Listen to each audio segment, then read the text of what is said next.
unexpected, as promised from my story this morning, a unexpected barn banter today. 12 noon on a fabulous Sabbath day.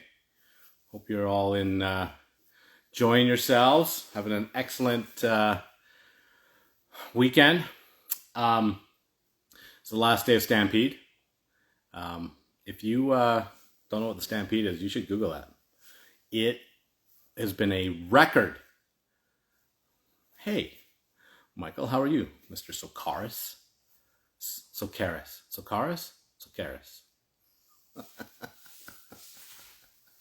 Happy noon. We have set nothing but records here for the Calgary Stampede because everybody is dying to get outside. Either way works. All right. I don't have a very good Greek accent. But out of control. We haven't had any accidents. So PETA is happy at the moment, although those guys are never happy. SPCA is happy, although those guys are never happy either. It's the big rodeo roundup. What are the winners of the bull riding, bronco, steer wrestling, calf roping, all that stuff, barrel racing, is $150,000 today, which is a pretty good chunk of change, no matter who you are.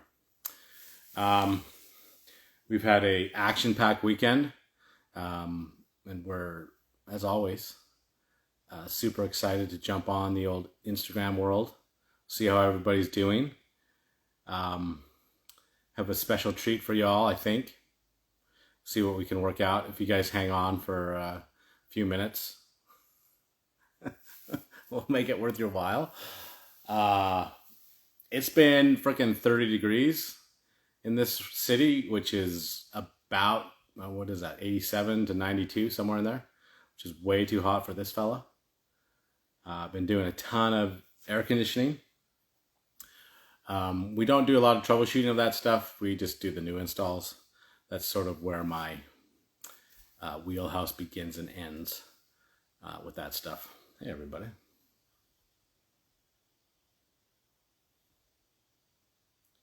Ooh, let's wave at everybody. Oh, that's not going to work. Interesting. Anyway, there's always some controversial topics to talk about. Hey, buddy, how are you? How's your life? Keeping it real over there?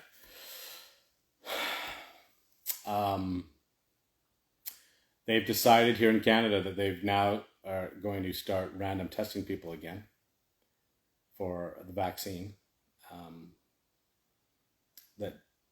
or for the virus, to get the vaccine that apparently, is it still safe and just ineffective, or is it unsafe and ineffective?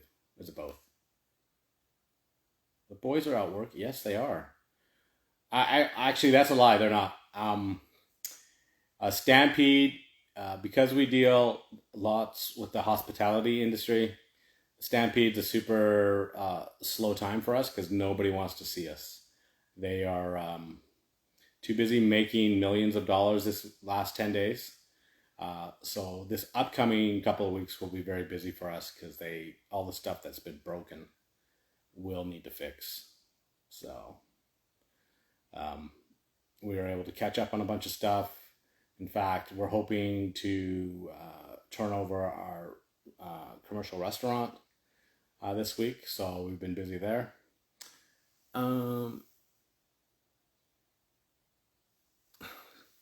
Porch in the Woods.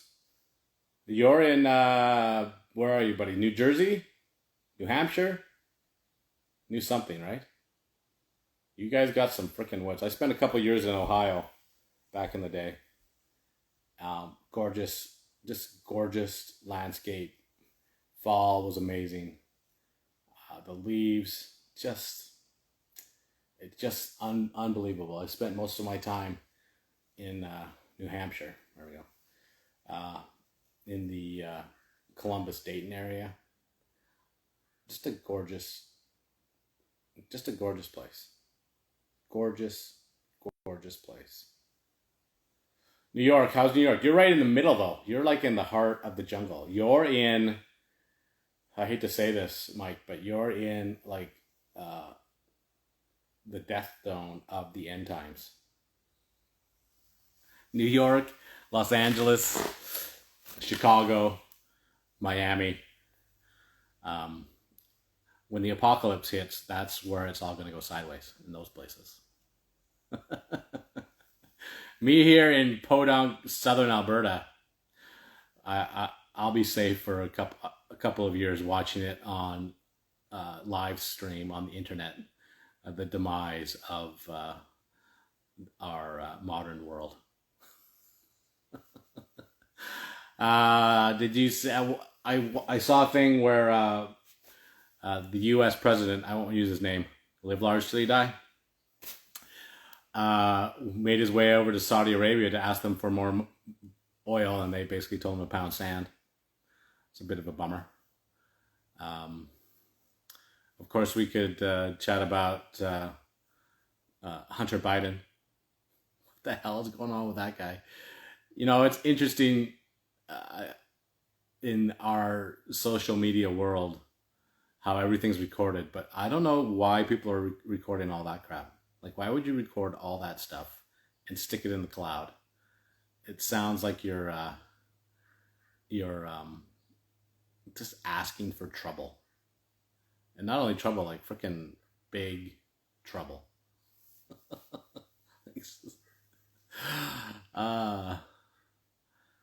Yes, it does. Just so everybody's information, the three largest oil reserves in the world are in descending order: Saudi Arabia, Russia, and Alberta.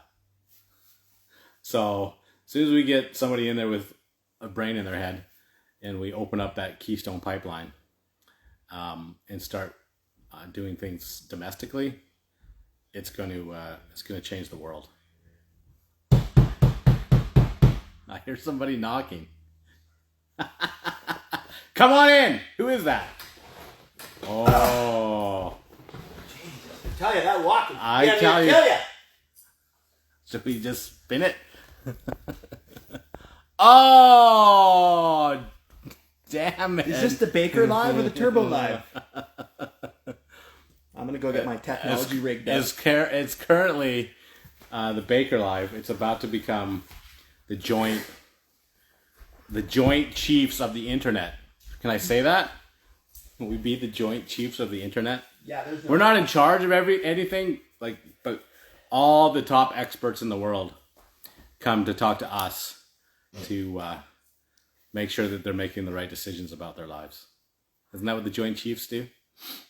I realize I'm speaking American as a Canadian, which is probably not all that good. Turbo is just... we're not sure how this is going to work. Turbo's... Oh, I can hear my voice. I know. Here we go. He didn't bring his Poi Boy cup. He brought everything else. Oh, here we go. Can I do this now? We'll see how that turns out. We might have to close that door if it's too. I don't know. Oh yeah. How's the echo? It's not bad, I guess. Is it good? Well, it's not too bad. Oh, I like it. A little bit. Okay. Hold on. Did I turn down my volume or something? I don't know. Now what happened? Exactly what I thought.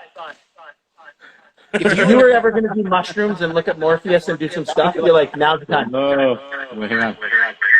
Like double whammy. Oh, you're in the Matrix now. Hey, look at my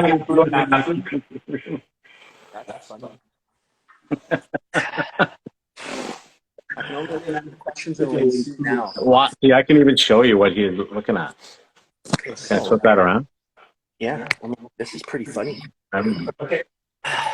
Get set up. Up a little bit. A little higher. Higher.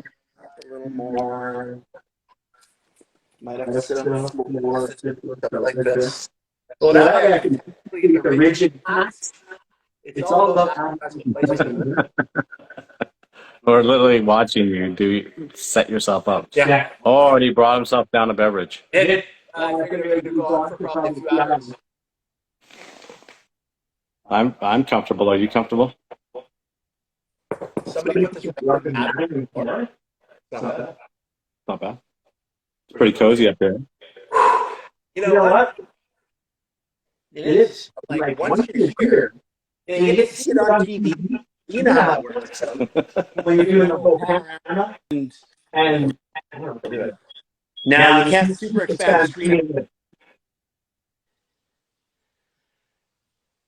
The point is it's real. Yeah. No, there's no. How awesome! There's no facades here. No, this is the real deal. Come to my place, you're going to get the real deal. Baker's place, real deal. Yeah. You're not going to be feeding pigs here. It's because I got rid of all my pigs. Just goats. How was the baby goat, Roddy? It took a little bit to catch that little bugger. They moved a little quicker than pig. But once I got it, the mom came over because it let out a little and I'm like, yeah. That baby was cool. Alberta beef, of course. You did have steak last night? What's weird is Baker doesn't have any. Alberta beef, Baker would be like 15 cows in the backyard. Like, we're having steak tomorrow. No. Maybe. Yeah, that's on the. Let me turn this down. That sound better? I'm not sure. I'll turn my At least it volume doesn't come off of my thing. Let me turn mine down a bit too. Because maybe it's picking up the residual. Well, we're actually talking, right? And then how's the light? A little less? Here, we can move this thing. Oh, we could also move this. I could sit, you know what I could do? You know what I could do? I could go over here. That's actually not bad.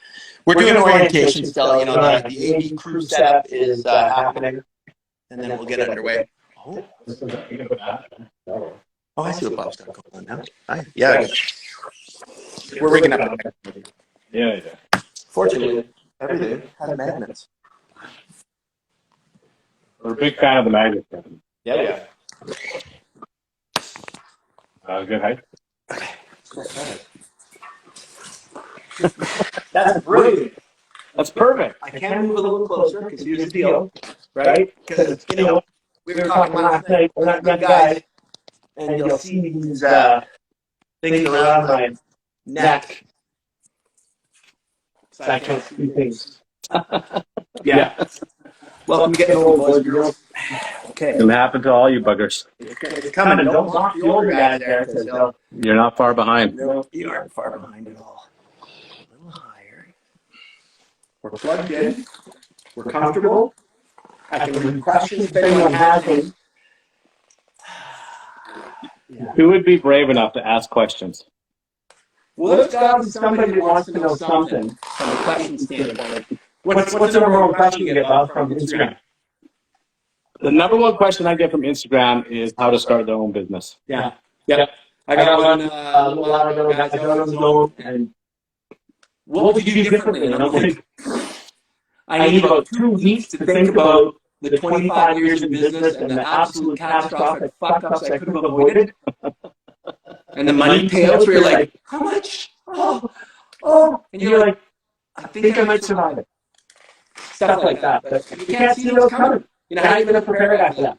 If I told you, and Bob did the same way, who told you what it takes to get in business to where you are today, you'd leave the keys on the table and be like, fuck that, it's not worth it.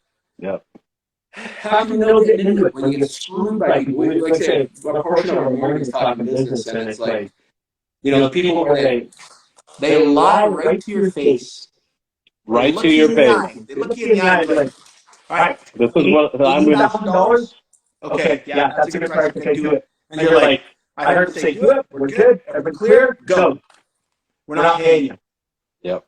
You're what? Why? Well, it's not. Yeah, I don't have to. Technically, they don't have to. Yeah. And you can try and force them, but that costs a lot of money too. Everybody's like, well, I'll sue you. Well, yeah, I'll sue you. I'm like, that's like someone saying, hey, Bob, just bought a new truck. It's all a write-off.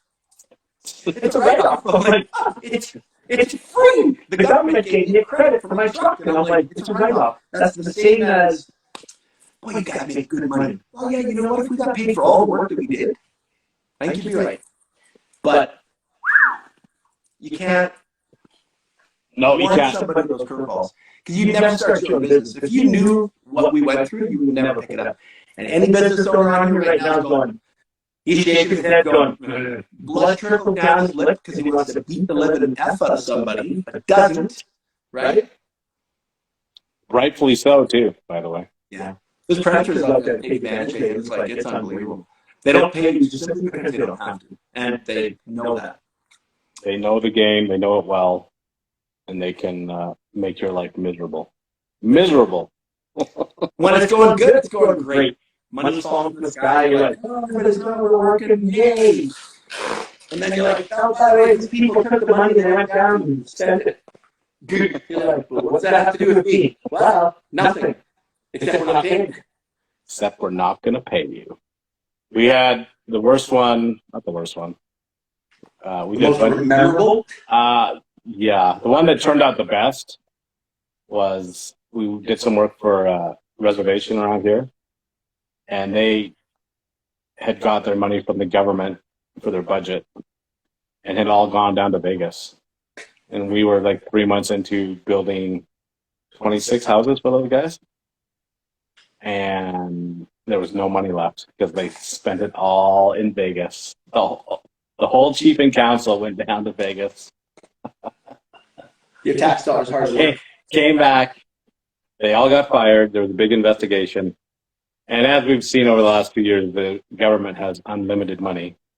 And so they made good on it all and made a few more budgetary contributions so that they could pay everybody. But it was the problem with up here, as Robbie knows, on the reserves, there's no recourse. You can't sue them. You can't lien them. There's nothing you can do but hold your hand out and say, please. Walk away. Please pay me. Yeah, and if they choose not to pay you, you're done. There's nothing you can do. Like, there's no recourse. And then the best part of that is you didn't do anything wrong. Nope. No, it had nothing to do. And I guess the good thing is that we weren't the only ones. Framers, the electricians, the concrete guys, the flooring guys, the drywall guys, the roofing guys, they were all in the same boat. Literally millions of dollars. Millions. Yeah, they blew through $8 million in maybe it wasn't quite 8 million, but we'll say 4 million in 10 days. And I think chief and council has 15 people and their spouses. So we'll say 30 to 40 people down to Vegas. Love it. And no option. You literally have no choice. You have no choice. There's literally nothing you can do. Nothing. Actually, I know how we can do this live without the echo. Oh. I take my phone, I put it downstairs, and I just sit beside you. Because what you want to do is join the two lives together, right? There'll be nothing on my screen except it'll be sitting on a bench downstairs. We'll do that. Because if you were watching, you'd be like, this echo's killing me. Is the echo killing you guys? The echo killing you? I don't have to go walk downstairs. I'm taking time out of my life. Somebody speak up and tell me. Speak now. Is the echo bad on your side? No. Careful. See how we do? He's going down into the dungeon now. And the big one? Oh, son of a mother! God! This one. He intentionally did that. Not a damn person hadn't hit their head on this thing. Even a short fucker like me. Now I'm on the other step, and look, I'm touching the. I love those. Rail would hit that thing 5 times before he figured out not to scooch down. He'd be like, The "Oh, I boys see a have power done it a outlet." few times. I, however, am wise enough not to have done it. All right. Here, I'm going to turn this back up. Okay, the echo is done now. I think so. Yeah, I think so. That's what it was. Ooh. Feedback. Okay, I have to remember to plug Baker's grinder back in. You got it. Good. All right. I think that's good.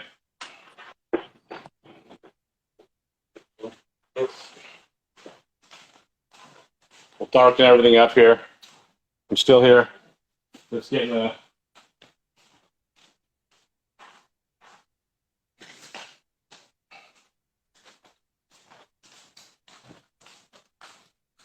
get the other directions there.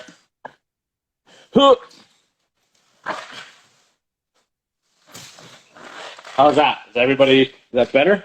Seem to be better? There we go. I don't know if the echo pisses people off, but I was like, the reverberation. Yeah. Oh, he's got to get his drink. Got to get his drink. It's a sponsor. Well, it's all about the sponsors. Is that close enough? I don't know. Oh, we have to move back. Seriously, we're going to move back and we're going to be hugging each other. Or the camera moves back. A little more. Well, we got to be able to read the stuff too. There you go. That's good. You good? Lights motion sensor? Why lights on? No, if you freaking reach underneath there. You got a freaking one of these. Everything is a remote control. What color do we want? Seriously? Blue, green. Look at the lights on the roof. Oh, it's some high level shit here. Orange. Everybody's doing lights now. Red. No kidding. Yeah. Yeah, that's win-win right there. All right, well, so we can orientate like this, so we can just, I don't want to be hugging it, but I'm like, yeah, here we go. Oh, what we got? Too bright. Sensitive shit. There we go. Okay, now we're back. We got the thing on You downstairs. got one in your thing. Oh, for love of... Yeah, got it right in the pouch. There we go. And turbo. Remote controls everywhere. That's it. Not voice control? No, these are pre-voice control. Where did you put the thing? It's right up by the bench grinder, looking back against the other side. Oh, there we go. Yeah, and I put it sideways because I figured, hey, look at something, you might as well be like, That's something cool. I That don't get it. and it's you're close enough. You can still see the questions. Maybe. Well, I got to scooch in if I see something. If somebody says something, then we'll see what's going on, right? Is the whole point of it. Okay, so this is like the cranky car garage, okay? Uh-huh. 2 old guys just chewing the fat on life, business. How long have you been doing this? Legitimately? Legit. Like, wait, working with your dad, all that shit. Count all of it. 35 years I've been in it, legitimately plumbing, and I've been running my own show since 96. So that's 25, 20, almost 26 years. Yep. Of legitimately running a plumbing business. And yeah, 10 years before that, I guess, Training. being my father's gopher. Oh. It's awesome. It's an awesome life. Nobody treats you better than family working. We're like, no, predatory, take advantage. You're like, Ask my boys that question. If they feel like they're being taken care of or taken advantage of.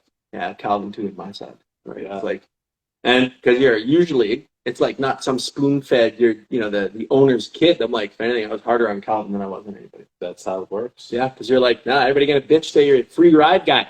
Yeah. They also do know it is the son of the owner, so careful. Everybody's watching you. Yeah, you do have to be conscious of that as well. Yep.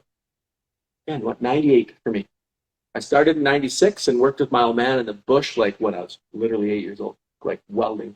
Welding on job sites, getting not paid from him, but welding on job sites that he was getting paid for. And I was like, child labor. And because I was small, he's like, you could fit in spots. And I'm like, that was his thing. He's like, this is great. Kids can crawl in. That's the thing, though, man. I say the same thing to my kids when they ask what their paycheck is. I'm like, you ate today, you got clothes, you slept in a safe space, That stuff is priceless. The boomerang of money back. I always called it the mothership. When the mothership does well, everybody does well.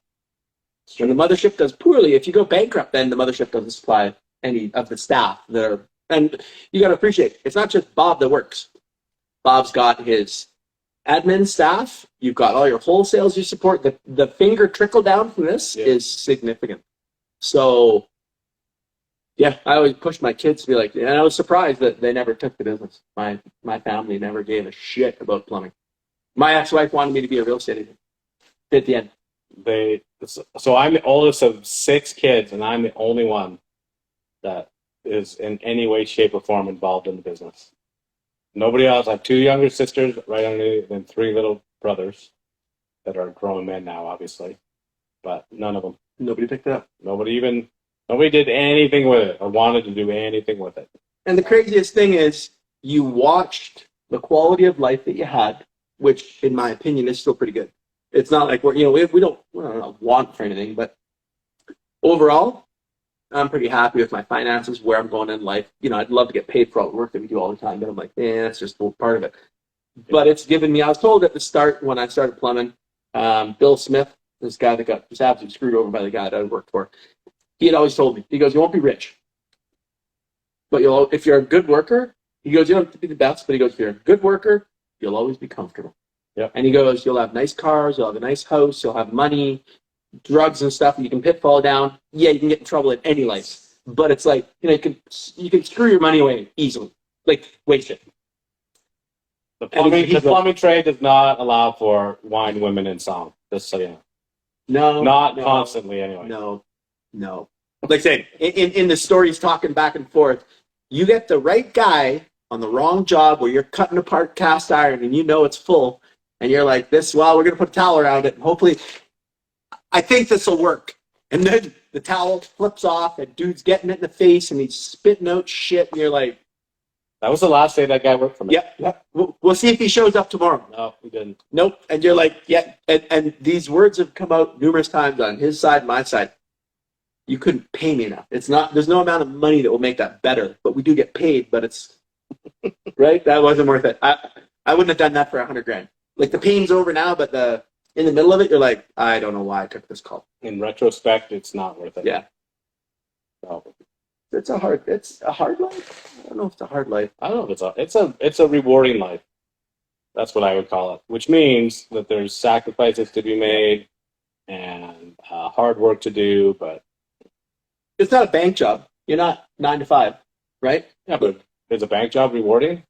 I can't imagine. Well, you go into a banker's office. Here's the easiest one. I'm in the Baker barn. You've got accolades from the children. You've got stuff that it's awesome, right? So I'm like, to be here, you keep looking because you're like, the sticker wall. I'm like, you go into a bank, the guy might have a picture of his wife on the wall. There ain't no art. It's a cold office, and that's where the guy goes every day. Yeah. We are all over.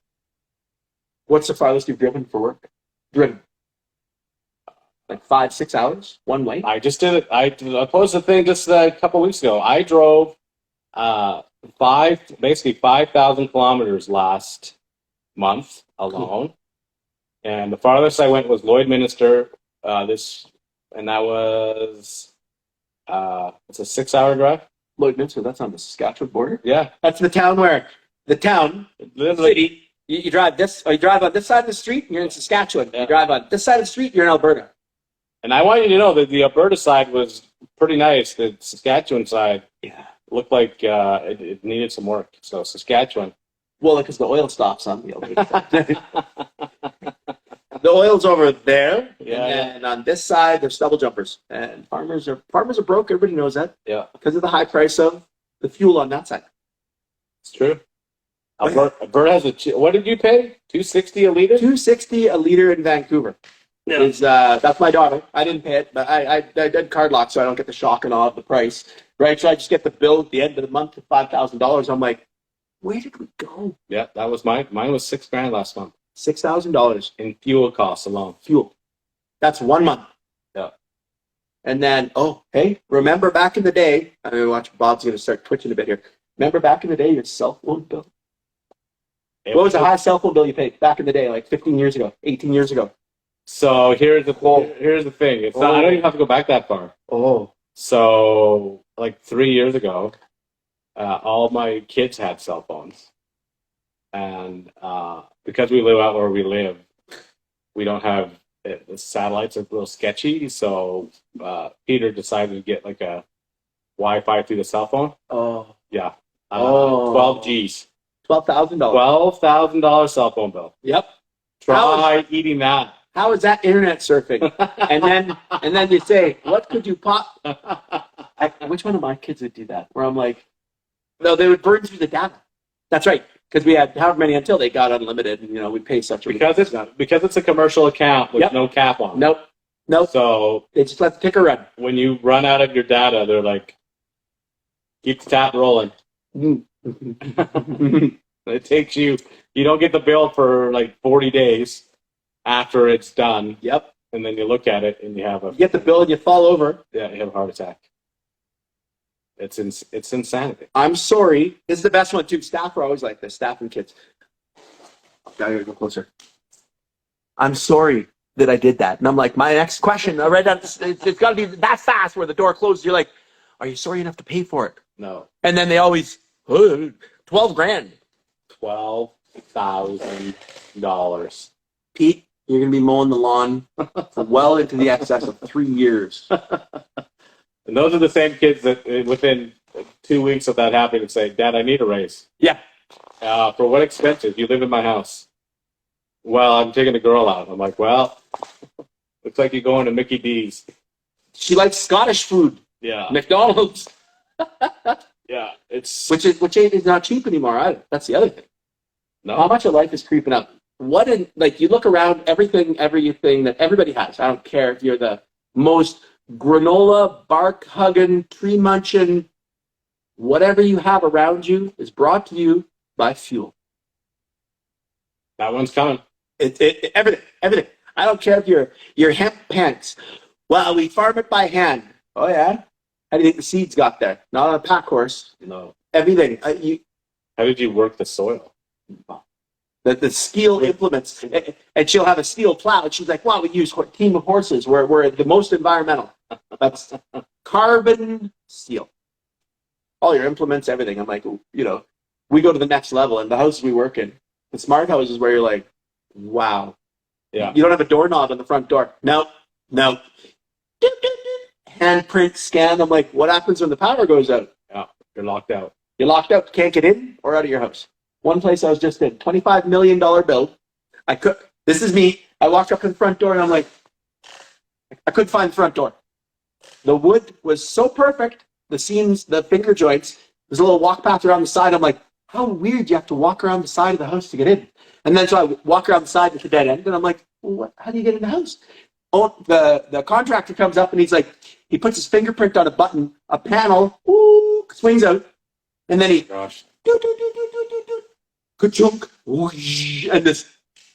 the finger joints on the wood were perfect. This house was a 10. I've seen a lot of high-end builds that are, this guy paid for a 10 and he got 10. You walk in the house, you're like, wow. There's no grains in the wood. Like the finger joints in the wood, there's no knots. The entire house had knotless edge grain. Scary. Those places freak me out. I'm scared to work in them because you know what happens if you bump a wall? Yeah. Well, not only that, but you're being watched. Oh, there's cameras everywhere. Right? Yeah. Don't scratch your ass. You're walking down the stairs because that homeowner is going to be watching that video. Watching that thing. We did one out here. It's a summer house or whatever. It's all got the shutters, like those big metal anti-vandalism shutters. And as I'm walking up to the house, there's a huge camera. And the camera is following me as I walk. I'm like, well, that is freaky as F. Yep. And I punch in my code, and the thing goes, the drawbridge opens. And so I'm like, if I walk into this house and they close it, it's going to be, what's that stupid... those movies. Yeah. With the clown? Saw? So, yeah. I'm like, they're going to be some dude that's going to... Walt Baker, thank you for coming into the I was terrified. You might get out of here, but you got to pass 6 tests. I'm like, oh, this thing closes behind me. So I went back to my truck and got a pipe wrench. And wedged it in? I wedged it underneath it so that if it closed, it wouldn't close on my pipe wrench. So I had like 2 feet to crawl out from underneath. But my question is this. Somebody's got a question. What are these people so scared of that that's what they're doing? That's the biggest one. What do you think about ProPress killing the trade? Oh, geez. We were talking about that this morning. Stop! ProPress killing the trade. ProPress is killing nothing. These guys... If you think that soldering is an art, shake your fucking head. Seriously, soldering. You clean it bright, you put the paste on it, you heat it up in the right sequence, you take your wire, you dab it on, you get the heat all the way around. In under 30 seconds, I just told you how to do the perfect solder joint. Guys fuck it up because they don't clean it bright. We want to go back over this again. Paste it on. Make sure your paste brush is clean. Cleanliness is next to godliness. I'm like, seriously? Yeah. Guys talk about soldering like you're the Aga Khan and you're walking on water. You're not Jesus Christ. You're just soldering. Soldering. It's not soldering. Soldering. Soldering. Thank God. Right? Right? I've had that conversation a few times. Solder. It's no. There's Solder. no A in there, man. No. It's like soldering. dishwasher. I talked about this a while ago.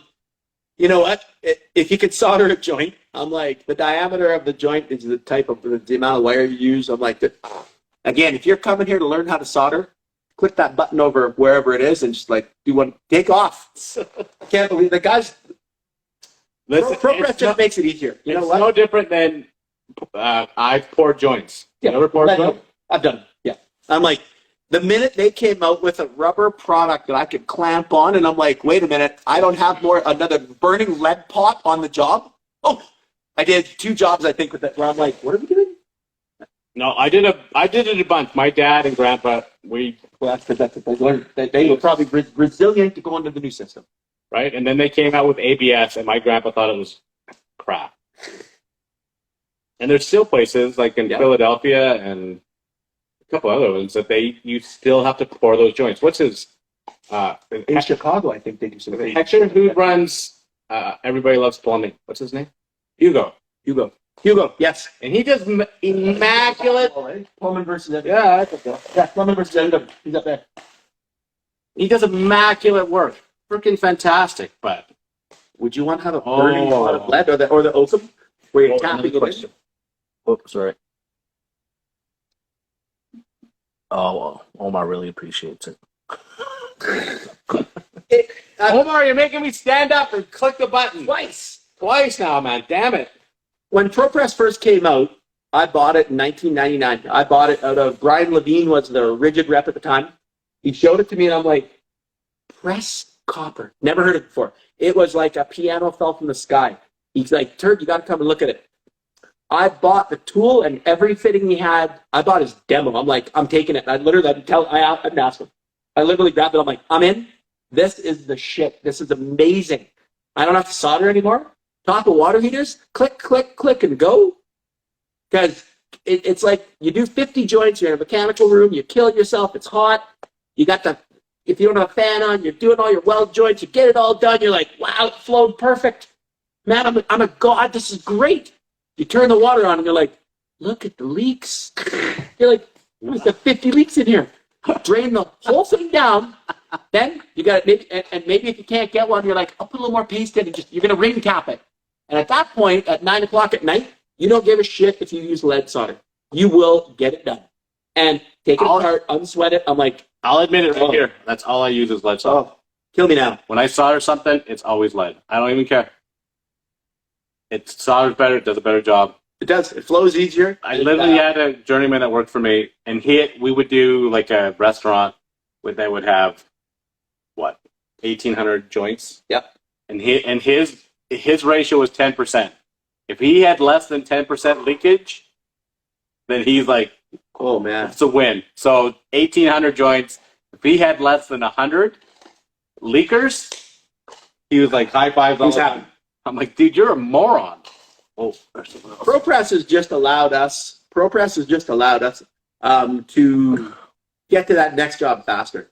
Well, You know, they used to be extremely expensive. The fittings were 3 to 4 times the price per fitting. The shtick on that was, well, you're making it up on the labor, which by far you are. Now the fittings, because people have them. What's amazing to me, guys that just get it now, they just get the ProPress today, and I'm like, it's been out for 23 years. 3 years. 23. And guys just get, oh, it's too expensive. I'm like, I bought this as soon as it came out. I'm like, this is genius. And I was like, and I remember guys in town, there's one Irish Scottish guy. Oh, yeah, that kid, I take everything apart, throw it all away. And he's going, rah, rah. I'm like, well, what? I recycled it. So you can unsolder a joint for the once a year. Yeah. You might need to reuse a fitting. How many here legitimately have unsoldered a joint, reused it, and then re-put it back on? Yeah. And it works. And left. And it works. And you never have to go back. Yeah. If that happens once, you're like, oh, I'm buying a lottery ticket today. Ring that bell. Because that's a rarity. That's not like, and I get the whole thing of like, well, you know, that one time you might need it. And we're talking about the cordless threading machines in place. And I'm like, what are they? $5,000 for the Rigid doesn't make one, eh? And that's the comedy. Rigid doesn't make a cordless threader. But DeWalt and Rems, I think there's one more manufacturer. Greenlee might make one. They make an in-place threader. And you're like, for the once a year. Greenlee is Rigid now. It is. It's a knockoff, right? So they bought it. Yeah. So these companies that come out with this, I'm like, that would be like right now, Kodak came out with a new camera for film. And you're like, isn't the film camera done? I don't understand I do, but I don't. Who's going to spend $5,000 on a cordless threader? It's not a commonly used tool, guys, and it's ultra specialty. Like, buy a hand threader. For the amount of threads that you do in place, I did one 4-inch joint in the Weston once with a 141 gear threader with the adapter on the end, and I'm clicking it by hand. And it took a half an hour to thread a 4-inch joint. I believe that. That was how you did it old school. Yep. How many of you suckers? Oh, armor is back. What's the big difference with straight lead? 50 versus what's it? Well, I don't think they make straight lead. I literally said to Turbo this morning, so if they made straight lead, I would use it. Because it just explodes, seals. You have no issues whatsoever. It's a perfect product. The amount, let's use my commercial restaurant where I have 1,800 joints and I use how much lead exposure do you think there is? Maybe 2 millimeters? 2 millimeters in the entire job. Yeah. And then also too, what happens is there's a biofilm that goes on the inside of the piping. Because as soon as you mention lead, now the pipe is 99.99% pure copper, and so are the fittings. So your exposure to lead, of which is not even pure lead, tin and antimony. I'm sorry, we can get a chalkboard out if I'm going too fast for you guys. Tin and antimony is the metallic composition of the lead. That's why they add it. It's for the malleability and for the flow rate. So when they increased it, there is no more lead available. You could buy a lead fitting, I think, as far back as 2014. They still made them, and then a lot. So now the manufacturers, there's manufacturers that stopped production. They said they tried metal alloys. They're like, we're not doing it. They shut down, and they said we're shutting the company down because we can't produce the products that the consumers are demanding. And then look at us trying to fight with this stuff. But ProPress killing the trade? No. What's happening is unexpected. What do they call it? Unexpected. Unrealistic expectations of how fast the job will go. That's what's happening now. It took you 3 weeks. You're like, and you look at the old way of the lead pouring and the soldering on the jobs and how slow it would be compared to MJ, SharkBite, if you're into the SharkBite, or you do a water system. You can do the whole system in SharkBite and it would pass and it would work. People rag on it. I don't use it. I use it as a temporary because I don't feel comfortable. I'm a little too simple to go click and that's it. Yeah, you see them everywhere because Joe Homeowner is going everywhere. They're everywhere. But an unrealistic expectation of how long a job should take. And Simon Blake, he's the editor of Plumbing and HVAC magazine. He was for years and years and years. And me and Simon, we talked quite a bit. And he said, the creativity and the craftsmanship has gone out the window. Joe Canning from Canadian Carpenter. Puke it in. He can't frame the houses fast enough. Okay? Blah, blah, blah. If he can find the nail and just shoots 3 nails at a time and does a 2x4 stud in one shot, keep by it. Speed is now what rules the job site and getting on. With ProPress, you have to get into tight spots. You actually have to think what fittings you have to use. Have to press first. ProPress is harder when you get into tight spots. You actually got to think what fittings you have to press first. Well, I'll tell you what. In the I don't even know. In the tens of thousands of joints I've pressed in my 25 years doing this. I mean, I know that it came out in 99, but I'm telling you, 2 joints I think I couldn't do. And the one where I'm like, I fucked up and pulled the trigger, and Bob's probably done it. You know what? The machine is so powerful. It twisted it. Yeah. Swung it into place, and I could hear the drywall cracking in the tool because I was like, I got to open the wall up. I'm not opening the wall. And as I press it, it swings the tool in, and I can hear the drywall cracking. And I'm like, holy shit. So, no, unless you're Peter, my son, who last week spent an hour and a half of our day trying to press a 2-inch mega press fitting with the V1 as opposed to the V2. No shit. You didn't see that? No. So Pete is doing the gas line. He's running 2-inch gas line, and I leave him with all the stuff. And I leave him with the Force Logic Milwaukee one. I'm like, you're all set. Let me know how it goes. He literally phones me like 40 minutes later. He's like, Dad, this machine's busted. ProPress is not working. Yeah. And so I'm losing my mind because they're expensive. And I'm on a job that requires my full attention and technical expertise for the next 30 minutes. So I finish that job. I'm flying back. And he's like, see, Dad, watch. He holds it up there, and it goes, and it doesn't close. I'm like, what jaws have you got in there? He's like, he shows them to me. Why does it matter, Dad? Yeah, why? And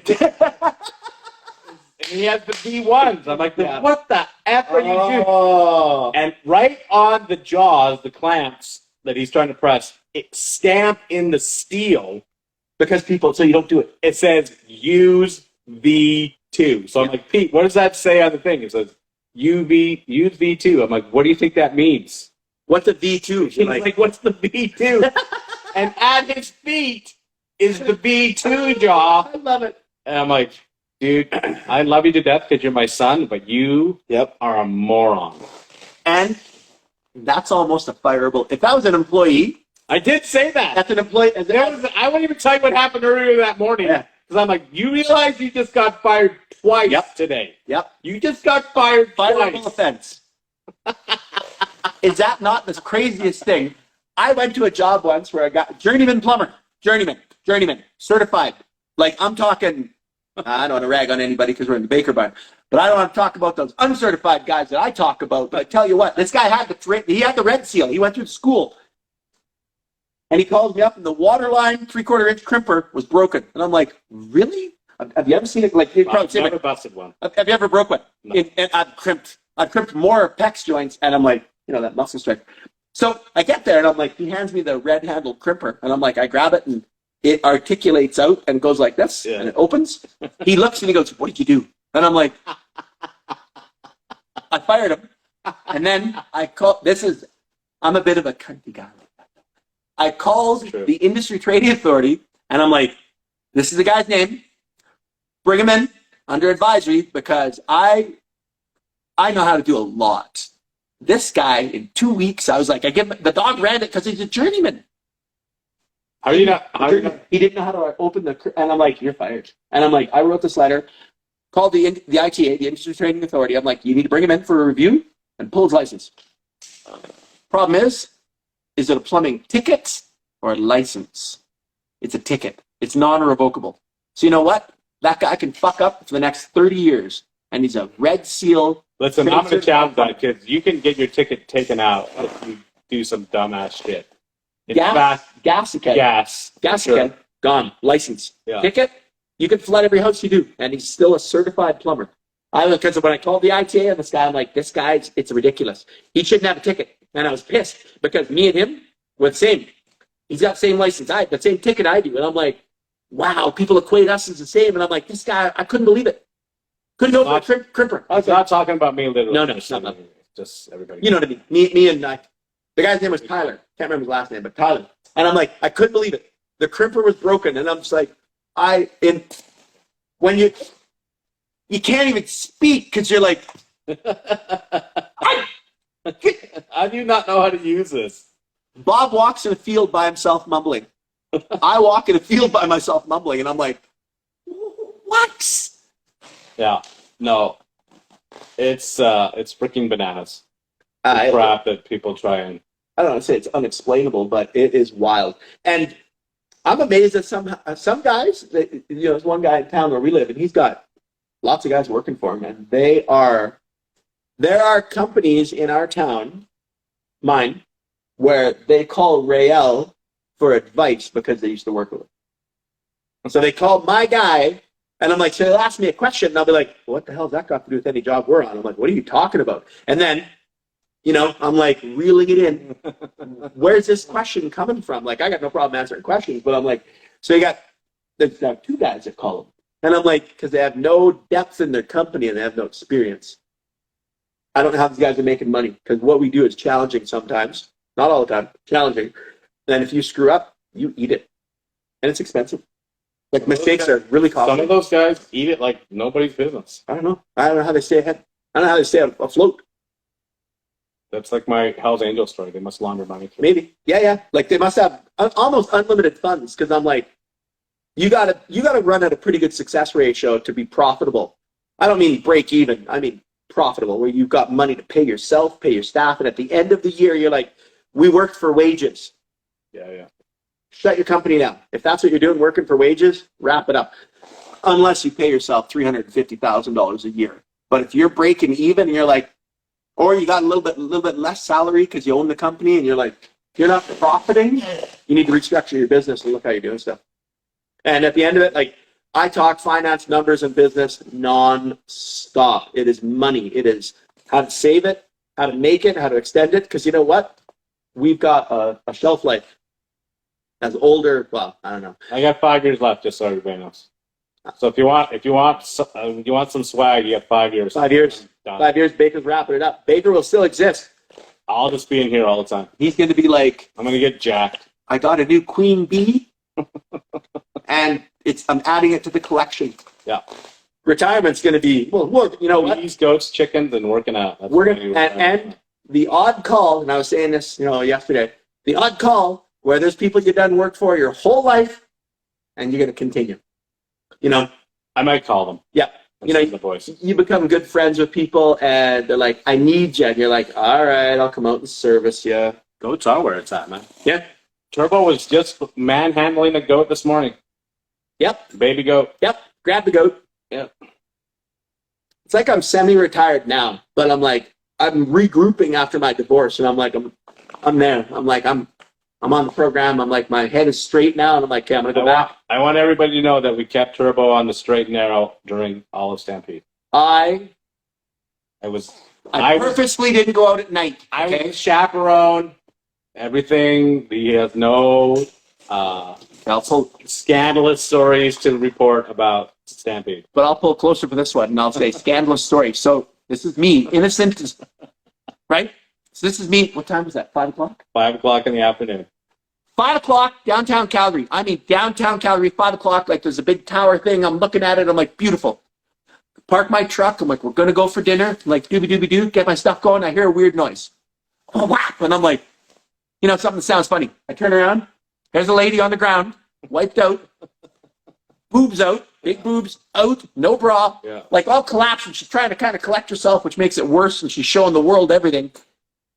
And I'm like, oh my God. And in today's world, I'm like, this is the funny thing. I'm like, my God, I should go help her. Spectacular view. But I'm like, but in my head, I'm like, don't go help her. I'm not going to go help her. No. You know why? Because she's drunk and I'm going to have to touch her to help her up. And she's bleeding. And I'm like, oh my God. Right? I'm like, so then I'm like, now I'm in a city, small guy. I go like this. I'm like, okay, like this. Interesting. Go away. She falls down again. Whap. And I'm like, the whole circus starts. It was about, and Bob's like, did you get lost? I'm like, You can't believe what just happened. Like, it's 5 o'clock broad daylight, and there's a naked, like, topless lady I believe it. just everywhere. And Bob's like, oh, that's nothing. And in downtown Calgary, they got these electric scooters. Everybody's on them. And I'm like, fly to Calgary. You don't even have to come see Bob. Fly to Calgary. Don't come see me. Don't come see Bob. Fly to Calgary for the Stampede. Go out at about 11 o'clock at night when everybody Boozy the Clown all kind of happens and the stuff starts going down. And drunk people get on these scooters. I'm like, I guarantee you, if you guys search the Calgary headlines on Monday, there'll be, I'm not sure there'll be a fatality. Might be. There might be. But there is easily 30 serious accidents. People in the hospital because they ran with a scooter. Yeah. These electric scooters, you're like, I think they're on like an Apple Pay or whatever the Pay is on your phone. You scan it and it activates it. They're all Wi-Fi. They're everywhere. And there's orange ones and whatever company, and they fly. Like these things go. They go 20K. 20 kilometers an hour. Pretty good clip. And drunk people are whizzing around. I watched one lady do the wobble, and I'm like, and then we saw one with her broken arm. Yeah. And she's wobbling. Now I'm like, well, by the end of the night, this arm's going to be broken. She'll be bleeding. And I'm like, the entertainment value in downtown Calgary is off the chain. It's so fun. Stampede's crazy. Yep. Why are you retiring so early? Oh my God. Dude, I have because we're fucking rich. I just say it. We've charged so much money. You think all this shit pays for itself? Loaded. No. I'm not as rich as Turbo because I have 5 kids and one's still at home that I'm trying to support. He's 5 children. They don't give you money for having kids in Canada. No. Why are you retiring early? Because I'm having a hard time standing up, and I'm like, if I don't jump now, I gotta get off the train. Yeah. I'm hoping. I won't lie to you. When I started, when I was 18, I said, the Freedom 55 thing was what the goal was. Rooted, yeah. You were like, I'm doing it. You must have had those commercials down there, the Freedom 55. Well, so with the dollar value I was putting down for my ex-wife, here's the comedy. My email, and people ask, they don't know what it is. My email for my company is turbo45@telus.net. And I'm like, you know what the 45 is? That's when you're going to retire? That's when I was going to retire. And then I had an ex-wife that liked to spend money, and that's fine. I like to spend money too. But I was like, a couple things happened where I'm like, better extend it to 50. I'm 50 now. Then a divorce happens, and now I'm like, now I'm on the Freedom 55. I should have said 55 right from the start is the point of the whole thing. But I've worked, and you know why as well? You know why? You're saying we're retiring early. You know what? We're retiring late. Hey, Bob, how much do you work? What's an average work week for Bob? Yeah. Average. I'm talking from when you started to now. How many hours a week do you work, Bob? 100. Did you hear what he said? There's kids in the back. Hey, kid. How many? 100. A fucking 100. 100 hours That's the average a week. Yeah. So, Omar, you think that we're cashing it in fucking early? Brother, we're cashing it in late. You think we're lucky because you got the money? 100 hours a week. Do you know how much that is? You know how many times I don't know if Bob does. Listen, Omar, you got him fired up, man. I'm going to come. I've left the Christmas concert. My kids have been singing on the stage, and I get the phone call. Yeah. And Bob's got that customer, too. He gives you that much money, and you do that much work where you're scared to lose the contract. Ring. So I don't even know what the math on that. What's 100 hours a week times? By the time I'm 40, yeah, or by the time it's 55, it'll be you've worked 35 years or 40 years of work. You've worked 2 careers, 40 years, so doing the same stupid thing. We're cashing nothing out early. You guys that are working bankers hours that work 9 to 5, maybe you think that, but this is the real world here. It doesn't work like that. It doesn't. Oh, there's what's his nut? My Filipino. Oh my God, the Filipino. The Filipino Tyler. I forgot your name. Sorry, fuck. I'm sorry. There it is. Oh, he's a funny one. He's in Winnipeg. How funny it would be to show up at his house and do a triple live. We should do that, man. We should. What's his name? You're right. Cut right is all I see. I'm like, I know. Like saying, I've got pages of conversation back and forth with him. Right? He's just, what's his name? Can't remember. Anyway, that's the problem. Is I know. Yeah, I know you as your Instagram handle. And luckily, mine's like Baker Plumbing, so I whatever. But my kids call me Turbo, so I'm like, that's simple. I do not like guys that are like, yeah, it's Rob's Plumbing or Charlie's Plumbing. I'm like, oh, I mean, I get it. If your last name's unique, not bad.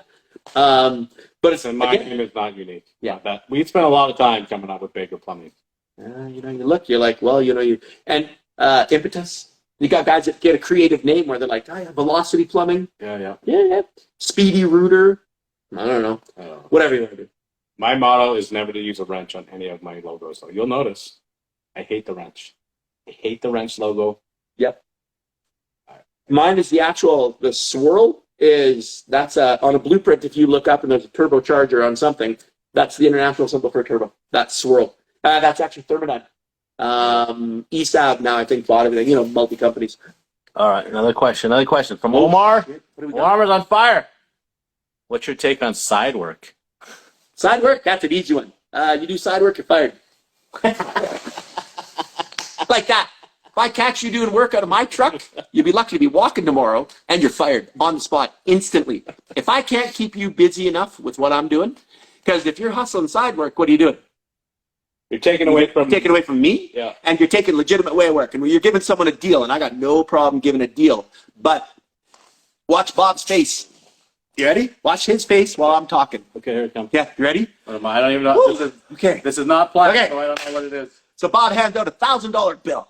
And Bob writes it, and he's got the administration cost. Then he's got, this is where he's going to go a little squirrely, your fuel, your combustion analyzer, yearly calibration report. If he does backflow testing, you've got your annual calibration report on that. Yeah. Hundreds of dollars. He's got a business license in DeWinton. He's got a business license in Calgary. So your side work, you cut the fucking legs off them because we're not working on the level playing field. Now, in the world of insurance, you know how much money? You know how much money? You know what insurance is a year? You want to go through the expenses of business, and the guy's going to say, "You guys are fucking ridiculous expensive." And I got a guy that does for $70 an hour cash. Well, when guy fucks up, $70 an hour cash guy. Here's the problem. No coverage in Canada. Yeah, states legitimately, if my guy shows up in my van after hours and does a side gig and floods the house, that's. Did you hear me mumble it? I'm I'm the one that has to. My insurance gets involved. Bob doesn't know that his guy's doing side work. Yeah. Now the liability, because we love that, eh? You burn yourself with hot coffee and you sue the company and you get $10 million because the coffee was hot. What? So you apply that to this in side work. Who are they suing? You don't own anything. Sue me. I hate to rag on Twig and stuff like that, but she got a quarter-ton pickup truck with a couple $1,000 in tools in it. She does side work all the time. What are they going to take? She doesn't own anything. She doesn't have a house. Us? Whoa. We just hit the cash camel. Yeah. Yes. They grab that thing and they go, ka-ching. So, side work. I get it. You're trying to make money. What you're doing is there's a sweet spot between how much I charge, Bob charges, which is the real price, giving him a deal at our level, and then side worker comes in and he's like, well, he doesn't have to pay all of those things. So his expenses don't exist. He's taken my truck, my tools, the brain that I didn't give him, but the knowledge that I put in his head, and now he's stealing my money. Yeah. Upset? Yeah, we have a huge. I don't know if it's the same for you guys down there. But we have firemen up here. Firemen's basically a part-time job, right? They work 3 months. They work for 5 days on and then 5 days off.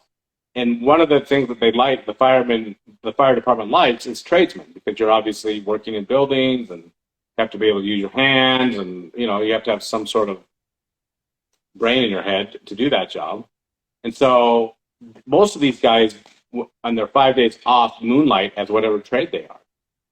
And so we run up against it all the time. Oh, my buddy's a firefighter. I'm like, well, he'll be a third my price, because he does. Not only is he getting government money from his day job, he doesn't have any of the expenses that I have. It's not a level playing field. No. So when you in So I business, hate it. it's an unfair advantage. And how many times have you gone in to fix something where somebody else doesn't go back? Well, It's a battle cry. And they're like, well, I paid the guy cash and then I never saw him again. Yeah. No kidding. Happens all the time. I saved $3,000 on this install in cash, but it's not done right. I'm like, well, then you didn't save jack crap. Because you have to pay me the full price. And now, because we're pissed off and insulted that you hired some, I guess it's the equivalent of a union worker scab when they talk about the non-union worker come in. Yeah. And I'm like, but we ain't working for cash. The difference is union, non-union. I'm like, which that lights a whole fire. You want to get in a raging argument, bring up union, non-union to a couple guys, and I'm like, it just goes on.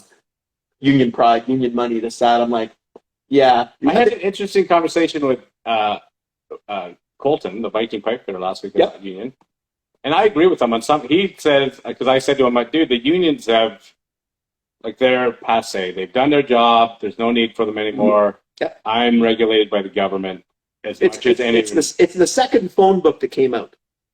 If your battle cry was the union takes care of the worker, we've got the employment standards. There's about 15 agencies that cover more so than the union does, and you don't have to pay for it. For me, you're paying somebody to take care of you. I'm like, we already are. You're paying that in your taxes. You're double paying on a union side. So it was interesting because Colton's point was that the union presence is basically like the Second Amendment. You don't need it, but it's there in case the government decides to do something ridiculous. Crazy. Which, could you blame them? Which I'm like, you know what? That's a good sales pitch, actually. I can't disagree with anything you just said there, because you're right. If we decided tomorrow to remove all the unions because I think they're dumb, the government's going to be like, what's stopping us? Well, as soon as the fail-safe's gone. From exploiting people again, because no one's going to hold our feet to the fire. It becomes mayhem again. So I've never heard that point before. That's first for me too. And I was like, you know what? That's a valid point, and I cannot find any holes in it. So it's a bit of a balancing act when as with everything. It's not like union or non-union. It's like, okay, where do we find the middle ground that actually freaking works, right? Well, they did a bridge in British Columbia. It wasn't the Port Man. It was ironwork or something they built. Anyway, it was a non-union contract, but what they've done is they switched over to union. The bridge price. Dude, they're they're telling you look like you're 40. Who? I don't know. Royal Plumbing Contractors. What? Is he hitting on me? That's just Bob weird. looks 50. Bob looks 50. What? It's the gray in the beard, guys. If I got some more gray. 100 hours a week, Omar. Yes, 100 hours a week. Oh, yeah. Larry Taylor. Even JC knows it. Fuck. Turbo Baker experience. You're living the Turbo Baker No, I knew he was in Winnipeg. I knew all that stuff. Ended up in Ottawa. That was Barry McKinnon. And he's got Positive Plumbing in Ottawa. Read the whole question. What whole question? What whole question? What did he do? I don't know. I gotta go back. Shit. Omar, you gotta read. You're gonna have to the question thing again. Did I miss it? I don't know. Turbo wants to take on sidewalk. Oh, if you're not making, sorry, Omar. If you're not making enough with your company, then find a company that pays you enough. Oh, so you're talking about, Omar's talking about not side work. Omar's talking about, I work for Baker. I make, I don't know, $35 an hour. And I'm like, all right, Bob, I want a raise. Yeah. Right? So we'll have a negotiation online. I work my, how much you got? 50 hours a week? Boys, 50 hours? Oh, yeah. So the kids work 50 hours a week. You got 10 hours overtime coming. We don't have to worry about the money they pay, but I'm working 50 hours a week. I'm making $30 an hour. Bob's been generous enough to give me my own van. I got my phone, so he doesn't control my phone, but it's his van. A portion of my tools are in there, but not that much because I'm a third-year apprentice. Yeah. $30 an hour? Or I'm a third-year journeyman. Yeah. $30 an hour is probably average, 35-ish. Yeah. Me? Yeah. Bump, 30, 35. Okay. I go in and I'm like, Bob, I want a raise. Bob's like, okay. Well, you've worked with the company for 3 years. Seem like you know what's going on. I'd like a little more from you, and you want a little more from me. So I'll give you some, but let's bring it in a little bit. So there's a sweet spot where your boss is going to tell you to go fuck yourself and fire you. Don't overshoot the landing because you're not as important as you think you are. And if you go and say, Bob, I want a $10 an hour raise, Bob's going to be like, bye. If you're working enough overtime where they can actually start to give you the more money because you're going to bring more to the table, what are you bringing to the table? Are you just a worker? Or did you take any course upgrades like you're a journeyman? That's where it is, right? What's your value? Every time my boys ask for a raise, I'm like, what are you doing? Go get your backflow ticket. Yeah. Bring more to the table, you'll get more. Go get your low voltage. Yeah. Go take a low voltage course. Yep. Go take a business course. You want a raise? Then you provide more for me, and I will talk about it. So what I would say to Bob is this. I don't expect you to invest in me if I'm not going to. So I'll make you a deal. And it's a negotiation. It's like a marriage. You're like, okay, tell you what. I'm going to I want a $5 an hour raise. You know what? I think I'm worth it. And if not, I'm probably more than likely going to quit. But I will say this. Before I do that, I'll be like, Bob, I'm thinking $5 an hour. And he's like, get fucked. And I'm like, hold on. I will get my low voltage ticket. I'll go to SAIT and I'll get my low voltage ticket. And then, you know what? I was thinking of getting my backflow. But just found out wife's pregnant. Is there any way that I can get you to pay for it? I'll pay it back, but I just don't have the money right now. So I'll bring 2 things to the table. Done. Bob be like, you know what? If you do that, you won't get the 5 today. Once you're done your 2 tickets, I agree. And I'll give you the $1,000 to take your backflow test because I'm going to be self-serving and make money off of that as well. Yeah. So you invest in yourself, I invest in it as well. So I'm going to ask Bob not to match. It's like matching your contribution for retirement savings or something. You're like, if you bring something to the table, I'll bring something to the table too. And that would be where I would say the change. If you're going to go for more money, you got to bring more. Bob looks 50. How old are you? You should look. That's a compliment. 52, man. It's 52. You try and look this good when you're 50. That's the thing. I'm like, I think I'm reverse aging. Waking up. What is that? Oh, waking up for $30 a foot. Oh. Know what you're worth. Know what you're worth, Larry. Yeah, you know what? You got to hit that sweet spot where you definitely know what you're worth. It's Airbnb versus hotel. Well, technically, you're still room nighting. So here's the thing. If you can make yourself a boutique tradesman, here's a good one, because I'm an Airbnb guy too. The difference between my Airbnb and the hotel across the road from me, you can fit 8 people and have a fucking party in my place. Pool outside, the experience. You're not bothering the other guests, but you're bothering possibly my neighbors. The bed experience, I'm like, man, maybe you get a little more of a hotel, but I'm like, you got to rent 2 rooms for the value of what you would get from me. No. Still lodging, but it's the level playing field. It's not the same thing, right? It's and the hotel industry is pissed about Airbnbs. And I know it because we deal with hotels all the time. Yep. Because it's interesting how the industry works because the hospitality industry has its own fees to be part of their network. And they're not inexpensive. They're significant. Yeah. So that bites, and Rob, as an Airbnb guy, doesn't have to pay into that pot. And I don't know enough about it to say what that pot is for or what they use it for. Exposure, maybe. The cost of the Airbnb. One thing I like about the Airbnb versus the long-term rental, I make more money in September. Let's go. I'm sending you a bill, Jimmy, by the way. Let's go just for the dollar value for Airbnb. So here's what happens. I get someone in September of this year.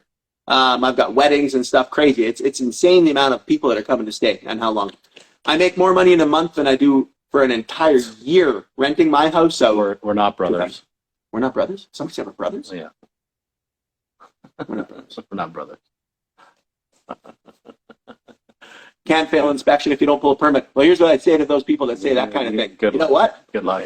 Guess what I say to my clients when I do a cash job that I never do? Yeah. Never. Okay? I never do cash. I'm like, if the inspector taps me on the shoulder, all this passes. I ain't cutting any corners because we're giving you a deal. Guess what we're doing? The permit process slows things down. It gives you a fail-safe, sort of, because I've seen the inspectors miss stuff all the time. I do shit intentionally to see what they will catch, and I'm like, wow.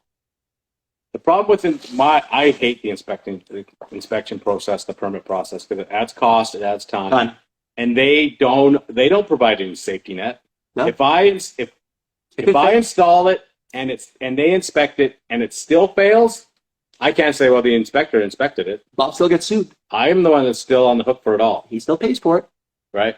So there is, in my view, there is absolutely no protection. It's a bogged down process. It's confusing.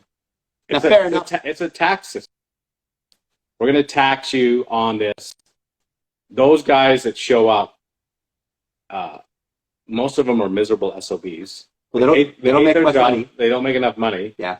They have 27 calls they need to go to that day.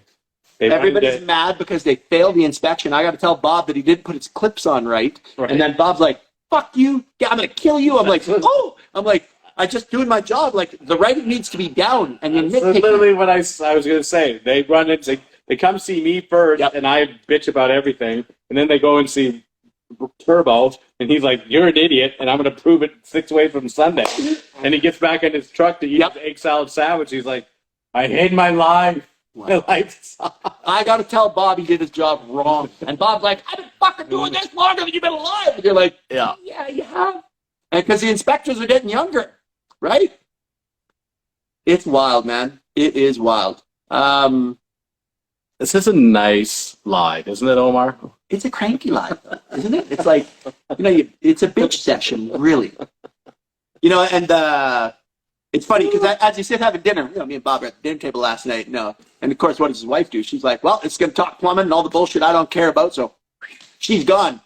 Then we tell stories for 2-3 hours. And I'm like, and with the timeline of 30 years, 35, 40 years experience, he's been, your dad took you along in the truck probably when you're 6. Right? He's like, I got, or he didn't get a call because there was no phones like that. No. He's on his way and he remembers something, guaranteed. And he's like, "I just got to whip in here for a minute." 3 hours later, he's sitting in the truck, bouncing off the cab, going, "Dad, can I help? Like, what can I do?" That was my mother's favorite saying when we go shopping. There were 6 of us, and it was, "I'll be back in a flash." Yeah. And we would all just groan. Oh, yeah. Oh. Yeah. So with the trade experience to hand down the knowledge, that's why I'm like, I always wanted to be a teacher, but when you look at the money, no. Because I'm like, and I'm talking $65 an hour. BCIT was up to tier 5 package. They're like, "We'll give you this." And I'm like, can you imagine me teaching people? No, like, fuck you. You're an idiot. This guy, I'm like, look at, this is after I went to the sensitivity training and the anger management. I'm losing my shit in the classroom because these guys, like, I think they're getting stupid. Right? What you watch, there's a show on called The Boys, and the one guy looks at her and he says to her, "Is your brain being fucked by stupid right now?" And I'm like, oh, I should never have heard this, because I'm like, I'm going to use that on a job site. I'll look at somebody and be like, "What did you just ask me?" Like, "You've been doing this for 10 years, and what did you just say?" I'm like, I'm going to make you repeat it, because I'm like, this is too good. One more time. I don't know about teaching, because I look at it and I'm like, I see that Bob teaches his kids because he understands he has to have a vested interest in it. Because it's self-serving, it comes back. My guys, when they go to school, I teach the shit out of them. Because I'm like, I want my brain in your head so that you can do the same type of work. I'm like, for me to retire and be the plumbing inspector, I think would drive me crazy. Because you'd be like, this, and the one guy that just left our town, he just quit. He's like, it's getting bad. And I'm like, getting bad? We all go off the same rule book. How can it get bad? Yeah. Your code book, I say this all the time. Some all right, we'll shit on excavator operators for a little bit. Some excavator operators like, I'm like, I need a load of 3/4 minus. What do you need that for? I'm like, well, I got to bed the pipe properly.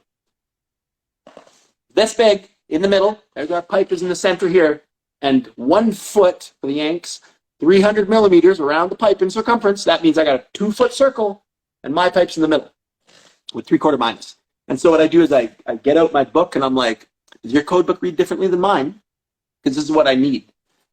Cinders and dirt and shit they throw in, like the big boulders and stuff. And I'm like, everybody's seen the video camera work where you're going along, you see that boom, boom, and you're like, there's a fold in the pipe. Well, guess what that is? That's that guy, the excavator guy, that tells me, you don't need to do that. Then I go and I get a piece of paper. Now my handwriting looks like a doctor, but I really struggle to print.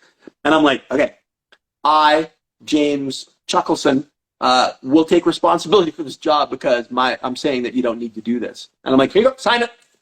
He takes some responsibility for this job. I'm like, I'll give you the profit off this job. It's yours. Or do you want to just go get me my load? And the guy's like, and my ex used to say this to me. Could you be more condescending? I'm like, I got a couple mystery gears in the transmission that I didn't even know about. I'm like, you want me to be more condescending? And I'm like, I don't know. The code book said it kind of helped you, but people don't seem to learn it anymore. It's terrifying. The workers that are coming up, and you talk to 2 people I talked to where they see it, boots on the ground. Trade school and inspectors. Inspectors get to see the final product where you're like, I'm done. This is going to pass. And the guy's like, holy shit.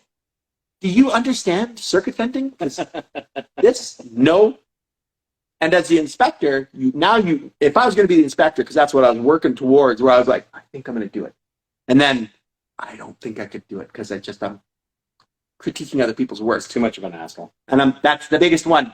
You fucked it here, you're an idiot. And I'm like, I can only imagine. I'd be, right? Can you imagine me working for a government entity? Imagine Rob with some actual authority. You can't, exactly. Like, I'd be like a lightsaber. Oh, it'd be disaster. Which I'm not saying I'm not doing it, but I might, right? Jesus. Guten Nacht. Is that Guten Nacht? good night? German. Oh, yeah. Good night. Good night, Jimmy. Go take care of your baby girl. JC, poor guy. Turbo teaching, he would whip. I think I would. I'd probably throw stuff at people. It'd be a disaster. Teaching would be fun, though. I wouldn't mind doing it. Yep. I don't know if I have the patience for it though. Oh, because you know what? And it's not even teaching the kids. It would be the bureaucracy of the institution. Can you imagine? I mean, I don't like the slow, bogged down paperwork process as it is. But you would show up there as the low man on the totem pole because it's basically union. It is. Yeah, Government job. the hierarchy. So you show up and you're the whipping boy, for whatever that means. Well, you got to cut your teeth. You need the 5-year seniority before they start taking you serious. And you have guys that have been doing it for 15 years. Mm-hmm. I don't think I could withstand the, whatever the word I'm looking for, What, mediocrity? yeah. Because, I mean, once you know the code. It'd be boring as hell. Like, it'd be fun to interact with the students and get to see them come back every couple of years and see what's going on in their lives. But, man. Again, that's a Sector 7 blob job where you're like, you're a punch card guy. Ka-chunk, Yeah. ka-chunk. I've been a not punch card guy for so long, I don't even know if I could take that step backwards now.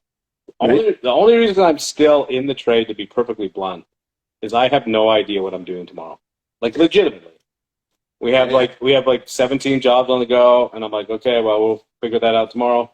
Wednesday, I don't have a clue. I could be working on a boiler, hot water tank, air conditioning, running a gas line. I have no idea. So that. But on Thursday, if Bob has nothing scheduled, he's like, guaranteed he's done this too. I know. You go watch his face. It's like, yeah, I got Thursday off. You plan to do all this shit around the house. And you're like, this is awesome. Wake up in the morning, get your orange juice. Bring, phone rings. You're like, hello?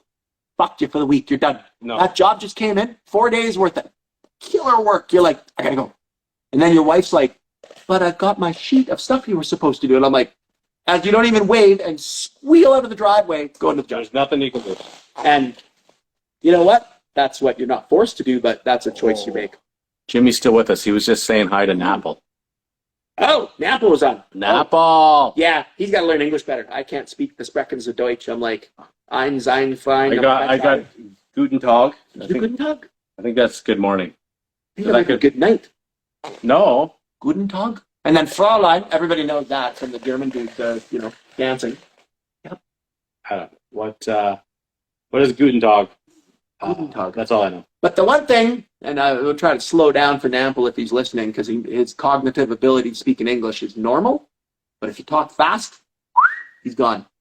I know he's scared to come on here because he doesn't think he'll be able to keep up on the conversation.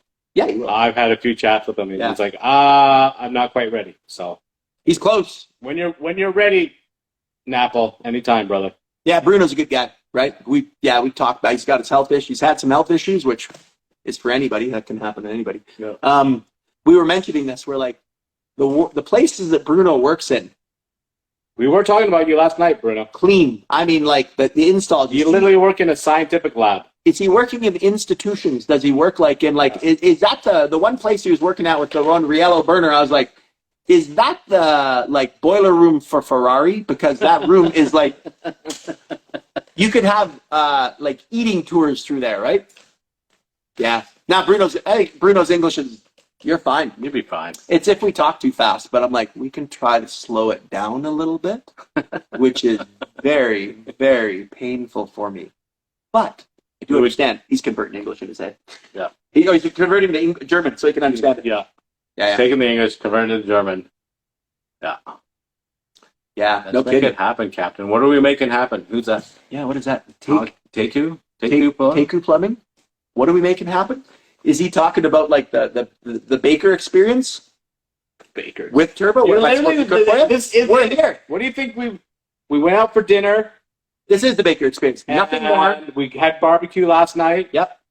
And Sat around, tell plumbing stories. yeah, that's literally what it is, man. Checked Yeah. out the goats. Turbo fed my chickens yesterday. Yep.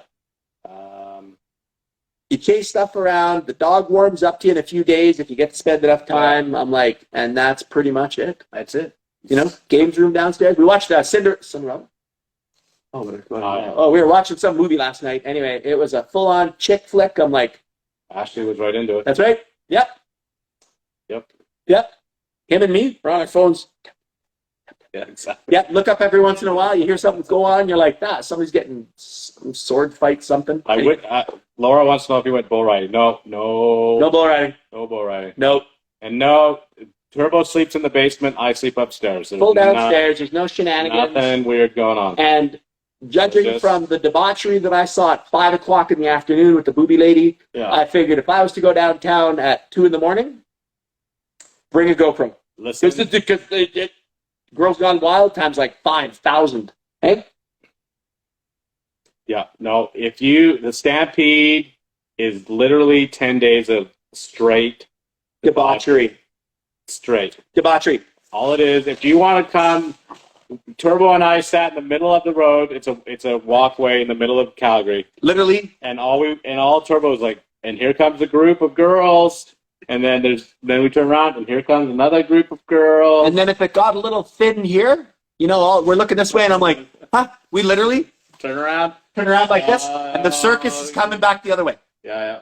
Georgie, come on out, brother. Oh, George, Anytime you want. It is insane. So the way to work out is this. Say somebody wanted to come to the Turbo experience or the Baker experience, to piggyback on rigid stuff, and we're not going to talk about that, but if you wanted to come and do that, if somebody was coming to Baker's place and you're like, hey, George is coming. And I'm like New Jersey George? That guy? Yeah. No shit. All right. Well, it's a shitty time, but I'm coming. And I'm like, that'd be 3 of us here. And George would be in the middle. Frickin', seriously, I'll take you fly fishing. I'll take you down to... I'll take you sledding. We'll go... It depends what time of year you go. You can go sledding. Yep. In the summer, we can go fly fishing. If you come during the Stampede, I'll do the exact same thing I did with Turbo. Naked women. I will take you out to dinner. Yeah. We'll have a lovely chat. And then, Omar, yes, you can come too. And then I'm going to give you all, which I won't do on here because you need to hear it right from my eyeballs. I'll give you all the advice and the warnings and where to go and where not to go. Yep. You're a grown-ass man, so you can decide to do whatever the hell you want after that. I turned Turbo loose from what? When did you go? Like 10 o'clock yesterday till 5 o'clock. He came back and had a couple of stories about the ag barns. I was responsible. Yeah. I went and saw some funny shit. Held a bazooka. That was fun. Bazooka. Why is there a bazooka in the Calgary Stampede? There's a military tent, and I'm like, yeah. I got a picture of me sitting in the cockpit of an F-18. I pushed some little kid out of the way so I could get in the front. I'm like, hey. I'm like, I pushed the kid to the back, and the guy's like, huh. I'm like, well, when am I ever going to sit in the front cockpit of an F-18 fighter pilot before, like the jet? Yeah. And this kid, I'm like, you get the back, son. Sorry. If you want to go around the line again, you can get the front. Because I'm like, yeah, no, it's crazy. It was fun. It's a neat place. And then came back and we ate a fabulous steak dinner. And responsible. He's like, just wondering if we should set an extra plate for dinner. I'm like, I'm actually responsible. I got in the. I'm like, I'm driving now, and I was like, because I knew if I was to eat down there, screw it. The party goes on till 2. Yeah. I'm like, I probably would have got out of there at whatever ungodly hour and just watching people, because it is a lot of fun. People watching is fantastic. People watching. I'm like, picture Walmart times 1,000 and then more people. Like I saw better looking women. I'll give you that. The Daisy Duke women. I'm like, I watched people. It was insane, right? So, yeah. Oh, Omar's coming. So done. Like say. It's not Walmart. There are some beautiful girls around. No, I just mean that the outfits. Like outfits are insane. The one somebody passed me in a unicorn outfit, and I'm like, when you actually stop and you look, and you're like, what is that? Let alone the 9. Think of the best looking woman you ever saw, and there's tens of thousands of them. Cleavage, wearing these Daisy Duke outfits. Yeah. Cowboy hats on. It's insane. Ripped jeans, and you could tell most of them. Yeah, no. They're so real cut. they're like in the car going, I don't know. And it's hot as balls here. And they snip all their pants off. Some of them go a little far, and then the little thing rips. I'm like, I don't even know, hundreds of thousands of people. It is packed. And I'm like, the people watching, I went and got a milkshake, and I'm like, I'm living my best life yesterday. I'm like, didn't get into no shit, went and saw a bunch of animals, and I'm like, awesome, eating my stuff, drinking. And I'm like, It was good. it was brilliant. The very first day of Stampede last Friday, I'm driving down 17th Avenue. And there's a group of girls. It doesn't mean, if you don't live in Calgary, you don't know anything about 17th Avenue. Anyway, I'm driving down, and they're walking towards me, and one of them's wearing their little sundress, which is fabulous anyway. Bless him. And then the wind picks up, blows it right up. She's not wearing anything. I'm like, that chick is ready to party. Oh. She's walking down that's a very busy street in the middle of Calgary, just Splashed everybody. showing everything that God gave her. You're just like, and I'm in my car or my truck, so I'm just like caught the flash. I'm like, Bob's on the horn. you know what? I love my life. I live a fantastic life. I'm not anywhere I'm not supposed to be.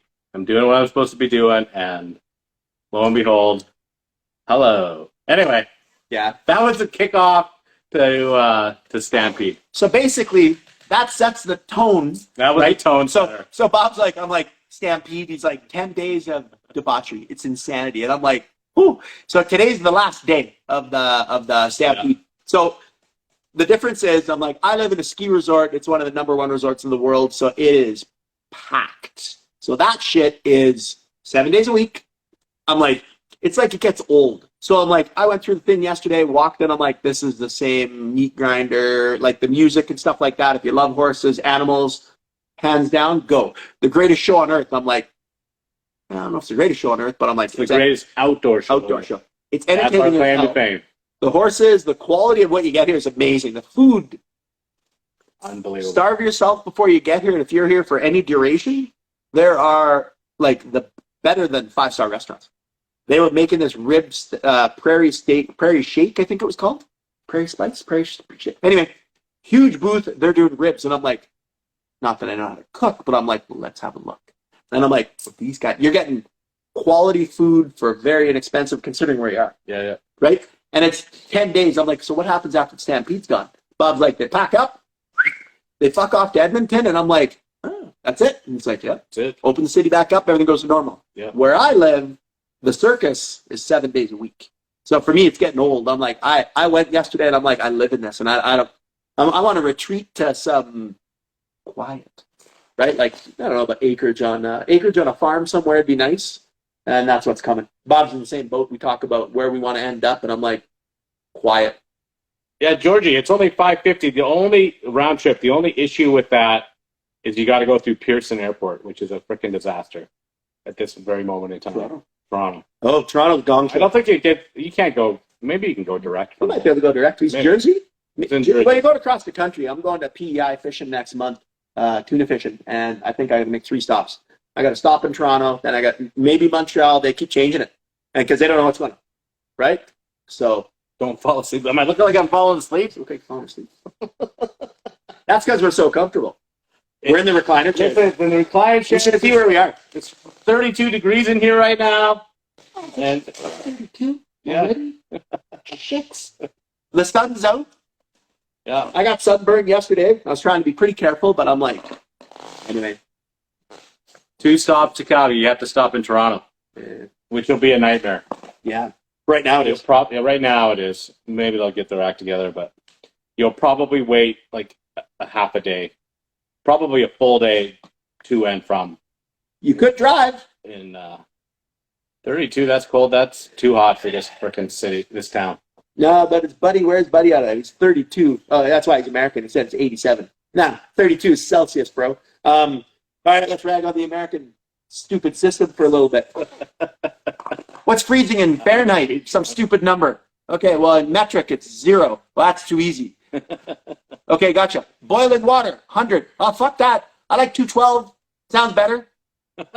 Incremental division in between all of the systems. And Americans, oh, they love that. It's hilarious because you got like there's the Americans and there's like one other. Is there even another Country? Britain. No, Britain used to be, but then they abolished. no. They got. Is there anyone currently No. that uses the America. empirical system? No. America. You know how many people have died because of this? When they do the volume equations in airplanes, it'd run out of fuel when it's first started because nobody switched, right? So then they'd go over to metric. I think it's just people don't like change. We've been doing it this way. You know, my dad, my granddad, you know, a foot is the measurement of a foot, and that's what it is. It's interesting you say that because you know your lifetime's what 80 years, we'll say, just for the easy math. And you don't like change over the course of 20 of it. Well, You're engaged. You think about it, we just talked about how it's gone from plumbing, poured lead joints to solder to press to was it just going to be clicked together in the future? I don't freaking know. well, like look at Centrotherm, right? Yeah. Centrotherm venting. You literally click, and you got a little tab. that holds it out. And you're like, in there. you pull it back, and you're like, that's it. And you're like, yeah, that is. Yeah. That's a lot of that's Oh, now not it's flying afraid of me. up Stuttgart, Stuttgart. not Dusseldorf. It's dumber than Discovery. Don't judge. What do you know? You don't know all this thing. That's all me and Turbo do is judge. Wait, That's it. I'm the most judgmental person ever. Maybe Bob is. We wrestle back and forth with this judgment shit, and I'm like, you know, shadow banned. I'm like, when Bob got shadow banned, I'm like, for what? Texas, freaking Texas. Oh man, I love it. And it was all over Viega. Texas? Yeah, dude in Texas says to me What? that Viega is crap, and so I did something stupid. I went to his website to see what kind of work he does, and then screenshotted it Yep. and said, "You're coming after me, and you got PEX water lines looking like a cobra snake." Yep. Posted that on my freaking Instagram, and he reported me for hate speech. He felt threatened. Done. Hate speech. And then A bad man. here's me twinkling along, and I'm like, you got clipped? I'm like, Yeah. have you ever watched my shit? Seriously. I'm like, I got shadow banned. I'm like, God knows what for. Could have been the 400 things I said yesterday. You made someone feel unsafe. I made someone feel unsafe. That is, man. It's so interesting to me how it's gone from, it's all about feelings now. Yeah. Yeah. Forever, it was not about feelings, it was about truth. I remember when it was about truth, and then that word got switched to my truth. And now, Your version. no longer is, it's everything's subjective. My truth is whatever. They need to send me free tools and fittings. Yeah. I love Viega. Good luck with that. Viega? Well, it's funny. MCO, the wholesale I deal with, they're like, oh, by the way, Turk, we are now stocking only Viega fittings. And I'm like, why? And I'm like, why would you do that? I'm like, and nothing wrong with Viega, but I'm like, why would you go linear and mono to one? Nibco. And it's like, you know what it says to me? This was the best. I'm like, you guys have Nibco and Apollo and all the other brands, like BMI. And I'm like, okay. And he goes, well, guys don't like them. And I'm like, what the fuck is not to like about a 2-inch press 90? The Viega one, oh, it's a lot better. Listen, I go, click. I'm like, I don't care whether it's Viega. Viega makes quality product. Not saying they don't, but so does BMI. So does Apollo.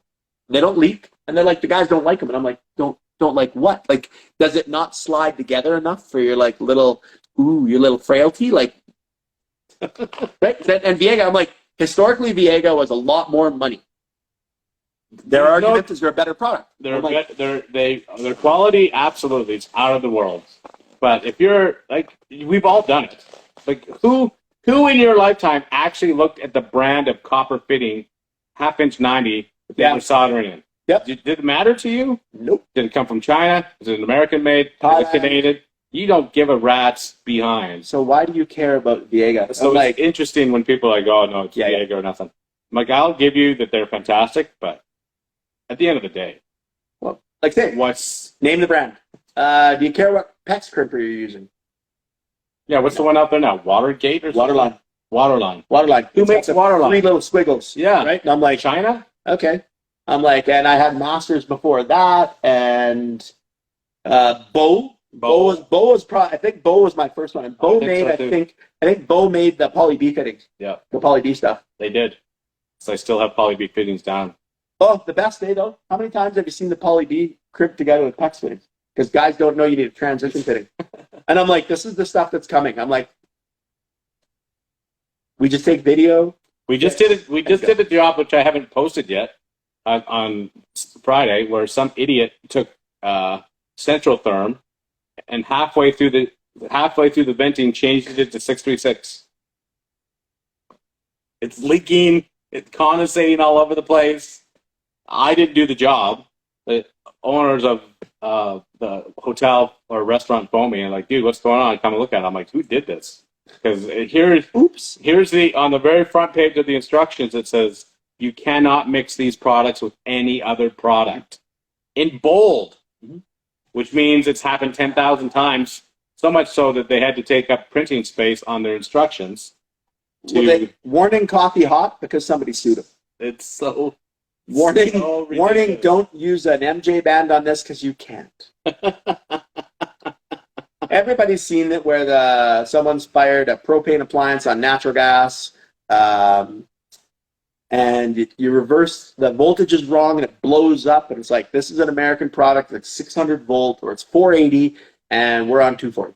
Yeah. And it goes kaboom, there's a blue flash, and then they're like, oh my God, you sent me the wrong product. And at the end of the day, responsibility falls on the installer for verifying the fuel and the voltage. Yeah, it's true. Yep. I didn't know. I'm like, how can you? You lit it up, the thing must have went, woo! It's letting out 2.5 times what it should. Imagine getting in your car and instead of doing, you put it to the floor and it like you go 2.5 times faster than you used to. Yeah, you're gonna run through your garage. Well, when I started in Whistler, no manometers. When I pulled out a Magna Helix, people were like, what is that? I'm like, so I'm going to do my pressure test. Yeah, it's amazing. I've never seen one of those, and I'm like, how do they test? What do they use? Do they use a Borden tube? Like, what do they got? Right? Do they use a tube full of water with a tape measure in the middle? It'll work. And I'm like, when I started doing it, guys didn't do, in Whistler, they didn't do combustion analysis. We would go, and it was all propane. So the carbon, the soot was unbelievable. Now, combustion analyzers, people are pro, but you also getting a lot more shit now with the Gas Safety Authority, where we are. If you're doing work without a license, it's a big deal. Lots of guys put in products they're not supposed to, and they get clipped and smacked around from the district, and all the money, the cash deals, right? Omar was talking about it. There's one where they're talking about it right now is going to this was awesome. This was a couple weeks ago. So there's a guy in town, he's called the Home Doctor. He's not a plumber, but he puts in a shit ton of water heaters. I had that guy put a loaf of bread size shit in his underwear because this is what I told him, and this is coming. So the district. I don't endorse anything that Turbo. Yeah, I wouldn't.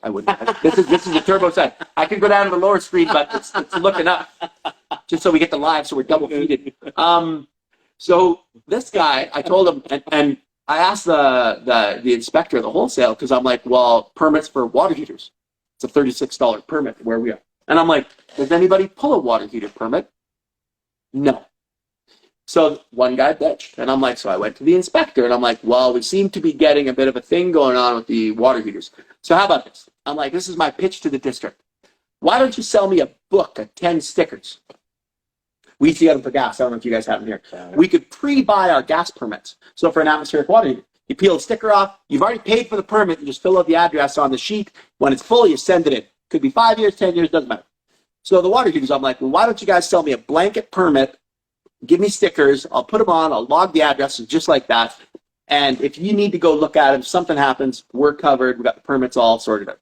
He's like, that's not a bad idea. And I'm like, otherwise, I will never pull a water heater permit. I'm not going to go on Monday morning, on the Sunday, I put a 40 in, and I'm like, 40-gallon residential electric, because we got a lot of electric where we are. I'm not going to go back and pull it. So this guy has a home handyman company. So then the district tells me they're going to go to the plumbing wholesale, and this guy people that aren't plumbers that are buying, what did he say? An exorbitant amount of plumbing product. So this guy put in 100 water heaters last year. He made $100,000 off water heaters, and he's not a plumber, so he's thinking he's killing it. Well, they're going to go back and then they're going to pull the permit. And they're going to give him a fine for each water heater he put in, and Bummer. go do the inspection. And I'm like, ooh, all the money he's made over all the years of all the illegal plumbing he's done. The door closes, smacks him on the ass. Go that way. Yeah. Where your certification doesn't matter, Yeah. right? And it comes down to what? Liability. That's where it's all going. Your ticket is only going to become more and more important. Your ticket's more valuable. I think it's a good thing. How many plumbers aren't gas fitters? It blows me away. Like, is that do you have to take it separately in BC? Well, they just brought it out. It used to be joined. If you were a plumber in British Columbia, Rael just got out. He's a certified B gas fitter, right? Unlimited ticket. But he's a gas fitter and he's a plumber. And he's got his backflow ticket. And he's got his, I don't know what else they get. They get a little crane thing. They get some rigging stuff, some safety course and shit like that. So when you get out, but you're a plumber and gas fitter. Then they said, nah, fuck that. They removed it. So now you have a gas fitting course only and a plumbing course only. So when you're in BC now, you're not a gas fitter. Yeah, they just changed that today. Yeah. So Peter or Isaiah, what you just said, plumbing gas fitter. Peter will be because he got in time. He got in time. Yeah. If a new guy started school tomorrow, Monday, all he gets is his plumbing ticket. And that's the same as us in British Columbia. So now you can still get your gas license. Like there's a gas course program, the whole thing. But now, which is odd, because it should be, when they teach you the trade, it should be fire sprinkler, it should be plumbing, it should be gas fitting, it should be all of the piping trades, refrigeration, and you go which way you want to go. I agree. Right? It should be like math. We're going to teach you all this shit, and if you want to carry it on, calculus, algebra, you got your own trigonometry, you can diversify. But you should have everything at the start. When we did the sheet metal trade used to be part of plumbing. Yeah, that's it. And they split that off. But all of third year, from talking to Isaiah, that's all it is combustion air, dilution air, gas. All yeah, gas. That's right. Same in BC. Gas. Yep. So I don't know how they take it out and still have 4 years of materials. A 4-year plumbing course in third year is occupied by all gas. Fourth year is refresher on gas and portion of plumbing. Getting you ready for the interprovincial, the IP. It's gas. It's a refresher of the first 2 years. Yep. And they throw in pools, water softeners, and septic fields, like as a day course. Yes. This is a septic field. This is what it looks like. These are the components, and then good luck out there working on it. Go off with the softeners as well and pools. This is how a pool works. This is how the pumps work.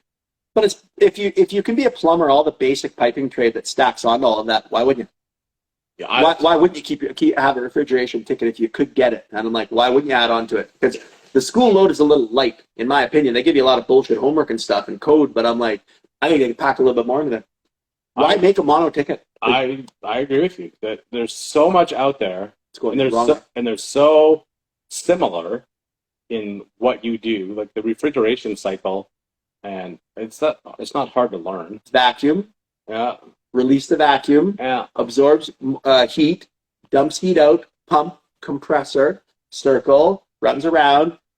When it reatomizes, it absorbs the heat. Then you compress it back down to liquid, and then you got this hydrological cycle going on inside of the refrigeration system. Yeah. So why don't we get a ticket for it? It's weird. Like you say, you at least get the basics of it. And I'm not by any means suggesting that anybody can work on refrigeration, because you'll kill yourself if you do that.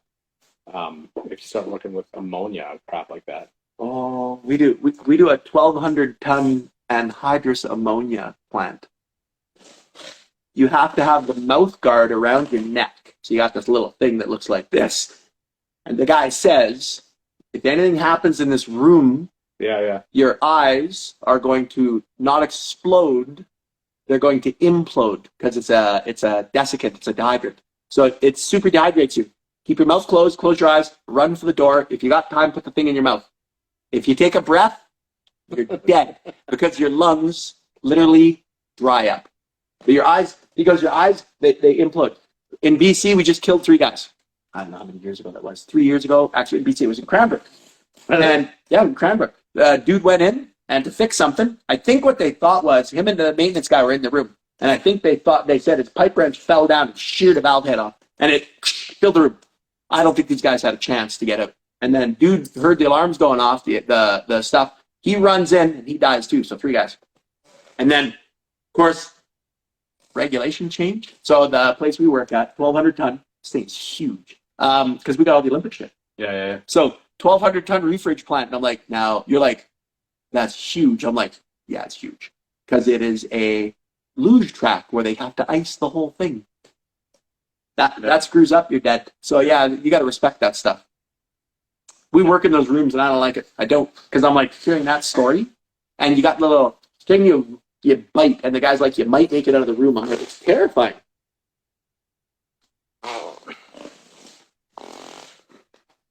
Yeah. Omar was just saying, there's lots of companies that don't want to pay for that stuff. I don't understand that though. With the tickets and the upgrades and stuff. Yeah. I mean, like you say, like Turbo said, if you're willing to invest in yourself, then I'll be willing to invest in you. Yeah. So I mean, from Omar's end, if companies aren't willing to do that, I'm like, you know what? I do a lot of restoration work, and do you know why I do a lot of restoration work? Because I have a gas license, I have a plumbing ticket, and my electrical endorsement on my gas license. So to be legitimately correct, which these companies are, that you have to do everything right. You hire an electrician for electrical, plumber for plumbing. There is no corners cut in the insurance industry because there's no litigate. It's all about liability, getting sued. So when I go in to do a dishwasher removal, they don't have to call the electrician in. I'm like, and this is how stupid it is.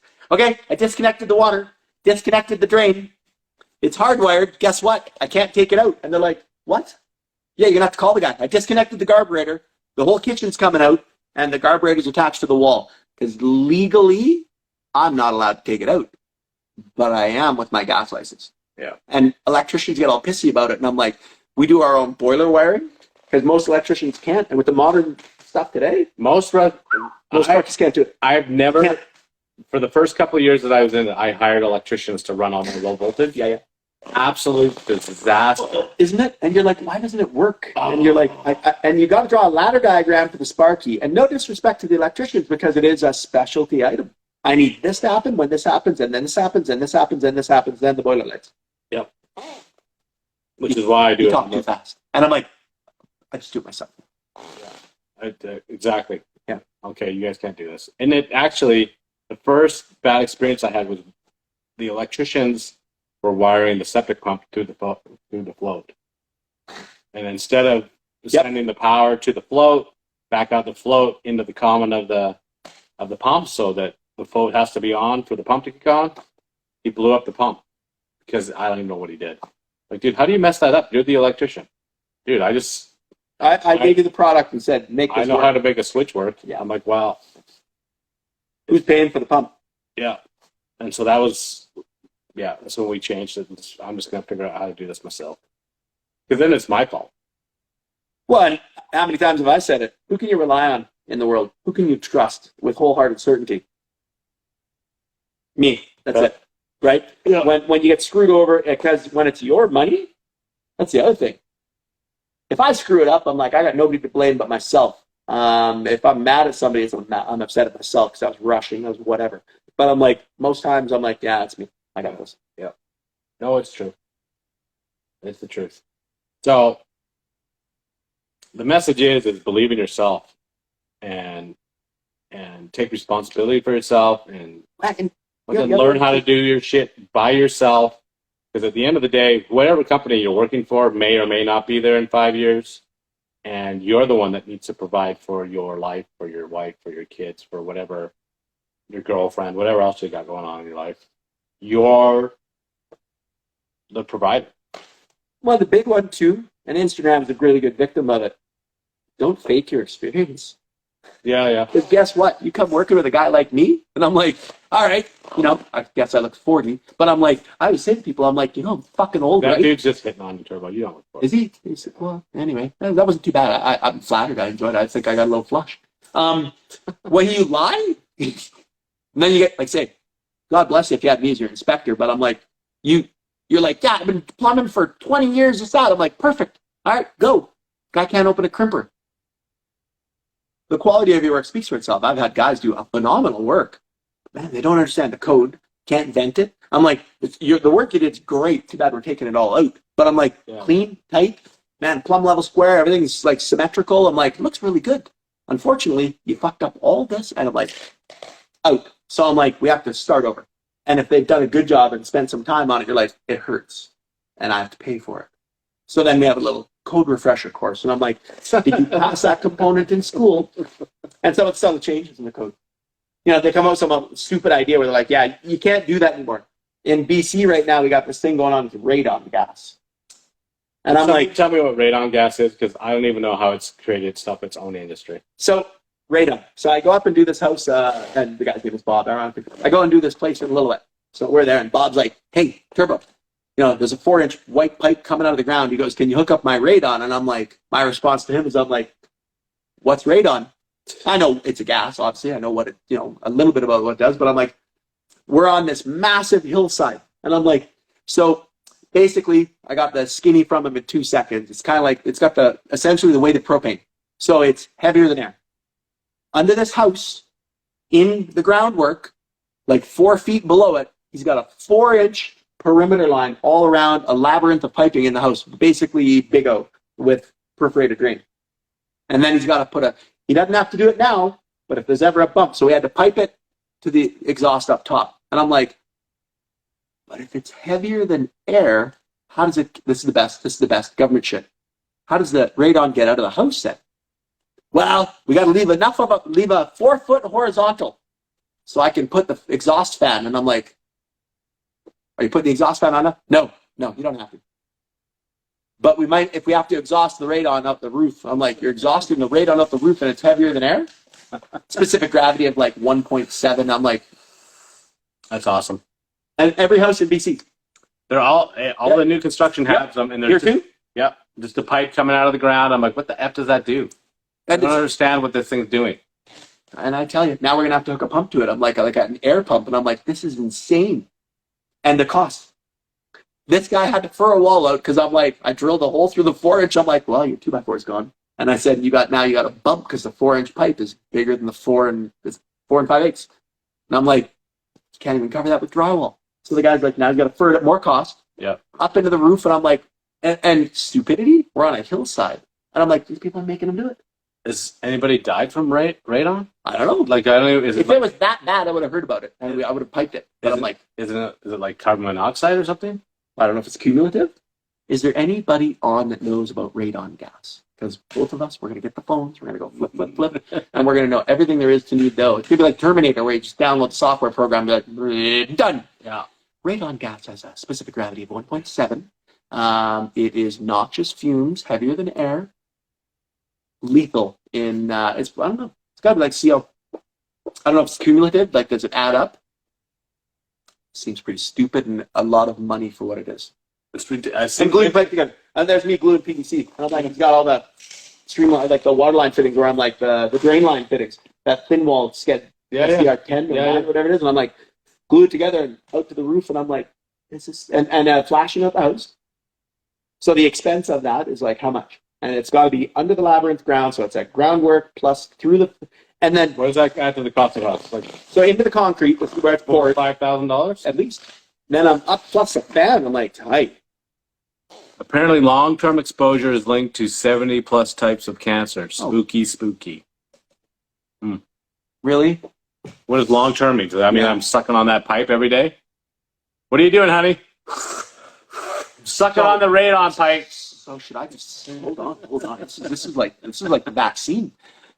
Should I be scared going into crawl spaces now that don't have a radon ejection system? And should I bring in I've only got a quad gas detector. Should I buy? I'm gonna have to buy another one now. I'm gonna have to get the MSA, the Mining Safety Authority, is gonna have to come in.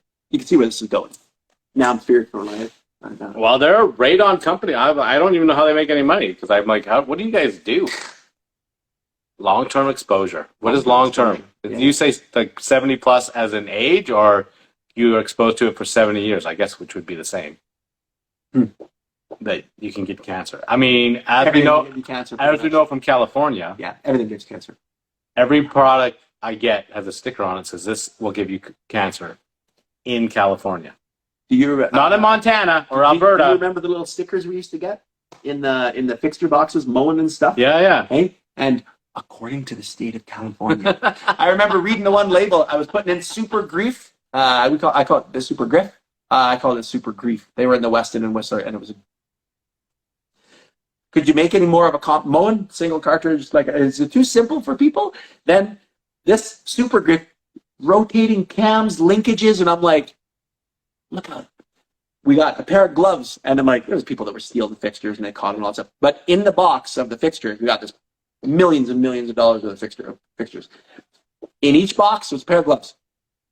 And then on top of the thing was a little sticker. And I'm like, yep, and we used to have to put the gloves on to put the fixtures on. To protect you from the cancer? To protect you from the oil and the manufacturing oil. From the cancer. From cancer. And I'm like, what? And I'm like, should I be scared to put, and I'm like, my response, I'm like, well, I didn't know anything about this. Should I be scared to put fixtures in? My boss is like, all right. Californians are freaked out about everything. And I'm like, he goes, California's only in California. Yeah. Jimmy would know about, what did he call it? Tort law. I don't know exactly what that stands for, but it's the overarching, we are protected from every liability known to man. And that's in California? Well, no, you see that stuff where, I took some pictures of, we're in a public place and I'm in front of the bathroom and I'm in front of the toilet and it says, this is not potable water. Yes. I'm like, who the hell is taking a drink out of the urinal of the toilet water? They had to put the sign on there. And I had a conversation, a brief one with Jimmy, like it's tort law, where you literally just blanket cover everything. Yeah, covers your shit. And so, What did he say? Yeah, it's insanity. And so, I don't know how California got a hold on the entire North American continent. But Well, I would enjoy California, Los Angeles. You know, I figure I'd move there in about 10 years because they've made a progressive step forward, and you're not allowed to have a new gas station open in Los Angeles. we talked about that the other day. No new gas Electric. stations in LA. LA. Yep, Los Angeles. Guess what you people are doing? They're solving the world's problems. You guys So, are going to be the cleanest city in the world. Oh, gas But the stations. coal-fired power plant in Arizona that gives you all your stuff, I'm like, those trees are just stunted on the other side of the valley. It's all good. Don't even worry about that. Don't pay attention to the 4 coal mines that opened in China last week. Yeah, 2 coal power plants a week, I think, was what they were bringing online, and their net cubic meters of carbon. Oh, sorry, I don't know. Their You net realize cubic we all live yards, in a big, massive fishbowl. We're all breathing the same air. So, yes. in Canada, with our 35, 40 million people, we're doing our part, man. We are locking her down. There's a carbon tax. We are just on it. And then China's like, we get 10 more. Woo! Hey, whatever we do. Throwing India in there as well. They're pushing all the plastics into the Indian Ocean right now. Oh, man. One of my apprentices, Cody Ross, him and his girlfriend, they go to India and they're wherever on the ocean, and he's drinking his coffee in his little bistro in the morning, and he's watching, and the tide goes out, and he sees all these people, like just tons of them, like walking, and he goes, is that like a field trip or something? And they got like archaeologists, they got like equipment, and he's like watching, he's like, what are they doing? So days, he's there for like a few weeks, so he's drinking his coffee, and one day he's like, excuse me, what's going on? And he goes, oh, they're taking the garbage out. And he's like, they're what? He goes, well, every day they walk out on the shelf, they put their bags onto the thing, the ocean tide comes in and it carries all the garbage into the ocean. And I'm like, what? Make sure you pay Every day. 13 cents a liter in carbon tax. Yeah, we'll save the world with our So little that Canadian bump. our governments can make sure that And they pay the right people. where do you think the stolen money goes? Who do you think's pocket that's in? Do you think they're saving the environment with it? I don't think so. Oh yeah, no bags. Yeah. I know. Guess what? So this hasn't been heavily reported, but you can fact check it if you want. Guess what's showing up in Rwanda? Rwanda? Something close to like some Canadian product? Bob, say it's not so. What's in Rwanda that comes from us? Strangely, lots of the guns that they sent to the Ukraine have ended up in Rwanda, which is really strange. The U.S. guns that they supplied the Ukrainians with to fight off the evil Russians? Yeah. Oh, So basically, if I'm the States and Turbo is Ukraine, God. I give him the guns, Yep. And I sell them. and Turbo sells them for money and sells them to Rwanda so that they can start the next phase of the genocide Yep. that's happening down there. It's like the government But- worried about your safety. They're really worried about the Ukrainians and the Russians. Hey, man, we are so beat up over it. I'm like, yeah, maybe some of you are, but more of you. What did Ukraine get so far? They've got like 44 billion was the states. That was, no, that was one that was payment. the first draw, and then he said, They have That's easily sent over worldwide. They've easily got $100 billion. and Russia's like, we sent our B team in. We're going to flatten the country pretty quick here. So I don't know what to tell you guys. you're funding the wrong side. It's like the Confederate Army. Yeah. The fact that, and I'm not rooting for Putin in any way, shape, or form, but that dude is who he is. And he They've said, been fighting each other for hundreds and hundreds and hundreds of thousands of years. when World War II ended, here's some brief history for you, Chachis. And they split up Berlin. They signed a treaty that the NATO forces would never go past the middle of Germany, basically, because it was obviously a threat to the Russians. Which what did they call themselves back then? CCP. No, like the socialists. like they had like Romania and Hungary and Bulgaria. That coalition, the Balkans. whichever, I can't remember the name of what it was called. But the one hub, yeah. And they had NATO, and everybody had their border states to protect each other. Well, that's all been evaporated, and now the states is like, we're going to make Ukraine NATO, which is the sole source of the conflict that we're having right now. Yep. Is that the states have decided to make NATO, Ukraine a NATO nation, and the USSR is like, the hell you are. Well, and once NATO has Ukraine, then you've got the NATO military that can protect that. Then it gets complicated. Jimmy wants to talk about the Cubs. How are the Cubs going? No, it's not the USSR. So there was NATO, the North American, what is it? North American Treaty Organization? It sounded like No. And then the North Atlantic Treaty. Treaty? Yeah. Is that what it is? North Atlantic Treaty? They got together and they said, look at it. Somebody's a dickhead. We're going to help you. Yeah. And they Russia did the exact same thing. And they want Ukraine to go with the money, where they're like, well, just pay us the 400 billion entrance exam thing, and then we'll protect you. Yeah. But all the other NATO countries are like, we'll give you a little bit of money. We'll send some guns over, but we're really not committed. Russia did the same thing. I just can't remember the name. Yeah, but it was the NATO version, but the Russian version. Yeah, it was like NATO. It was like Axis and Allies. Yeah. I don't know what the Axis powers of the Russian side were called. They had their own acronym, which for some reason escapes me at this moment. Why don't you, Chachis, Google it? You tell me what it is. Somebody is on the internet right now. NATO versus must bring up something. Because it's like an AA or AMR or something like that. It's the Russian side of NATO, the opposition to NATO, basically. Yeah. Yep. Anyway, it's a hell of a mess for money, and oh, God bless you for sending cash. Right? That's the other thing. Where do you think all the Biden cash went? Where it's like this. Wing, wing, wing, wing, wing, wing, wing. $100 billion. You're like, who's doing the accounting? That's such a big number, I can't even fathom it. It's like, yeah. Oh, the Cubs suck. Yeah. Oh, BRICS. No, that's not BRICS. it. No, it isn't. Okay, look it. Back to the internet. It's called Google. Don't you love when you say something or you use a tool and someone's like, what is that? And I'm like, I'll do the, I'll respond to somebody. Oh, there it is. CSTO. CSTO. What does that stand for, Yeah. Laura? What's the acronym? Get it out there. She couldn't give us the whole word. Communist, Socialist. state, Communist, state, something. communist, socialist. Bring it in. Money. And you got to pay to get into it too, I'm sure. Like NATO, what does that cost Ukraine? Oh, yeah, I don't know. Because you got to buy into it. We're not giving you the... North Atlantic Corporate Council. What? Yeah, what is that? North Atlantic. No, that's not it. Gotta help us out. Laura's Everybody's Googling. Yeah, Laura's Everybody's collective security. Trade organization? Treaty? Yeah. There we go. That sounds like a communist vernacular. But it's all money. Collective Money. security. Yeah. It's all it's about. Money and power. And I'm like, and then what? They got a bunch of wheat sitting in their port that everybody's freaking out over. And I'm like, guys, so what do they got? 15 containers a week that people can't eat? I'm like, there's some shit coming in the world. You mock our firewood getting, but I'm like, yeah, talk to me. Treaty Organization. There we go. Yeah. So that's what North Atlantic Treaty Organization, collective security.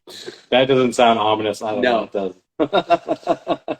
With the communist state taking all the money. So the collective security treaty organization has lost some members, including whatever. I think the only ones that are left are like half of Bulgaria and they kept Crimea. That was the big problem last time. But I couldn't understand why. Russia's toying with them. Because everybody's like, "Oh, Ukraine's putting up a good fight." I'm like, "Do you know how big Russia is, and do you know how much?" Are they putting up a good fight? I literally saw a thing yesterday that everything that Russia has wanted took. They've taken it. Well, that's when everybody's like, "Oh, the Kiev isn't going to fall," and I'm like, Russia's like, "Okay, send in the apprentices first. They load in the shells backwards and the tank blows up and they're like, are you sending in the primaries? No. But what Russia will do is they've got the power. They could take Ukraine anytime they want. I do not know why they're slow drawing out. I don't know. I don't get it. Maybe it's because There's a reason. But they probably don't want to take it all. I mean, what would happen if they took it all? They would probably start World War. Yeah. But the other countries too, because he goes, if you guys come in here, we'll drop a nuke on you. And he goes, they got a hypersonic nuke that makes it from Moscow to New York in 13 minutes. And I'm like, I can't believe we're back in the day when I was in high school. Cold War. It was all about nuclear threat. Yeah, Cold War. We're right there again. And legitimately, we haven't had nuclear threat for what, 20 years, man? Well, Reagan and those guys sorted it out. They're like, we can shoot now, the nuclear weapon out of the space with a laser. Space Wars, that's what it was called. Yes, Star Wars. Reagan's Strategic Defense Initiative, where he set up that network, remember? And it was billions back in the day. Now Russia's like, hey, look, we've invented a hypersonic. You won't even know it's on its way until it's gone. 20 million people are dead, and I'm like, well, there you go. We told you. Don't screw like Russia's wild, man. Yeah. Right? 14th largest economy behind Canada, 10th. Yeah. Look at Jimmy Googling away. Ooh, you know what? We got a fact checker. It's perfect. And then we don't know what the acronym What is the number one economy in the world? It can't be the U.S. anymore. What do you think it is? Go to China. China? Just out of sheer volume. China, India, it's just sheer usage, right? The number one, I'm like, what's the number one economy in the world? Or it could be some curveball thing like Saudi Arabia, right? Yeah. It's some stupid thing where you're like United Arab Emirates because they've got so much oil. China. Yeah, I would have figured it was China, sheer volume of people. Yeah. China, India, Saudi will be up there just because of the money and the oil, right? Yeah. That's what states. Oh, and I bet you the number one, Vatican. Passed the U.S. 4 years ago. Yeah, it did. No shit. China passed America 4 years ago. So does that mean U.S. is number two? Gotta be. They're in a poopy position.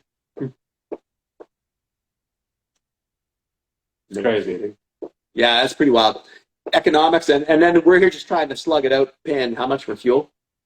Every day I'm like, oh man, I like, it literally is almost, for some jobs, it's actually costing us money to go to the job. Like, we wouldn't even make any money. By the time you factor in expenses. Have you ever bought a car? Right? Like, buy a vehicle. Just kidding, it's the United States. Oh, what? Yeah. What does that mean? What does that mean? Is it the United States is actually number one still? Well, the GDP. Here's the problem, I guess, with that. It's like a statistic. You can fudge it. You fudge it anyway. You don't think it's China? They got a billion, 3 people there. I'm like, just sheer people. They would have the largest economy. It's got to be like when you see those surveys, which we see all the time here in Calgary. Calgary is one of the best cities in the world to live. Top 5. I'm like, who took according to what that survey, and what was the criteria? Like, there's no way that Calgary is one of the top 5 cities In the world. in the world to live. I'm like, Yeah. I guess what do they look at? Economy, air quality. I don't know. Safety, security. Yeah. Or they spin it to it's one of the top 10 places to raise a family. What does that mean? I don't even know what that means. It means they have lots of movie theaters? I don't know. The amenities because of the oil are so significant. There's 7 trillion? China? China? There we go. Random fact, the US is the only country that has been at war with the world the longest. Well, that's no surprise. Second Amendment right means that they just like fighting. So what does that war mean? Does that mean, because literally the United States has become the policeman of the world, right? Team America World Police. Yeah, so if there's a conflict, they go there. Does that mean that they're at war? I would, because we're talking about statistics, I would dispute that and say, as far as I know, the United States has only declared war, what, twice? Well, Vietnam wasn't a war. Wasn't a war. That was They didn't declare war. Nope, they didn't declare war. World War I, World War II, they piggybacked on that. Korea was a police action. They didn't declare war there. Yeah. Right? So North Korea, South Korea, they didn't go to war. Was Desert Storm a war? I don't think they didn't declare war because what they were doing is going in defense, and it was like a police action. Okay, Googlers, all United States. Did the U.S. declare war on Iraq? Or was it just like a police action, like a NATO, whatever they call it now?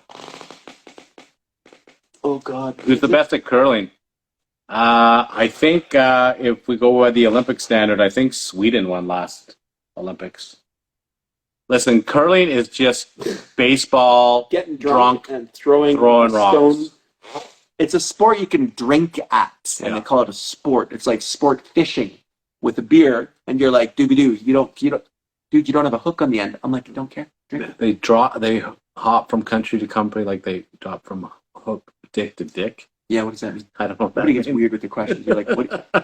Maybe using voice to text, and it comes through weird. So you're saying the United States polices like horse jump on dicks? I don't understand that. I don't know that. Well, the United States certainly isn't scared of getting involved in stuff. They certainly have their what they quote unquote call their interests, right? We got to protect our American interests in Ukraine or Romania or wherever the hell else. Well, they've laundered so much money through Ukraine. You wonder how much they couldn't do over there, right? With the Biden and all that stuff, you're like, oh man, it's crazy. Pax Americana. Now it just gets weird. What does that even mean? Pax Americana. You can't look it up right now. I'm doing it live. Did we smoke up? No, I don't. Bob doesn't partake in the double bloods. I'll look it up. Nope. We're gonna have to look it up now. If you're gonna make it your leg for you. Temple is as clean as a 50-year-old temple can be. Pure as the driven snow. That's how it works. Myself, not so much. Which is why he's a bit more preserved than I am. We'll look it up. Pax Americana. All right, I'll look it up. What's JC doing? He's like, he's doing shit. He's planting. Making us work. Planting seeds. We go from plumbing. Now we're over to world domination. Hey, we talked from lead. I'm not sure how we went from plumbing, pressing to NATO to now we're on world conflict. CSTO. Who owes the most money in the world? And now we're talking about America jumping on dicks, which I still don't quite understand what that means. Do you think Pax has killed the water distribution industry? The copper people think so. Right? When we started putting in plastic, I remember when Poly B came out, when they were like, remember when Poly came out and it was the miracle pipe, the water pipe, and they were like, you can put this in like spaghetti, and the salesmen were like, whoa, this stuff is the shit. Now you're like, not only that, so I'm of the vintage where I installed probably 100 million miles of Poly B myself. Then followed that up with 50 million miles of Kitech. Yep, Kitech. And installed it in every heating system for a decade because it was the memory pipe and I could bend it and it was amazing. Oh. And now I look like a chachi. Yep. Because Bob fucked us. Everything has to come out. Yep. When you see Kitech in a house and you're like, It's so bad. You're like, what do we have to do?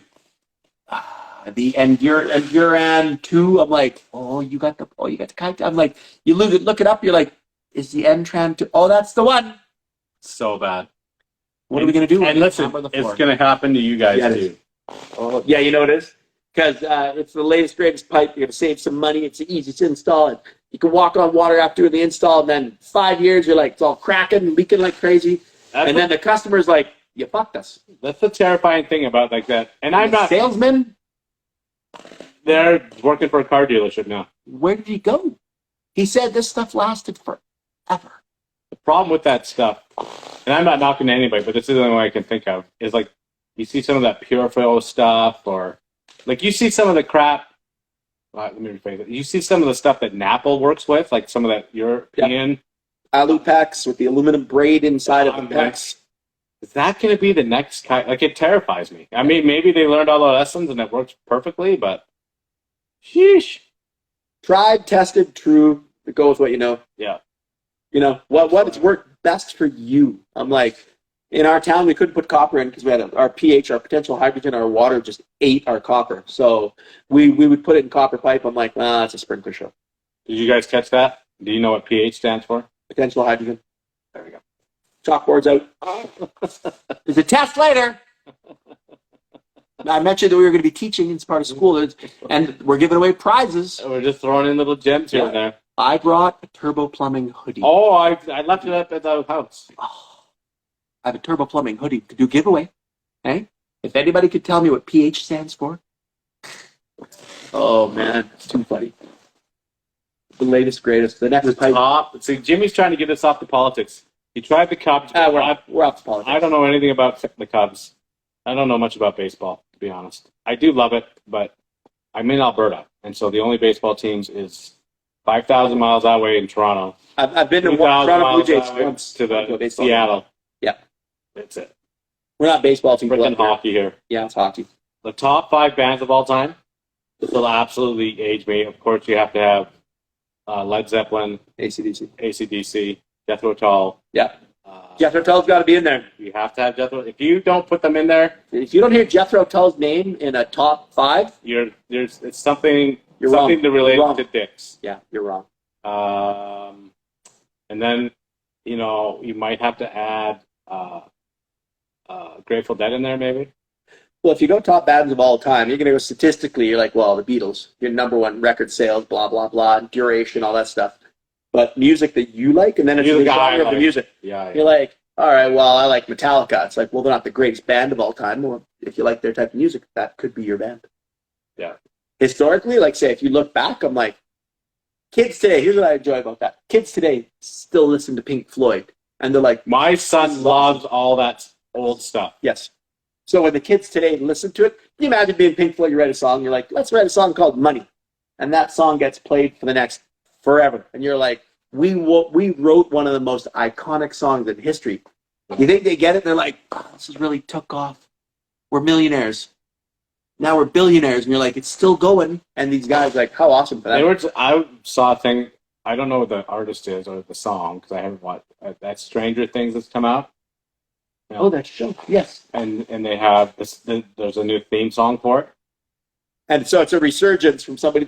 Stairway something. Yeah. Walking that stairway or something. Now it's the number one song in the world. They figure that chick has made because of the movie, the show. Because it's been played so often and it's used in all the TikTok videos and shit, that she's probably clearing $250K a week.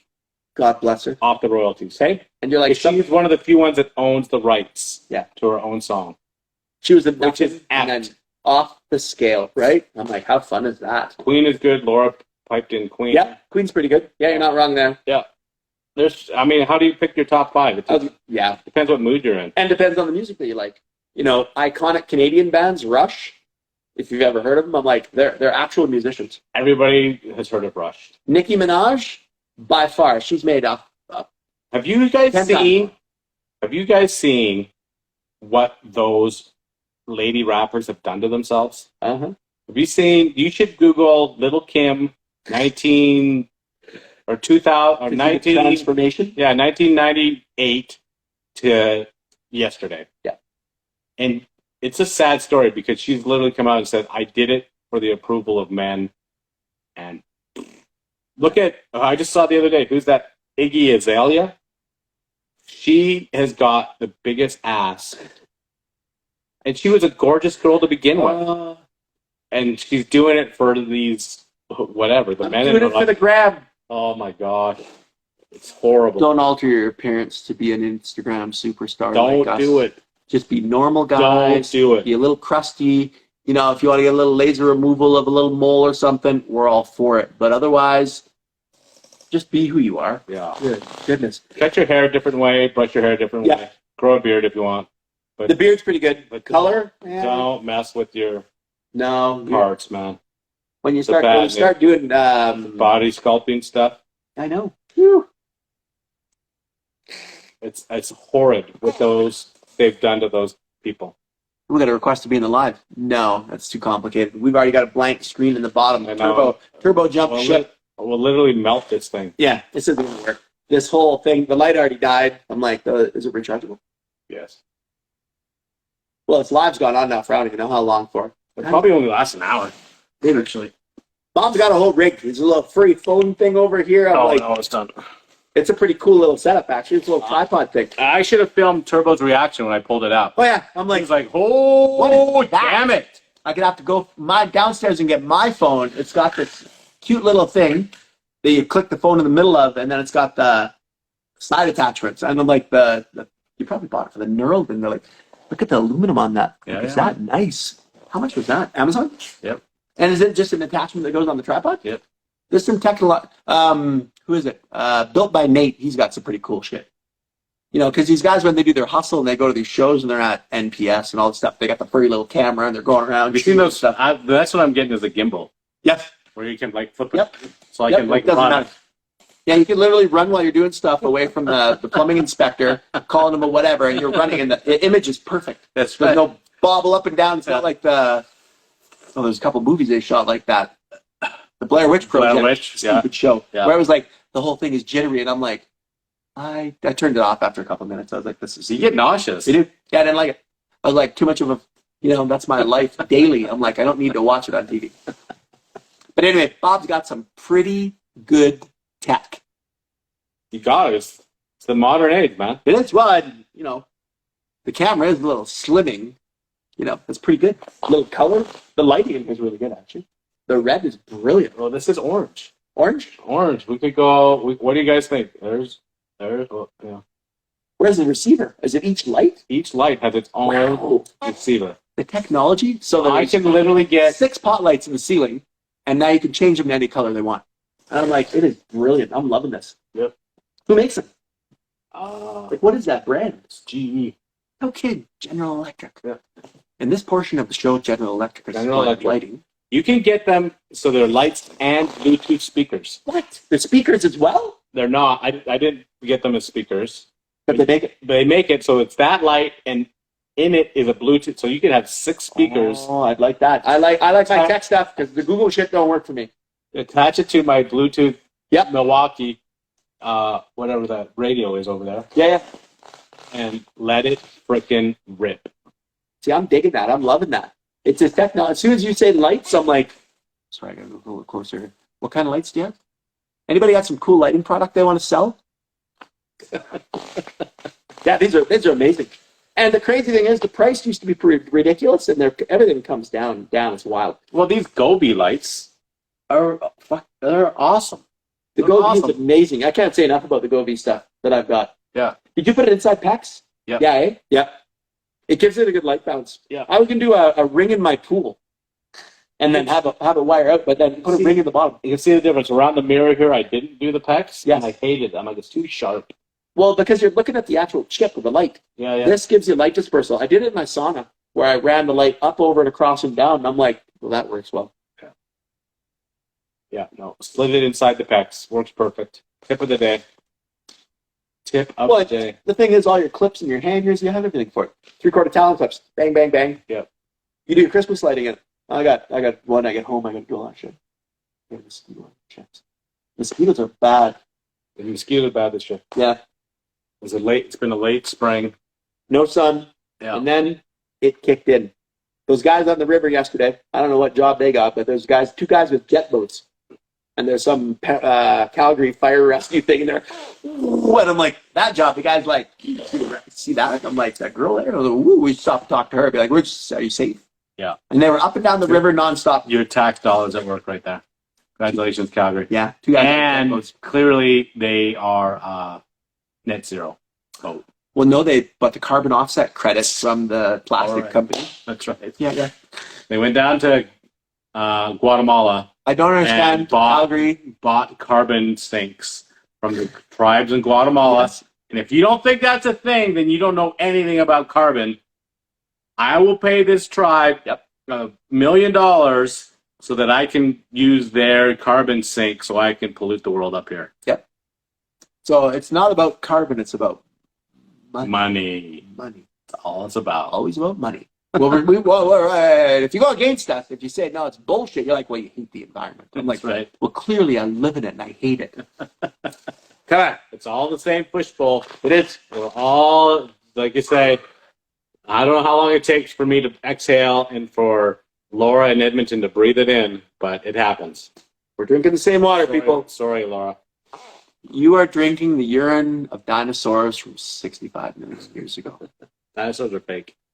Dinosaurs fake? But they found them in Drumheller, a whole bunch of them. There's a museum there. I've been at it. Have they ever found a complete skeleton, or do they just put them all together? I don't know. How could you tell? That or something you can Google. The better one to Google is Antarctica. That's right. We were talking about Antarctica. I'm like, I want to know more about that. Okay. Anybody been to Antarctica? No, we're freaking killing it. Anyway, you guys tell me why every civilized country in the world has signed an agreement with each other not to reveal what's going on in Antarctica. Anybody know? I know some conspiracy tinfoil guys in there in your mom's basement right now. What's the deal with Antarctica? What's with Antarctica? Why can nobody go there? Yep. And you should, it's part of that. You can Google, I think it's Richard Byrd, the World War II fighter pilot that had his diaries released. And I'm not going to say any of this stuff because I will get banned. Yeah, we won't talk about that, but Google that. Google that, and then you can direct message me and say, yeah, what the F? What the F is going on? Once you start reading some of the stuff where you're like, what? And then you dig into it a little more and you're like, is that serious? And you're like, it seems like it's legit. It's terrifying. Oh, Shackleton's one. He was the sailor. It's either Richard or Robert Byrd. He actually flew. He ditched. Well, he did ditch over Antarctica. But they were talking about his description of what he saw. Yeah. In his diary. It's B-Y-R-D. Yeah. Shackleton, he's got some interesting stories too, but he was a naval guy. Doesn't it make you want to get in a hot air balloon and give it a float? See if you can go over it? There's some weird crap going on. And every country's in there. And then you look at, they're all doing core samples though, because they're testing the ice because they want to see what happened. I'm just going to say that it's whatever they tell you they're doing, lies. They're lying to lies. You. Lying. I feel like we're like the Hodge twins. Did you ever watch those guys? Yeah. Hey? They're like, woo! The guy's like, buy Hodge twin. And you got to buy all their merchandise. You got to buy the merch. Oh, what? Jimmy's got some info. Jimmy's got some shit. What did he say? Oh, he went twice. Antarctica? What is that? My buddy went skydiving in Antarctica. Antarctica. No kidding. Really? You go skydiving there? Well, long and short, there's some shit going on down south. Explain to me why there's those treaties down there. It's signed by every country.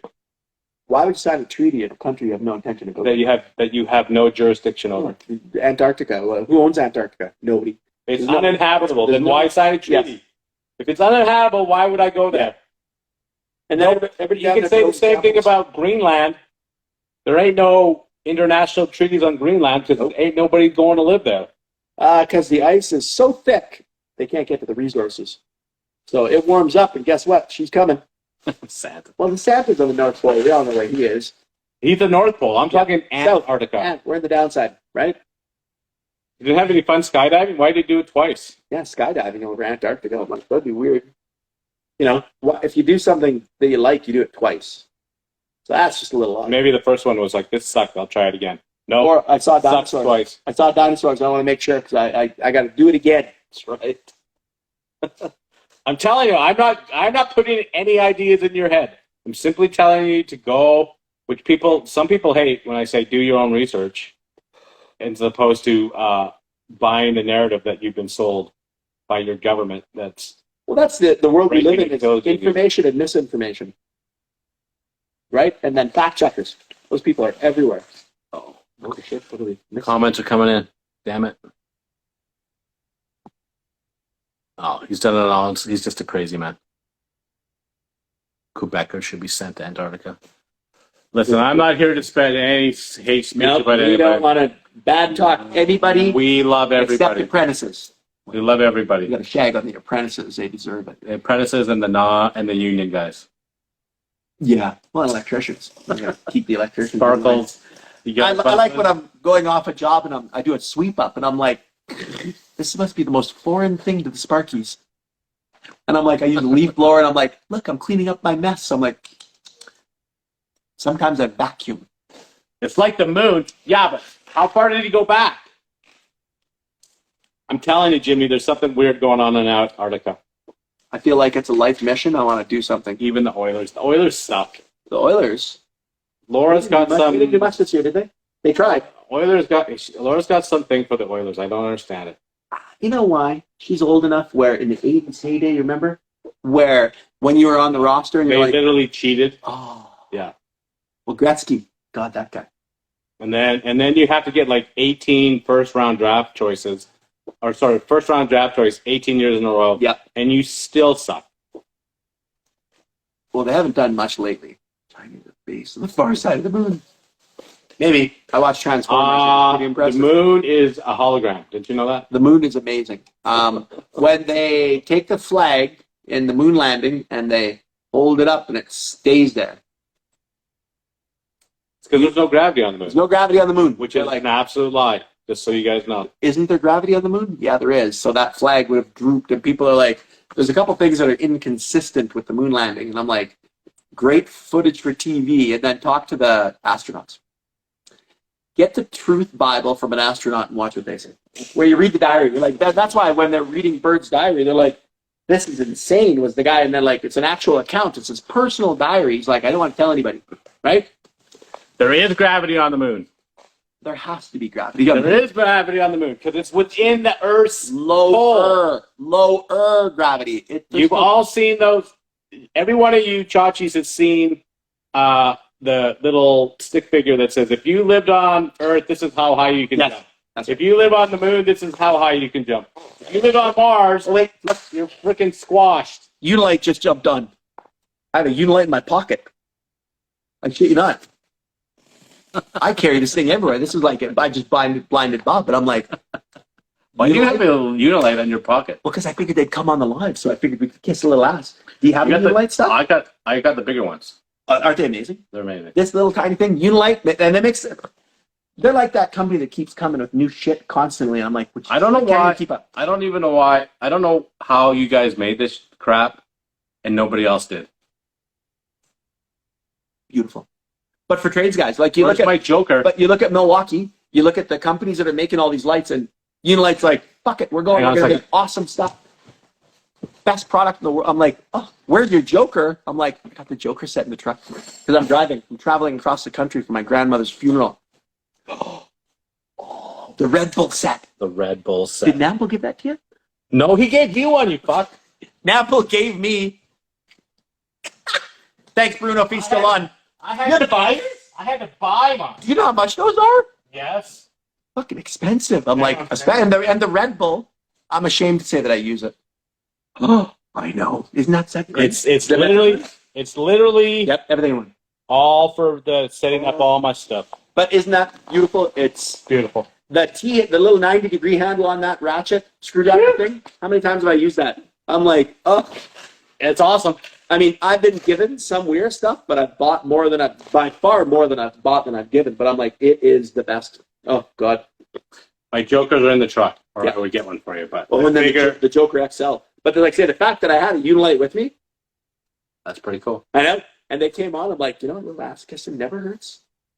Oh, these things are absolute. And rechargeability. I'll expect my free shit soon, please. The weird stuff. Yeah. Isn't that how it works? It does. If I put a product on the screen, you're supposed to send me free stuff. Well, but we have to chat about it too, though. But legitimately, I'm like, even if you get it given to you, I'm like, yeah. My problem is you guys didn't put the model number of this on here, so I don't know what model number it I don't is. even know what this is. What do they call this thing? I don't even know what they call this thing. The weird. It's not a Joker set because I'm like, it's. What do you call What this do you thing? call that? We don't know. I don't know what it's called. It's called a Wira Red Bull Awesome. Holy shit set. It's a holy shit set, is what you got to call it. I should call. Yeah. Like you should get away from the HSS. number. No numbers.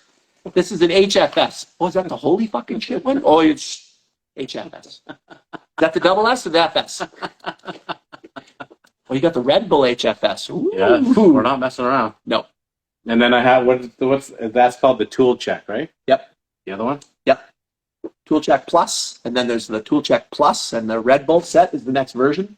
It's hundreds of dollars. I don't think they make the Red Bulls anymore. They don't. I was told they discontinued it. People were pissed off. I'm like, Bruno mailed me a set of each. I'm like, And why did Bruno marry you a set of each? Because I already had this. And yep. Turbo Yep. got a little green with Yep. jealousy. And so I sent And off a few things. He pulled off the magic Yeah. of Instagram. I mailed off like a liter of maple syrup. I'm like, Yeah. I know side red bread is buttered on. I was going to go over to Europe, and then this thing called COVID happened. Whee! That was it. Hey, it was done. Trampled by Trampled by turtles. Turtles, number 5 best bands. Trampled by turtles. By turtles, I've heard of them, but Hey Google, play Transferred by Turtles. I don't have a Google here because this is where I say all my bad Oh. and secret stuff is in this barn, so there's no This is the monitoring. Barn of Silence. Yeah. It's a technologically No. sort of inept area. No Yeah. recording devices. The only one is the ones that I bring in. There's nothing monitored here. It's a safe zone. I like that because we talked about some off the chain stuff this morning, and I'm like, we don't want anybody hearing that. It's true. I don't want Google listening Yep. to it. And the best part is, hey Google, turn off lights. I'm really shit right now. The lights going on. That's when they play it. If I'm on speaker, hey Google, flush toilet. And I'm like, people are like, I can't flush a toilet. She's talking right now. I do that on my stuff. And people are like, dude, seriously. And I'm like, because I'm like, hey Google, turn off lights. And all the lights go off. And people are like, stop. I think that's scary automation because somebody can hack into that thing and ruin your life. That's another conspiracy theory that we should probably not talk about. Well, I mean, when people say that, what about this, what about that? I'm like, we're talking on an iPhone right now, and it was you could crack the iPhone software, and then 2 kids in Florida got it. And then first thing they did, I think, with their massive power of technology is they said that Elon Musk was in flight, and they got his cell phone and said, here's where he is. He was a little pissed off about that. Yeah, He's like, what the heck is that? And I think it was 2 kids, Yeah, 14-year-olds in it's true. Florida. And I'm like, you know what? The Apple uncrackable, never going to do it, right? The FBI tried it. Apple's like, nope, we're not giving you the information. They're like, we can't unlock a phone. 14-year-old kid in Florida's like, watch this. Watch this. Hey? How Hey, Google, terrifying. get me a beer. I told you, Jimmy, there's no Google in here. No, there's no Google in here. Sorry, man. But if you got Google in your house, it'll bring you a beer. God bless you. Unless his wife's name is Google. That might go against you. That'd be weird. Yep. Can you imagine The wife's Google. how sideways that would go? Oh, yeah. Hey, Google, what do you want? I'm talking to the system. Well, there's got to be an Alexa out there, right? There's an Yeah, I Alexa. guess. There's Your a wife's lady, name Alexa. yeah, if your lady's named Alexa, you're like, great. That's You're going to have to stupid. change it to Lexi or Yeah. something like that. What's your nickname? And you're Wow. like, she'd literally change her name because everybody that would do that shit. Yeah. That would be bad news. Oh, technology. Has technology helped us or hurt us in our industry? With the boilers, with the efficiency, do you think the geothermal, I'm like, I watch geothermal systems getting gutted, replaced, and I'm like, the antiquated technology is what they blame it on. And I'm like, in 10 years, we bury everything, right? No, I'm not here all week. I'll be leaving today. I got to go down. I'm going to watch some of the prize things that are going on. They're doing some rodeo shit today at 5 something. 5:30, 6:30, or 7 o'clock. Yeah. The finals will be about 5 or 6. So So it's almost, it's 2:30, so it's Oh. connected. We had a blip in the matrix. Sorry about that. We're back. Anyway, we'd like to support the brand of Unilite. The only thing I got. I got a rigid hat. That's about it. And we're see Bob dipped out. And he's like, "Wait, sponsorship." I am sponsored by myself, but yeah, I bought this with my own money. Well, I'm not ashamed to say that Unilite sent this to me for free. And I will say this: I'm like, I've had a couple of their products. So I'm like, holy! It's weird. You feel the quality, right? You pick up a Milwaukee Rover light, and you're like, You sound like a Price is Right chick now. True. You can feel the quality. You can tell. You look at the machine screws. Rub it on your face like this.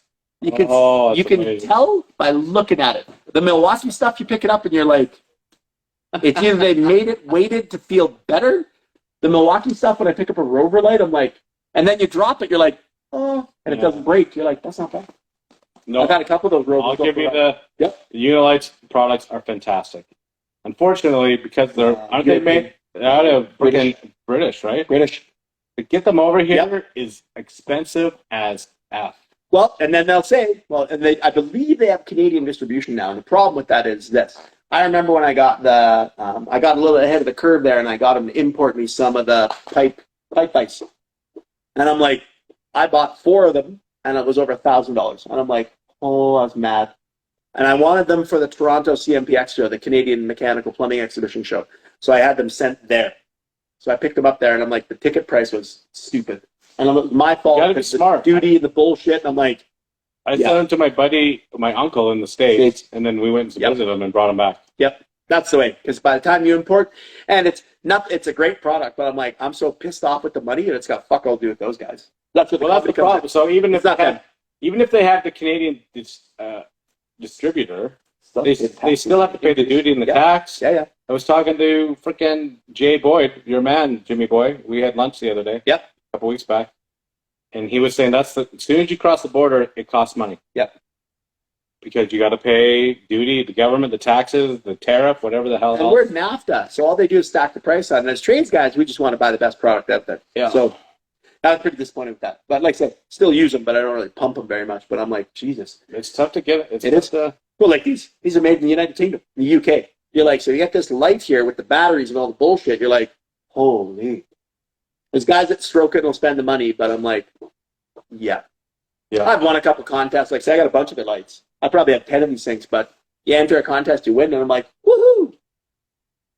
The last time I entered a contest was grade 10 beauty contest, and I lost. That was it.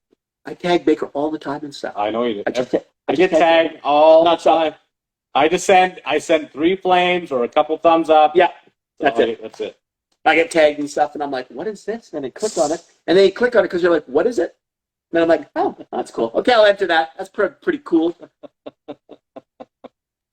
Something about getting shit for free. I don't know what it is, man. It makes people do stuff. Makes people crazy. Yeah, you say free, I'm like, man.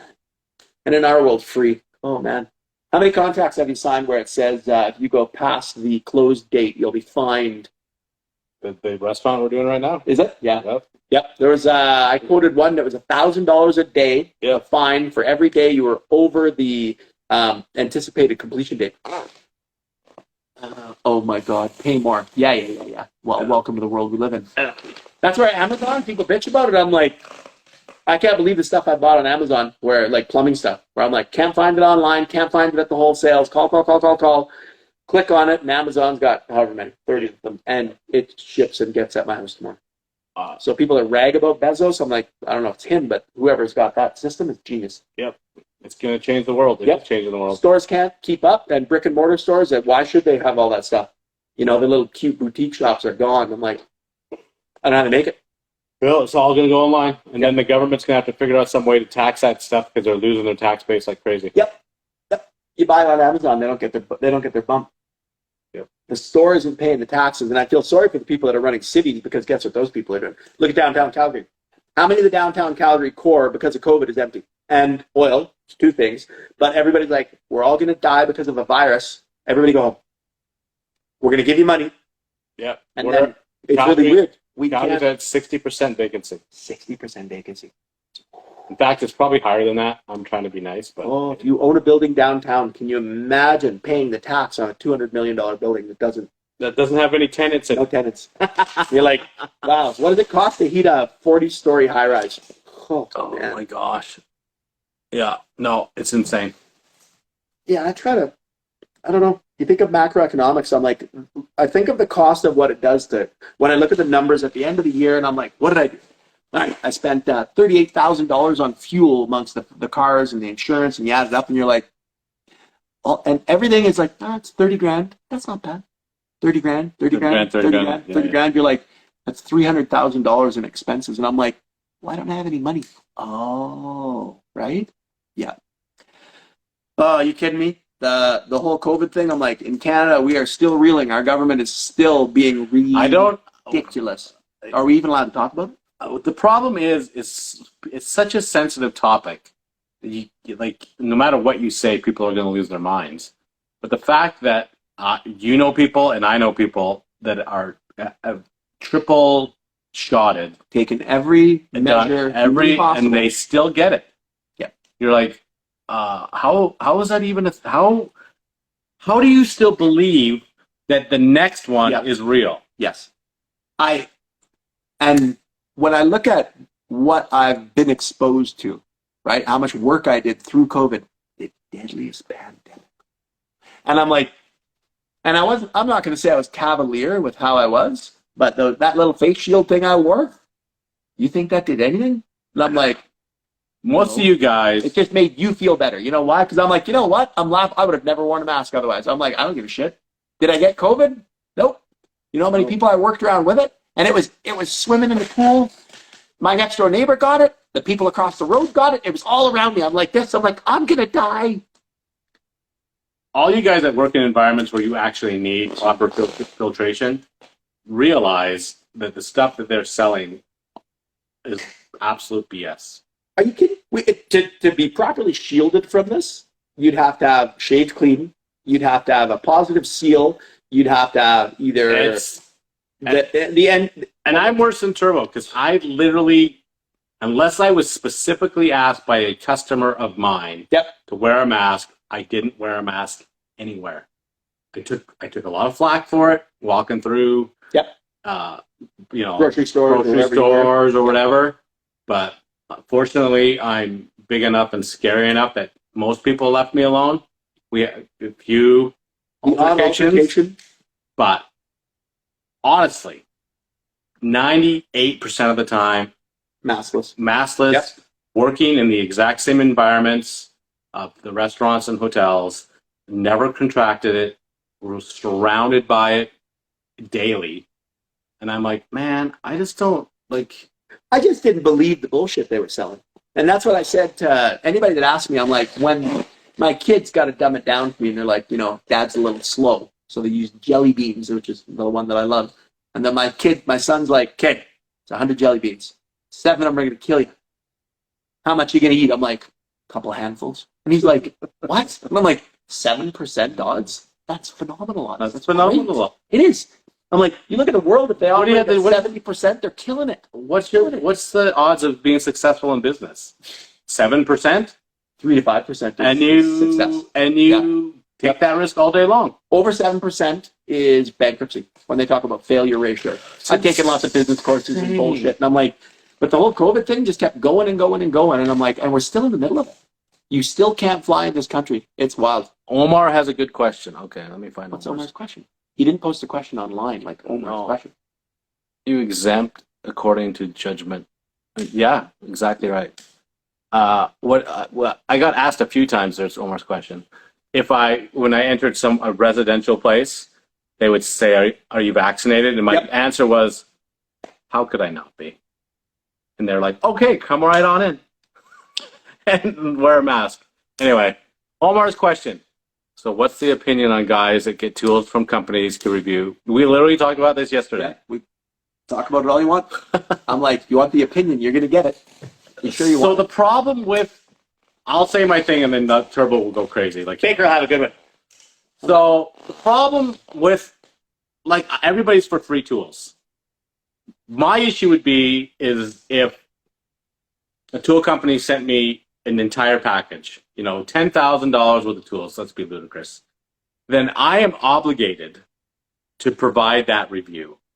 And of course, I'm also obligated to try and provide the most positive review possible because they've been gifted to me. Mm-hmm. That's how sponsorship works. Bob, we'd like to sponsor you. Here's some stuff. Tell us what you think. So it becomes jaded. So you see, every one of you guys have seen it, where you have the Milwaukee, what do they just call that thing? The pipelines? Oh, yeah, the new pipeline. New pipeline. So everybody's showing off the freaking vacuum, right? And you're like, okay, it's a fantastic vacuum. And then 7 days later, most of those same guys are showing off the Hilti stuff. This is the best ever. I'm like, what it's called, Neutron or something like that? Wasn't Milwaukee just the best vacuum you ever saw in your life? And now Hilti's. So I get it. Yeah.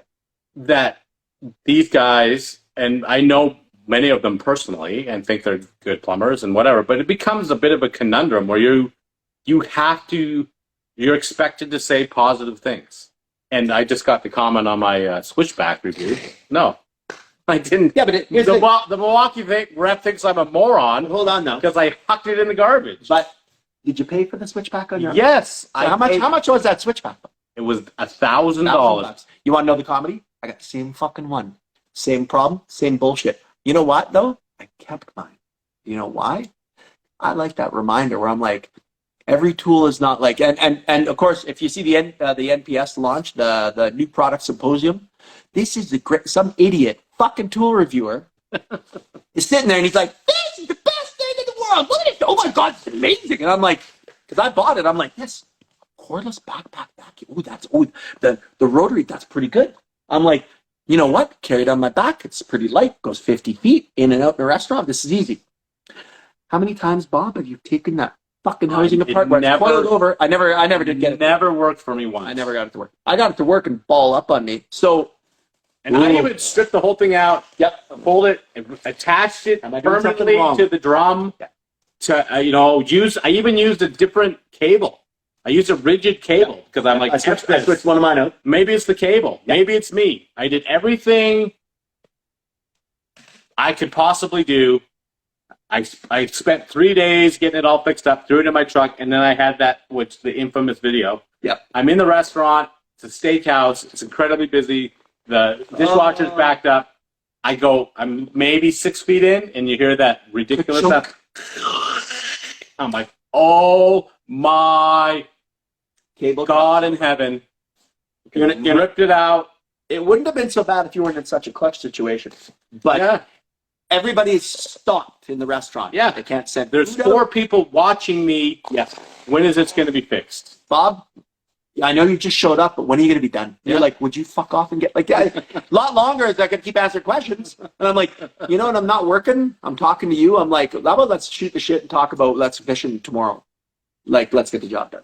And then the cable problem. And so you hear the comment there is the flex shaft. I think had one of the original flex shafts in Canada.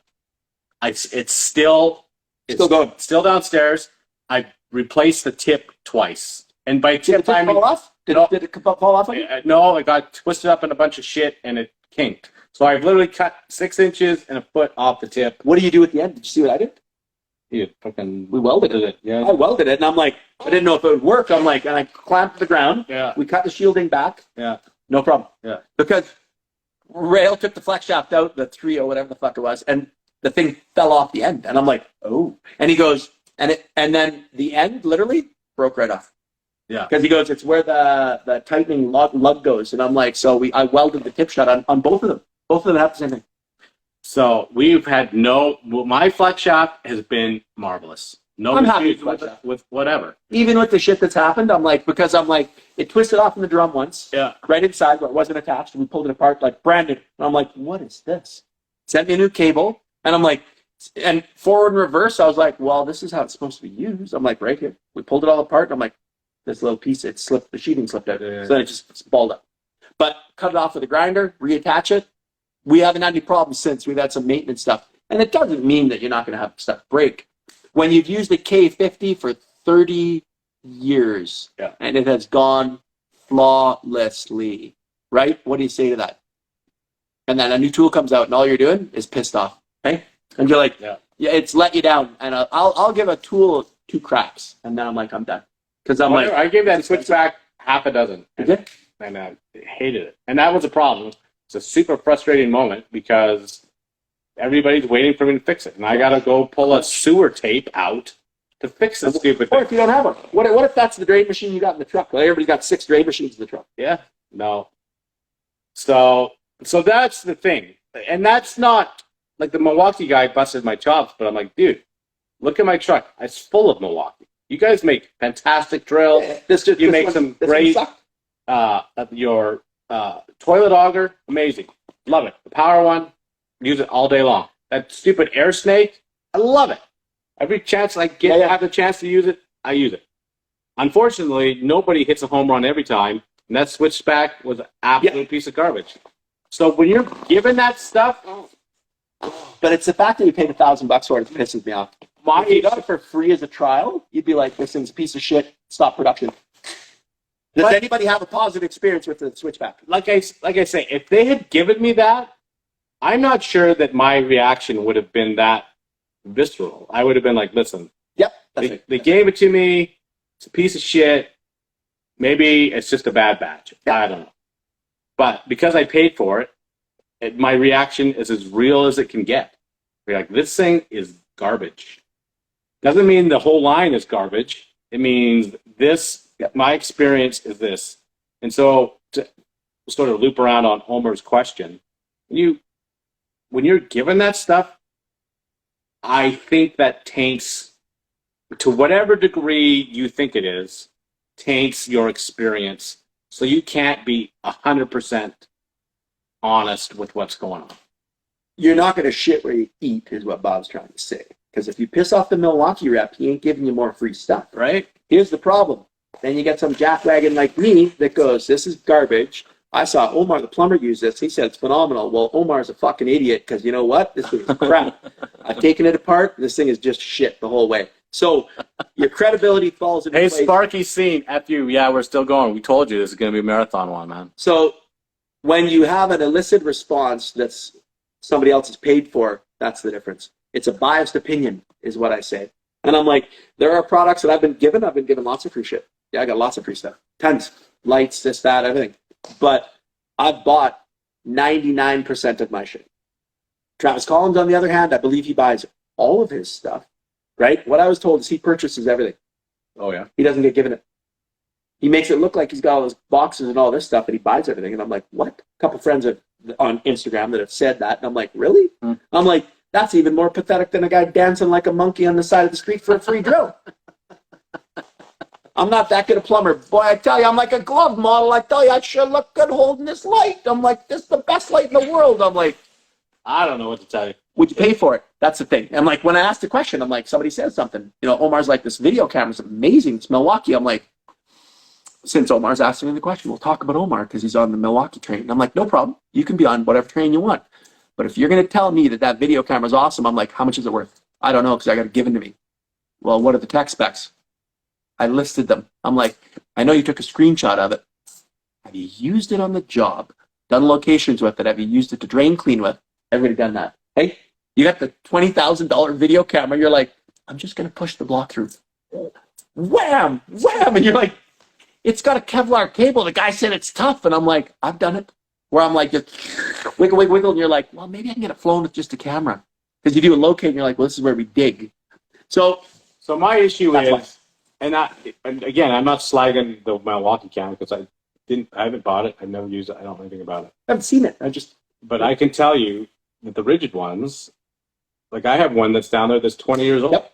Yeah, my Snake is 20. And you have a VHS one? You have a VHS? Would you plug in the tape? Yeah. That dates you to show you how long the stuff is. And I said that to Rigid. I told him that. I'm like, you know, to your detriment, you guys make legacy equipment. Like the threader that I've got is from the 70s. Like, and it's going to keep going until I die and I pass it on, sell it, whatever. I'm like, it's legacy gear. You hand it on 3 generations. So you cannot, like, there's no debate when someone says you should try this. I'm like, why would I? This thing has lasted me for 20 years. Does everything I wanted to do. It's been through 65 employees that have tried to wreck it. Well, when you have staff that use it and it still works, that says it all right there. You know why? Because staff wreck everything. They wreck everything. Right? They do. If they can figure it. I had a guy kink a general wire, unkinkable snake. And I brought it back to the rep and I'm like, it says unkinkable on the package. And one of my guys kinked it. I'm like, it's unkinkable. What else we got?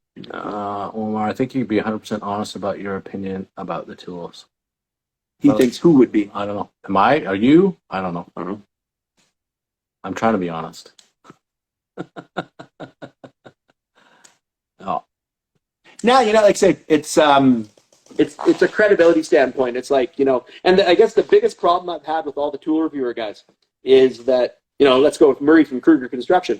Murray gets given plumbing tools. Why? They don't give a fuck that Murray's using them for plumbing. All they want is his numbers. He's got 500,000 followers. Yeah, that's true. That's it. They don't give a shit about the tool. They don't give a shit about any of that. Their advertising budget used to be $3 million, and they had to take out ads in magazines. Now, they can have Mr. Baker, who's a well-respected plumber, says, you know what? This is the best light in the world. Done. I'll buy it. Why? Because Bob said so. You know why? I trust Bob. Bob's been through how many years of plumbing? He says this tool's good. It's good. All you got to know. If the tool's shit, it's shit, because we say it. The issue with, as I've watched this thing sort of morph into whatever, it's my opinion, 100%, that they're not tool companies anymore. They're battery companies. Yeah. What do you have more of? You have, a Sawzall and a camera and a lawnmower and a pole saw. But what's the common thing between them all? You have 57 batteries. I took a picture once, and the stack of batteries was taller than me, and that was years ago. So it's only grown since then. Right. So that's what I think their model is when you say, they sell the tool only. Oh, great! I'm saving on. But they know you got 70 batteries. But they know you got to get a battery eventually. And what do you figure the batteries cost? Nothing. That's what I mean. Nothing. Right? The battery, they're pumping them out. They're like, this battery's $3 to produce this battery. The Milwaukee stuff, I have been privy to some of the internal Milwaukee documents. And you see some of the stuff and you're like, yeah, your net cost of production is ridiculous. That's where they make their money. I think it's the batteries. Yeah. So they're pumping out all these cool tools that everybody's gets boners about all day long. Oh, look at this thing. The tape measure retracts itself. I'm like, oh my God. Woo! You guys are insane, because that's stupid. But they're like, it needs a battery. And everything's got USB chargers now. If you want to go to the big conspiracy theory, then that's where electric cars are going to. Yeah. Is battery cells. Here's the car, which is a piece of junk. You've all seen those Tesla videos of people saying my Tesla's falling apart in a week. It's the battery that they're selling. And it's the battery. And then they're going to car the cheapest thing possible. Right? Right? Their net cost of production, you buy a $70,000 car, probably costs $5,000 to make. But the battery is $10,000 in raw materials. That's where they make their money. And recycling. Yeah. Bring the car back. We'll give you a new battery in a decade. And guess what we're doing? We're taking that and we're making rigid cordless tools with it now. Then the secondary lithium market slides over to us. Yeah. So it's an interesting marketplace, the world. And what are we doing? We're just trying to figure it all out and do the best we can with what we got. Just a couple of schmucks. No kidding. Right? I'm a genius. I'm like, no. Tenacious, right? We're the dog that gets hit that keeps coming back. We're like, keep going. Yeah. Right? That tenacity, I think, in business is what does it. That's if there's a quality that you need to have in business is tenacity. Because every week somebody's going to try and kick you in the teeth. Oh, whether it's a supplier, the customer, the government, your employees, your house. And how many times you can't keep up on it all? You quote something today, like we were just talking about Chemfats. Glycol. Last year was $100 a pail. This year it's $150 a pail. Yeah. Next year it'll be $225 a pail, and you're like, you price that job out at $100. I think it went from $100 to $225. We were $100 last year, and I think we're $225 this year because Rail went out and he bought something. He's like, yeah, I'll grab this. I'm like, all right. And he's like, holy cow, look at this. I'm like, It has more than doubled. We buy by the drum. Yep. And it used to cost me about $1,000 per drum, 50 gallons of whatever, the straight stuff, and now it's almost two. It's like $1,875. Yeah. With GST, it's $2,000. And the wholesale just looks at you like, well, that's not us. We didn't do it. And We didn't do it. You guys are paying more. all you can do is pass the savings along. Sorry, Custy. There's Well, like you say, I'm not paying for your stuff, yeah. right? Like I'm going to absorb that cost. Now, if you quote it, that's on you. How many people have taken it, just lost their shirt because they quote it, and you're like, oh my god, They're like a little bit. They're like the U.S.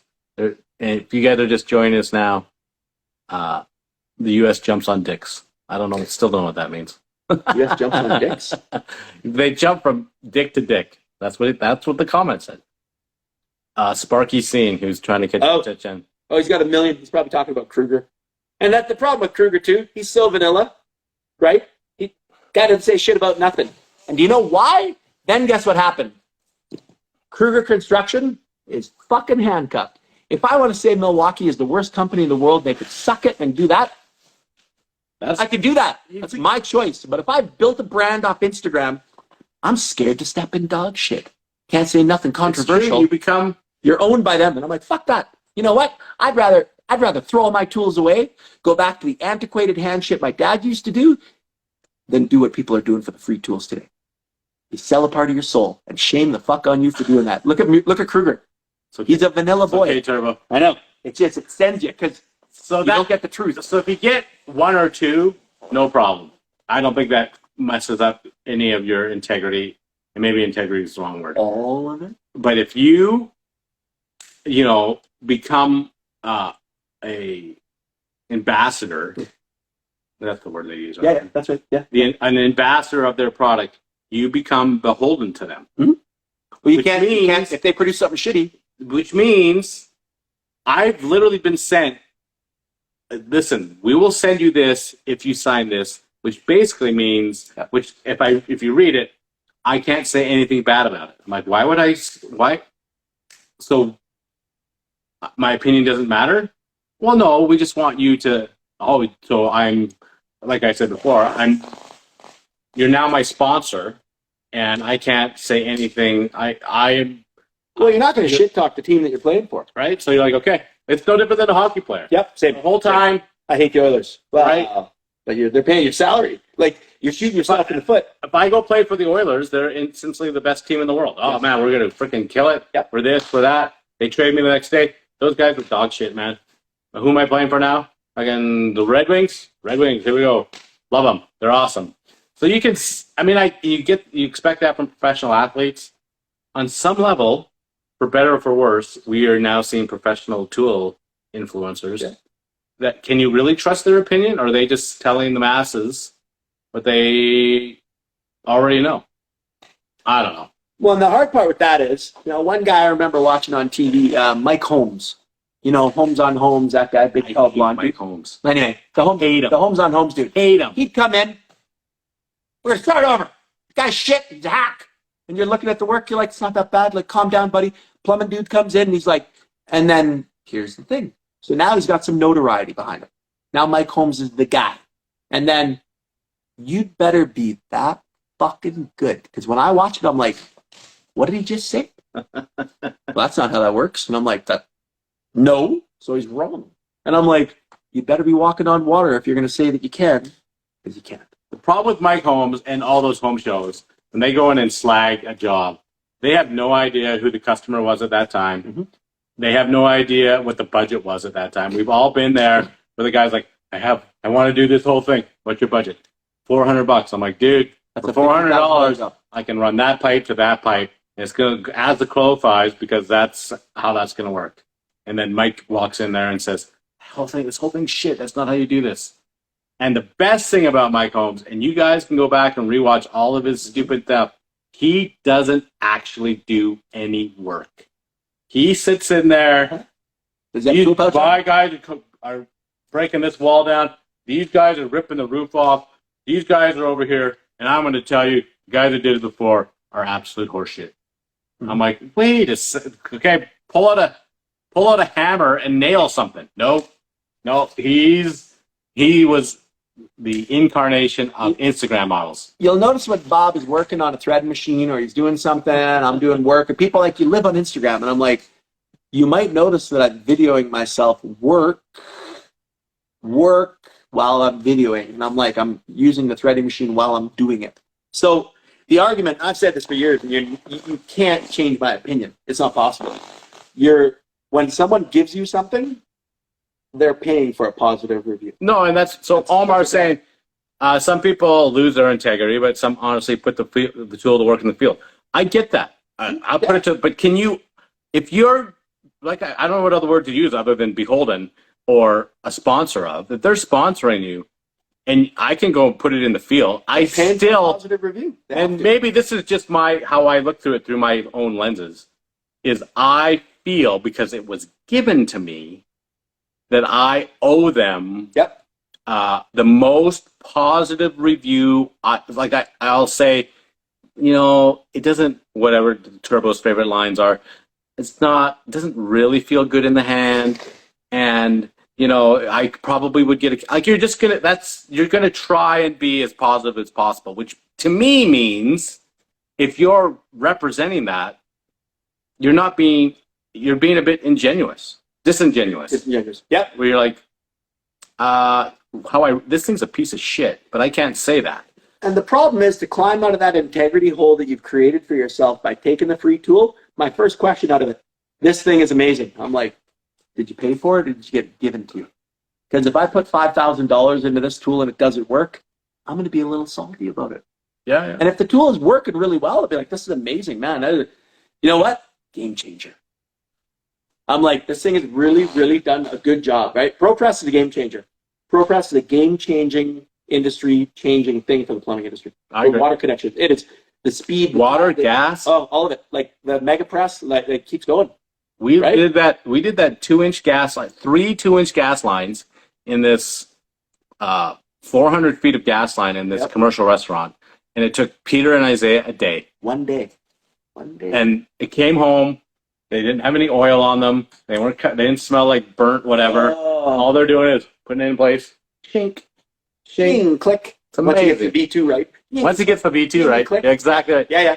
Dealing with a backflow guy the other day who didn't even know testing a device is technically illegal, as you are doing what you're not allowed to do. Cross connection. Well, if you have your cross connection, you're allowed to do it. You're allowed to do it. Yeah. In fact, you can get your cross connection, test it, and work on it, and not be a plumber. You don't need to be a plumber. Yep, too true. Yeah. The best part of that is we had a guy up where we are. He started a company, and he wasn't a plumber. He could repair them. Yeah. As soon as he had to replace them, he had to call me. Yeah. And I'm like, I was like, why? You can repair them, but you can't replace them. You can't pull a permit for replacement. It's crazy. Right? Because you're not allowed to alter the piping. You're allowed to work on said device, which was awesome. Right? Yeah, Mike Holmes, you get a bunch of people hating. Yeah, listen, I get he's a celebrity and people hate on him, but I think he's a dick. He wasn't allowed to touch stuff after he got. Yeah, I'm sure. The problem is he's the spokeschild. He's the incarnation of Instagram models, where he's all fluff and he walks in there and rips on everything and everyone and says what a shit job it is. Yeah. And we've all been there, where you do a job that you're not particularly proud of because you didn't have the right fittings, or the budget was shit, or the customer was on your ass the entire time. So you're like, you know what? Couldn't get out of that fast enough. It works. I'm leaving. And I guarantee, I'll fully admit, if there's jobs out there, if Mike Holm walks in 10 minutes after I leave, he's like, this is absolute shit, man. Yeah. This guy doesn't know what the fuck he's doing. Blah, blah, blah, blah. I'm like, dude, here's the reason. At least I have a reason for why. Yeah. Not because I'm a dick. You never get the backstory. All you get is, the contractor came in and he framed up this wall and he hasn't been here for a month and blah, blah. and I'm like, well, did you do what you need to do? I will jump on. You're absolutely correct on it, Sora. Social media. After he signed the... Can't shout accolades if you aren't on the team. Oh, yeah. What about Kane? He got punted? No, I think he just re-signed. I think she's saying that before he signed with Edmonton. back, which is true. Yeah. Yep. No, it's illegal. I know. It's funny to read through the comments. Where you're like, I know. We talked about that 5 minutes ago. but it doesn't update. It doesn't it stops where it is. I know. I don't know why. It should just click through, but it doesn't. But if people send a question through and they actually press the question button, then as we relax and recline, we can see the little red button. So if we don't get to the questions or the comments, right? So, yeah, the tool review thing has always been interesting for me. You got guys. I get it. I get why too. I'm not stupid. I mean, I understand why you're doing it, but if you think there's any credibility and believability behind it, and you're like, when you have to defend your position that much, nope, it's an honest review. I'm like, and you got to stand on a stack of Bibles and say it so much. That's when the problems are. The problem is you can't, like, if I'm given license to say whatever I want, that's the agreement they should send out. Yes. Here, Bob, we're giving you this tool. We want you, and we're prepared for whatever you have to say about this. Yeah. Okay. DeWalt sure? sent me a pallet of tools. DeWalt gave me a bunch of stuff. And the director of marketing, he says to me, he goes, Turbo, if you're going to take a sledgehammer and light it on fire and blow it up, could you just call us first? We're not saying don't, but could you just give us a heads up so we don't get the surprise video, right? Like the Milwaukee wreck with Bob Boxer, smash! In the heat of the moment, he's 100% correct. He paid a lot of money for a product that let him down. It's not let him down on a Monday morning at 8 o'clock where nobody cares. Yeah. It is extreme stress where you got... It was a Saturday night. Dishwasher place is jumping. Line up around the block. This place is like, we're going to make $200,000 tonight. The fucking sewer's blocked. And the plumber is doing some weird shit. We don't know what's going on. But all the toilets don't work. We don't care. We don't care about your $1,000 thing that you bought off some Instagram reviewer that said it was the shit. And it's not. That's not our problem. It's yours. Yeah. Right? And you're like, and you couldn't throw it far enough. If you could interview Bob, be like, so Bob, what do you think of Milwaukee? At that point in time, you'd be like, just leave me alone.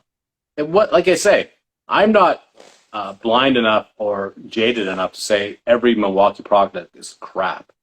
Like I said, some stuff they rush to market, and that's I think that's what we see happen. Who's the tester? I have the frickin' air snake and love the thing. Yep. I use the toilet snake twice a day. Yep. I love it. Yep. I bought one. It's never failed me. That thing. Well, then I think they have a little M12. They have Gen 3 out now. Yeah, the little spinny one, the toilet auger. Yeah. The drive. I love that thing. Yeah, and I got, and funny, I bought the urinal auger too, because they've got the smaller guy. Don't conversions. Do not ever buy a urinal auger. Ever. And you're air snake for urinals. I do the air snake for the urinal auger. You'll be lucky if you get 3 uses out of it before it kinks. And it's how you pipe it. They're a disaster. They're a disaster. Trying to get a urinal auger through a urinal. That's where I'm a fan of Talon, the uriatic acid. You can break it down with that. Little chemical if you can afford the time, or charge that sucker to 15 psi and put a towel over top of it. Close your mouth. Lean back and never. You notice plumbers, we're yappy, but when we're working, close your mouth. You don't want to see a plumber doing this. Everybody's done it. Knock on wood. Under the floor. I haven't done that yet. I've never. You've never taken one of the teeth? Nope, not yet. Not yet. I'll leave it to yet, but I'm like, nope. I hope it happens soon tomorrow. And I've seen guys. I've been like kaboosh, and I look over and I'm like, oh, your mouth was open, and it's like, and I'm like, buddy, we're sewer jetting. We're doing 17. We did 1 year. We did 17 full building sewer jets.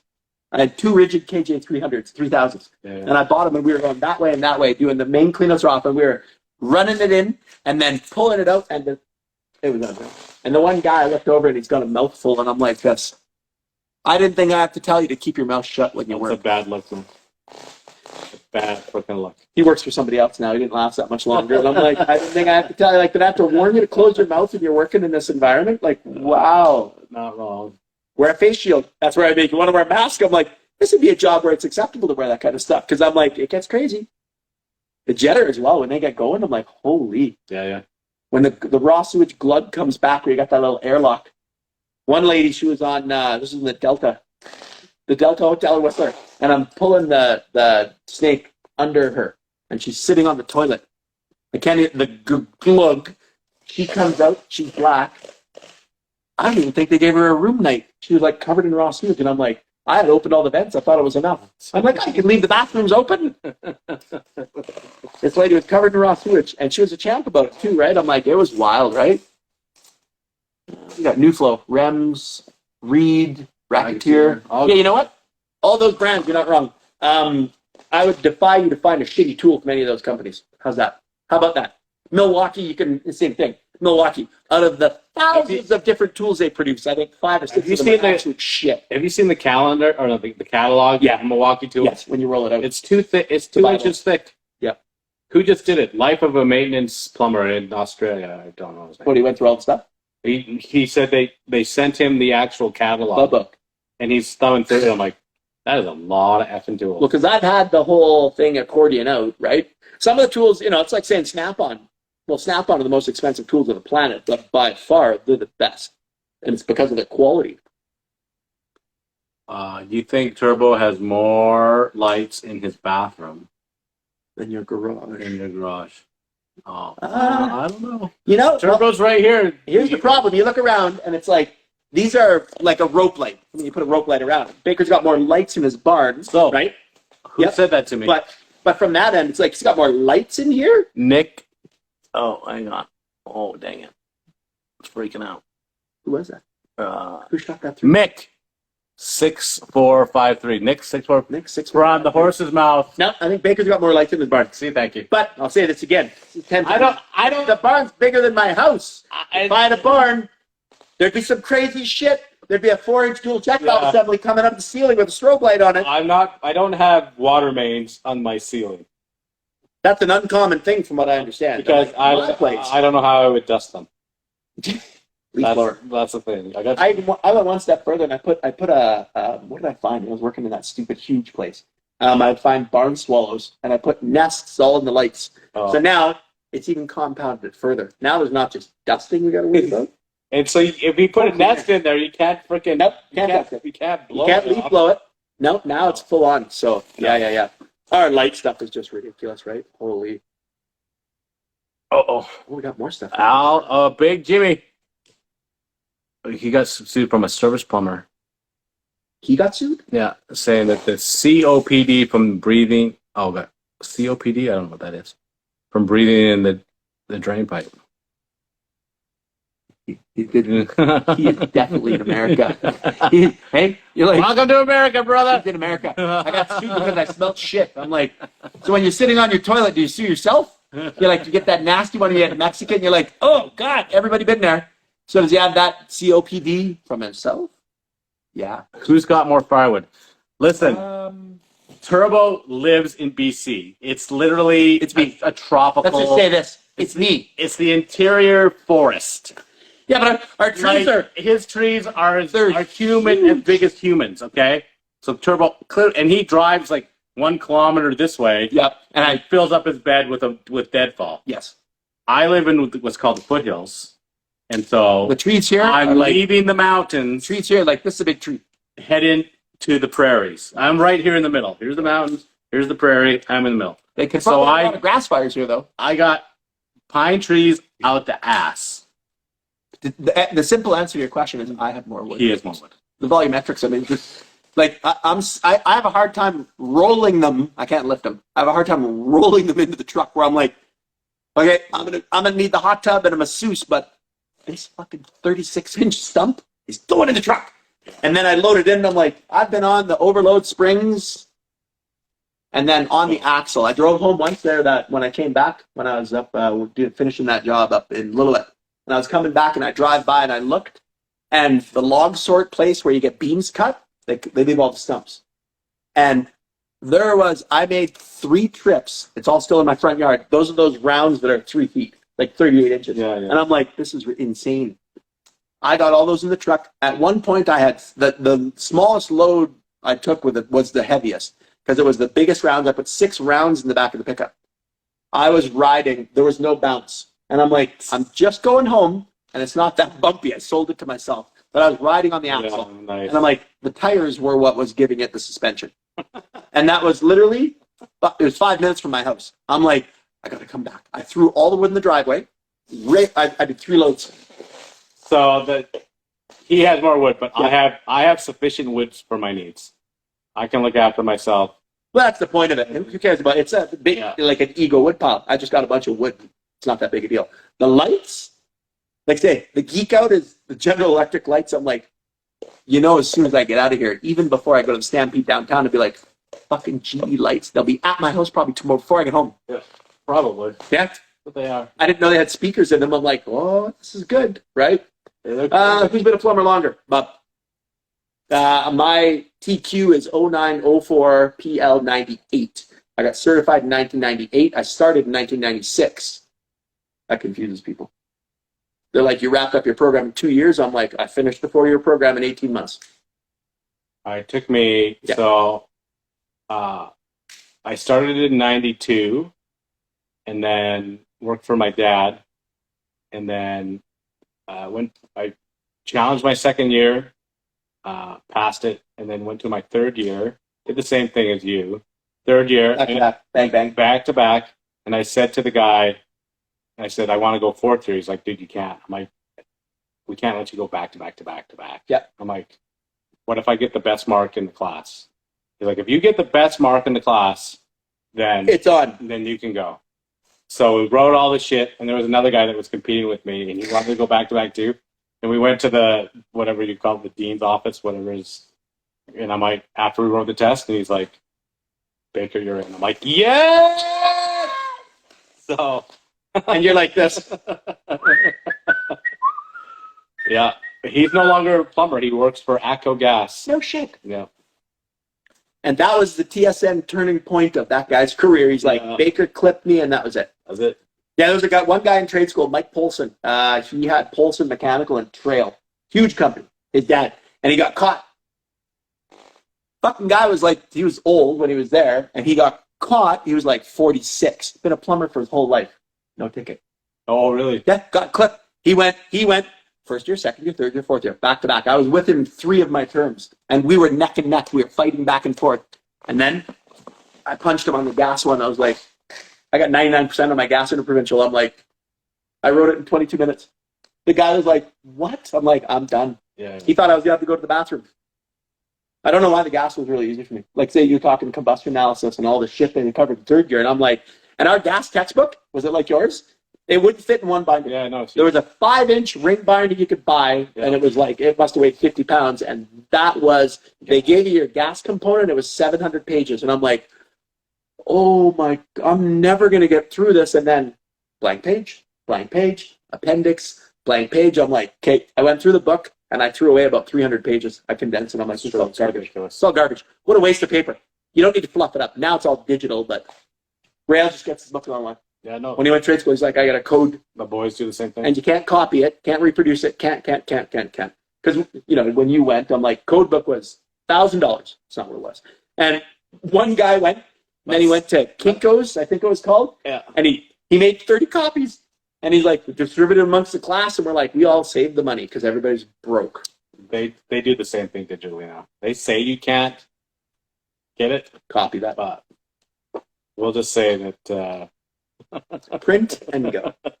Look, I mean, the books are stupid. When I did my boiler certification, recertification, I think I spent $2,500 on books.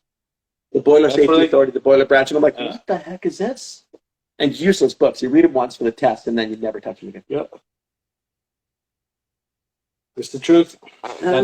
Both of you Red Seal. Fuck, of course we are. Oh my gosh. How many Red? How many do you have? 3. Triple Red Seal, guys. Each of us. 3. And we're not talking the little, this isn't Not the weekend. pool chemical course. Yeah. This isn't a 3-hour multiple choice where you're like, you could go in drunk and write C's down. I have my gas tight ticket too, just so you know.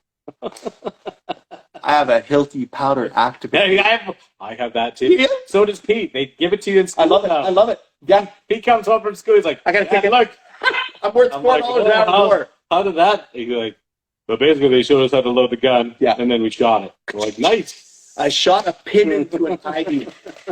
Scared the shit out of myself when I pulled the trigger. The DX450. You're like, and the big bell plate on it where you'd hold it up to the steel beam and you go, bam, and you're like, I don't know, but I think the junior beam brackets a little tighten and thread the rod in. I like those better. Something about shooting a pin into steel. Steel. Yeah. I'm Wurzbo certified. I've got Upnor certification. I took that good because I had I've got the Wurzbo ticket. I had the little it was the hand cranky one. Yeah. Still downstairs. Yeah. Those things last forever. Yeah. Yeah, so certification, I'm like, yeah. Pulling permits. The one that I love that I get is, are you an engineer? And I'm like, no. And they're like, well, how can you do this? And I'm like, I said, every engineered print I get says the same bullshit on the bottom. We're not responsible for code violations. And then I'm like, the one welding warehouse we did, I'm like, this won't work. Like, his circuit venting is shit. I'm like, to do it this way, this is stupid. Me and Rael, we both sat down. I'm like, okay, redraw the building. And then I'm like, wait, we added back and forth. I'm like, this is the best design possible right here. Why? Because circuit venting, the least amount of vent penetrations. It's the best breathing system that we can install. All the items are vented through in the individual circuit vents and one relief vent in the middle. Is the best way to do it. Yeah. No, that's the engineers don't think about that stuff Nope. when they're every penetration. It's like Yeah, but you know what they do? in a commercial building. Yes. It's like $1,500. Yes, the fire stopping. So we amalgamated all of, because we had vents going through, and I'm like, it's probably $10,000 in fire stopping. Yeah. Not even the other stuff, the KO roll, the fire stopping, and I'm like, we did 1 3-inch vent VTR, vent to roof, and we did one on each end. We did the same for the commercial thing. The guy's like, I want to vent here, I want to vent here, I want to vent. No, you don't. I'm like, dude, that's $6,000 in venting. You need one. I'm gonna put one up. Yeah. Will it work? And I'm like, this will work on 1.5 inch vent, actually. What are you talking about? Yeah. Because people have had people come in, this is going to do it, right? And then they say that it goes. And you're like, it's not going to work. Ever sort out the PEX thing with Reha? Yeah. Reha can suck a bag of donkey dicks. Oh, no! Reha said that they would not honor the warranty, and they said it wasn't their pipe. And I'm like, how do you spell Reha? I'm like, I gave you the pipe with Reha spelt on it. And they What's said, their explanation? That somebody printed it? nope. They came back and said they declined the warranty, and the guy that they did it to was Rick Ripley, and you don't know who that is, but he owns Styles Furniture. You build a Westin, and you need to build 400 couches, custom couches for the Westin. That's who does it. That's who they did it to.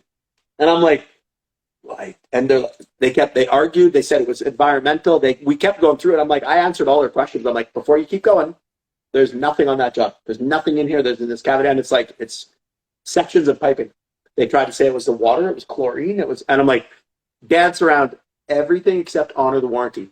Uponor would just. I've never been denied. I mean, it's my experience. I've had guys say they denied the Uponor warranty. Again, I don't know the circumstances, but I'll goddamn well tell you on that. Reha on the pipe. We went through it all. They're like, sun degradation. I'm like, who leaves pipe? Reha pipe sun exposure is 1 full year. You mean to tell me this sat out in a warehouse somewhere for a year, the 10 feet of sectioning? And I'm like, no. They declined warranty. I've seen the same type of thing happen on Uponor pipe, where you grab it, flex it, and it break. It's like those, the way I can describe it is those, everybody's seen those light sticks, where you open up the package, you go, clicky, shake, and it does the thing. You got little cracks on it. That's what the Uponor pipe did. Random, just snap in the middle. After the second flood, we cut the guy's house apart and we repiped it all. When Reha declined, I couldn't believe it. It's wild. Everybody's had that where they, you know it should be warranted and they don't cover it, right? Whenever I pull a permit, it's my responsibility to correct the engineered plans. Something. Here when I pull a permit, it's it is. No, that's what same with us. I'm like, that's what I was just saying. I'm like, I'm not doing it that way. But I'm not an engineer, so me correcting a guy with letters after his name, BSc and right PENG, and I'm like, he went to school longer than me, and I'm just a stupid plumber. Yeah. They don't like when we correct them, and I quite enjoying it. Knock off fittings. You gotta. Well, that's a dangerous thing too. When you put something in, and the wholesale gives it to you, and you're like, it's a substandard product. Everybody's had it. How many sand holes, casting sand holes have you seen in a brass fitting or a gas T, where you're like, there's a sand hole cast in it, or a toilet? I've seen it in toilet. Victor's China. I won't use anything but brass. We've had too many of the plastic ones snap. Yep. And they come out with those new black ones. Yep. Engineered plastic. EPs. You can bury it. So it's if you have a personal experience. And the funny thing is, Bob's like, I hate them, and I'm like, it's all we put in. We got a quote out right now for 4,500 feet of in-ground Upno. The biggest buried system in North America. I'm like, oh, that's going to be a good one. So we're just in negotiation right now, and I'm like, this is going to be neat. And it's going to be by an excavator because the job's big enough where I'm like, I'm either going to buy the equipment, I'm not going to rent it because I think the job will be too long. And everything is buried. There's buried electrical, there's buried cable, there's buried telephone, there's buried gas. I'm like, this is a gong show. And everything, the sewer, I told the guy, he was walking with me, and I told him where the sewer went. I'm like, let me show you how stupid this is. And I'm like, where's the logical way for the sewer to go? That way. I'm like, yep. This goes up, over, around, all the way around here, and it cuts across diagonally. And the guy's like, what? I'm like, the only reason we found this out is this French guy here drove his RV across the easement. And the easement crushed the sewer on that lady block. And her sewer goes, she's over here, but her sewer goes out, around, all the way, and they're like, what? And I'm like, if I didn't put the camera down myself and spray paint the line to where it goes, and I'm like, straight shot across. No. And I'm like, That's insane. it wraps around. There must be 100 feet of 4-inch pipe for no reason. Don't you guys use copper for your service? No. No, never use copper. Most of it Series is, 200. Yeah. SDR 11, I think it is. yeah. SDR stands for standard dimension ratio. Yep. Yeah. No, we haven't used copper in. What did last copper line been? 20 years ago? I can't even think of it. Well, when did poly come out? The black service pipe came out. That was probably 25, 30 years ago. And the Mueller fittings, the Corp fittings. Use a ton of the corporation fittings. The last time I used a roll of copper for anything other than air conditioning was K copper for gas main. For gas main. Yep, gas. I've done buried gas and copper. Just they've got the sleeved GP that you can bury in BC. We use that, but copper wise, no. Commercial only. Otherwise, we just don't put it in. Well, even commercial is Upno. it's run. Well, no, it's running this whatever it is. Can Blue Brew. Yeah. Yep. Oh, and bigger stuff. It's all plastic. It's all PVC. Yeah. It's all that PVC crap. Or the other one that we see where we are a little bit, not much just because of the cost of the stuff, is the HDP, high density polyethylene, and it's fuse welded together. Yeah, so it's plate welded. It's not bad. Yeah. But I don't like where they do the roll. You've got turbulence at every joint where the seam roll is. You got velocity erosion possibility with that. I haven't seen the ill effect of that, but it's one thing I don't like with the plastic stuff. Yeah, but plastic isn't as susceptible to that as metal. No, God, no. When people don't ream their fittings, how many times you got to talk about reaming? But I love it. God bless people that don't ream. You know how much money I've made from people not simply cleaning that little ridge off the inside of copper? I'm just like, it's in hotels. The research line's the best. I put a kid through dental school. Oh, people not reaming pipes. Yes, you know. Yes. My Harley Davidson was purchased by the non-reamers, and I'd like to say, thank you for not reaming. K copper for everything underground here. That's municipal. I think they're getting away from that stuff. I started using some of that track pipe stuff. Oh yeah. And the what's the acronym for that stuff? PPE. Yep. The yellow shit. Yeah, it's polypropylene. It's everywhere. I don't even. It's the new stab, and you don't even need to fuse it. You just it's shark bite. So I'm like, for all you guys that whine and bitch about shark bite, how it's garbage and it doesn't do this, that, I'm like, all of the polypropylene gas lines that are buried are all stab fittings. We did that sawmill in Cochrane, 2-inch gas main that they wanted relocated. So we took it off. It was all plastic, shut everything down, cut into it, and used a coupling. And the guy, the price was astronomical, mostly because I gave him a price. Some other dude came in lower, and then like 2 days before the job was supposed to be done, the guy that came in lower said, "Dude, I'm too chicken to do it. I'm not going to do it. I'm too chicken to do it." Yeah, that was the story I got from the contractor. He's like, "So, dude, I need you like Thursday." I'm like, "Dude, I got to drop a bunch of shit, and I got to find the fittings. Yep, and it's going to cost you a fortune." Yep. And he watched me slide, click. I could have done that. He's like, "Yeah, that's it. You could have, but you don't have my insurance, my ticket, the number, nothing." Yeah. So you couldn't do it. I love when people say that. Well, I could have done that. I'm like, well, after watching me, you certainly probably could have. Yeah. However, what I will do is I'll leave the tools here for you, and you're more than welcome to try and take a crack at it if you want. I'll shut it down, cut that piece out, and you start over. Ontario is mostly still like you're literally there. The city is running copper mains. Seriously, What? Still copper for water service lines, water service mains. like what size? 1 inch? Why would they do that? Why, like, it's just a non-ferrous metal that has the possibility of deterioration when we've had so much success with the plastics. That's the thing, that it's just impervious to Is everything. that like You don't have to worry about galvanic action. You don't have to worry about cathode protection. I'm like, all that shit you get around. Why wouldn't you go plastic? that doesn't make any sense to me. Yeah. Why would they? Why? Ontario's a bunch of inbred hillbillies anyway. Yeah, you I'll guys take some pictures next week when I'm there. You'll 1 see. inch and another. 1 inch and under. All copper. Why would you do copper? How hard is that to work with? And how expensive is that? Like, what's a roll of 1 inch type K copper? 50 feet, 100 feet, 50 feet? You silver raise it together, I assume. Right? Like yeah, or flare it. New flow. Well, you did one a few weeks ago. How much? Now we're at bated breath because I'm like, Polly, you can buy a 300 foot, 500 foot roll. Right? What did that cost you to do copper? And I'm assuming you have to silver braze anything buried. That's probably true. I have seen solder, which I'm like, I'd silver braze anything buried. Cork fittings. Yeah. Core fittings. Yeah. I guess. You got the 1 inch joiner, you're like, we need a coupling. Just throw a mechanical on. I'd weld it if it was me. How much did it cost? By the foot, that must be astronomical. Hey? So you're talking like a new home construction. You run it from the straight to the inside is 35 feet or something like that. Yeah. Your average front yard.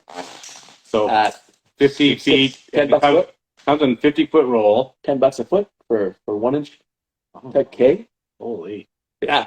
That's a lot of money. That's insane. Well, when you consider the cost of a subdivision, when you go in and you pipe the whole thing and you got 2,000 houses and it's $1,000 each water main, whereas it could be $300.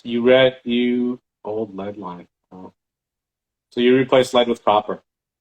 Weird. Hey, why wouldn't you? Again, I don't know, and I'm not telling your business. Why wouldn't you just run it in PEX, some sort of PEX? Even Ucnor, where we are running Ucnor now in the ground. You can bury Class A, and you can also bury the engineered fittings. And I'm like, no kidding. So for us, it's just win-win. It's just an easier system to put in, and the toughness of it. Right? You drop a rock on copper. Yeah.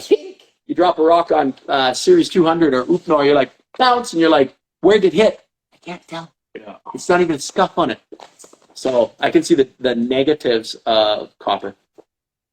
That's crazy. Cost, the velocity erosion in metal, because metal lines are susceptible to that. And I'm like, I would think plastic would be a better way to go. Well, whatever. Like you say, if you put copper in there, unless there's something wrong with the water, That still works, you'll right? you'll never replace it. Yeah.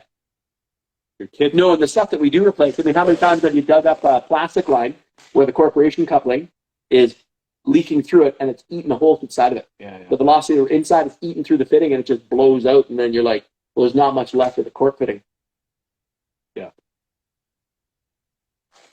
I'm gonna try to do Next PEX. one, I'll do PEX with a tracer. Oh, that's good. Yep. They did a 4 sewer main for our town. They ran like 7 kilometers of buried line. They didn't inspect it. So you know what I had to do? They ran a trace copper line. I had to take the nav track and I had to put my induction system on and video. We walked, me and my daughter, when she was young, like she was small. Yeah. I had a biz vest on that looked like a dress, and she was walking with the locator, and I was spray painting behind her. And I'm like, honey, just keep going and playing music. As soon as you don't hear music, walk left and right until you hear music again. Yeah. And then I'm like, every once in a while, I'm like, read the number. And she had to go like this up, and she had to tip the mask down to be able to see it. And I'm like, don't tip it. Stand up and look at it. And she had to go on her tippy toes. How high the what is it? Not the Scout 2, but Yeah. the Navitrack. Pretty neat. 2-inch water main for a big house. Yeah, I've done 2-inch water mains, but they were always. In fact, most of them, my big ones that I've done, have been off of well systems, and so you'll have like an 1.5 inch municipal pipe, or draw pipe. That's what we used a ton of. I've done lots of houses with 2-inch water main. When are you both going to come to a trade show? As soon as my COVID. prime minister lets me leave. Vaccine. We can't get back into Canada because we are both pure bloods. We're part And of the all I'm gonna do- unwashed. For everybody that's got the vaccine. Okay, that's all I'll say about that. Because you go off into this thing, it's so polarizing at that. I'm like, you want to get? I don't even know if it's polarizing anymore. Like Most people, I think, I feel bad for everybody that took it because on some level, you're lied to. you have to try and make yourself feel good about it because there's some bad news about it. Yeah. And I'm not talking catastrophic or life-changing, but it clearly didn't do what they said it would do. For some, we were lied to. For some people that took it, and there's people that still believe in it so wholeheartedly, and I'm like, God bless you, but no. Right? I'm like, as we keep on leaping, when it goes through the court system, now we get into the money, where someone made you take something that no jurisdiction. I was telling Turbo yesterday, the firefighters for the city of Calgary have just sued the city for $38 million, which isn't that much in the grand scheme of things. It will be once the ambulance association, the teachers association, everybody, the police suing the city for making them take the vaccine. Yeah. Look, people are forced to take it. It's I'm like, gonna be billions. What's that line? It's going to be mental. Like it's gonna be so bad. So bad. Yeah. Well, I say, and I'm not saying people are gonna die all over the place. I'm talking about bad as in everybody's gonna get sued. That's all you're gonna hear about for the next decade is how many municipal workers, the town that you live in right now, doesn't matter where it is, let's pick somewhere, Ohio. The municipal workers in Ohio just submitted, and they haven't. In Calgary, all the muni workers here just got a raise up to $47 an hour. So that now ripple effects to every municipality. Well, Calgary's got 37. We don't get 20. We need a raise. No different. We're not online. We're not on par. So now everybody, now it's the firefighters. Professional sports. Yes. If I sign a $38 billion contract to go play hockey somewhere, where's my money? Turbo's phoning his agent the next day saying, that minute, I'm coming up for my contract renewal in 2 years, and I expect $40 billion to play hockey. So now when the firefighters got $38 million, the police and the ambulance and all the other people are like, I bet you I can do better. And you get one cracker lawyer, it's like, you should for $100 million. It's the pain and suffering. It's gonna be clearly you're distraught. Insane. And that money is going to balloon. And the insurance companies? Speaking of Ontario, just wait. The Supreme Court just came out and said that what they did in making everybody take it is unconstitutional, and you can sue your employer. Shocking. Shocking. And do you think you can get out from under it? Right? You think you can get out from under it enough to be able to, how much money are you going to get? And if you get sick, how horrible is that? Yeah. For something that you got made to take. You're like, I don't want it. Made to take. You're going to lose your job if you don't do this. And I'm like, I don't want to do that. Well, then quit. Some people have the balls to just say, I'm done. And I'm like, if you can afford it. Few and far between. Yep. If you can afford it, do it. But otherwise, and I'm like, all of this, look where we're going. And I'm like, I said to Laura when we were yapping about the finances, I'm like, this will take 3 to 5 years to go through court. They didn't force anybody. It's your choice. Nah, fuck that. They forced it. Well, you're right. I guess. I mean, nobody. You can quit. And that's now the logic. I was like, we didn't hold a gun to your head. No, but we threatened to lose your. You could no longer earn a living. Okay, so I'll tee this up with New Flow. So let me get this fucking straight. You can't leave your country. You can't fly back to your country. You can't even go to the next fucking province. And you're going to tell me you take the jab or else you can't. But it's my fucking rights. It's my free choice. I'm going to box up in my house for 2 fucking years, order everything online. They're going to give money away, and you fucking lie to me. And then when you get caught and you get your hands in the cookie jar, now you're going to tell me you had a choice. You had a choice. You had a choice. I guess I did. I did have a choice, sort of. I still don't have a fucking choice now. No. As soon as you say you're not vaccinated, I'm like, I giggle at people. I still see people with masks on. I'm like, do you not see the science? You can cross the border. You just have to do a 10-day quarantine. Right? I'm like, I don't care about being not vaccinated. I'm not the one that fucked up and took it. And if you did, that's on you. The fact, like I say, you got lied to. To say that you had a choice is, I guess you did. Absolute. Semantic, because you're backpedaling. It's going to cost you billions in court. So that's fine. It's no different than when my son, my friends forced me to smoke. No, they didn't. You caved to peer pressure because everybody else was doing it. So fine, I'll rescind that and say you weren't forced to do it, but the peer pressure to do it and the rhetoric and um, what's the word I'm looking for? Incentives for you to get it far outweighed not getting it. So, and having lived it, I was absolutely felt the pressure to get it. Oh, totally. It's You follow the rules. It's that simple. I hope you're joking because it's your free choice. Follow the rules. Who's making the rules? If I get elected tomorrow, I'm going to make the rule that everybody has to have a Toto toilet. Why? Because I think they're the best. But he gets a 10-cent. Don't forget that I own stock in Toto. That's right. If you don't have a Toto toilet, you can't take a shit. Trudeau fucked up and bought 38 million vaccine doses for the entire country. I think it's 100 now. Well, for the next one. Anyway. It's 100%. He's like, we got to carpet bomb everybody. Everybody's taking the vaccine, and I'm like, and I think he was surprised at how many people said, "Fuck you, I'm not taking it." Right? Lots of money's lost. Yeah. Well, he said he lost a ton of we were talking about that yesterday. So I lost one major contract. Same. Lost one. Where they handed me the piece of paper and said, we need you to sign this. I'm like, what am I signing? Like that you're vaccinated and all your employees are vaccinated and every subcontractor is this painful to watch? You don't have to watch it, man. Unclick. Unfollow. The button at the top. You can fuck off at any point in time you want. Right there's the button. I can see the X like this, right? Anyway, and I said, dude, I can't sign that. I don't know. I have no right to ask the people, my subcontractors, if they're vaccinated. I have no authority in that realm. And I don't have any right to ask my employees, which are my sons, if they're vaccinated or not. And they're like, well, this isn't going to work. And so we're going to have to look elsewhere. I'm like, the day after they pulled all the mandates back, those dudes phoned me. Yeah. Hey, Bob, what you doing? I'm like, hey, Greg, how are things?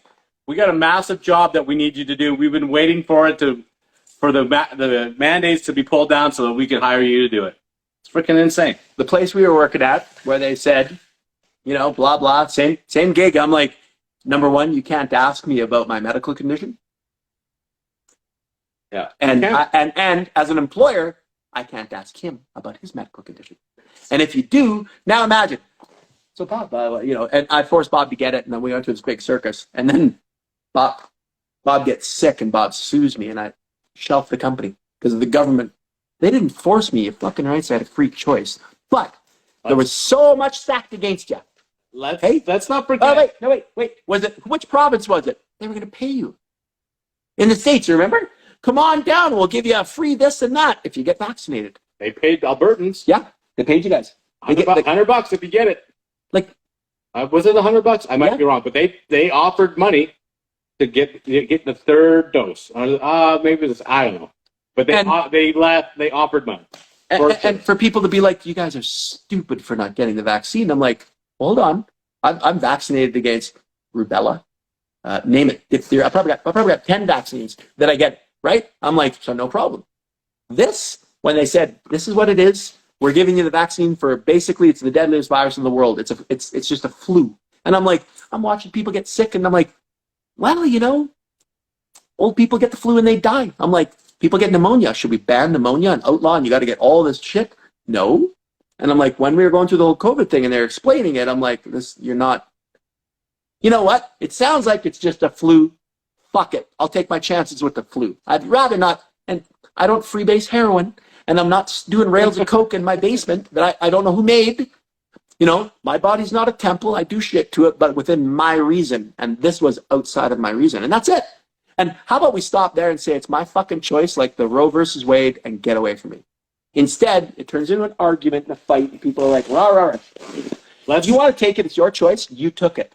I think we're going to see the ill effect and the fuck up with this, and I'll say it, 3 to 5 years. We're starting to see it now. We've created a mystery death category, and I'm like, how terrifying. The number one cause of death in Alberta right now, unknown. Today, is unknown.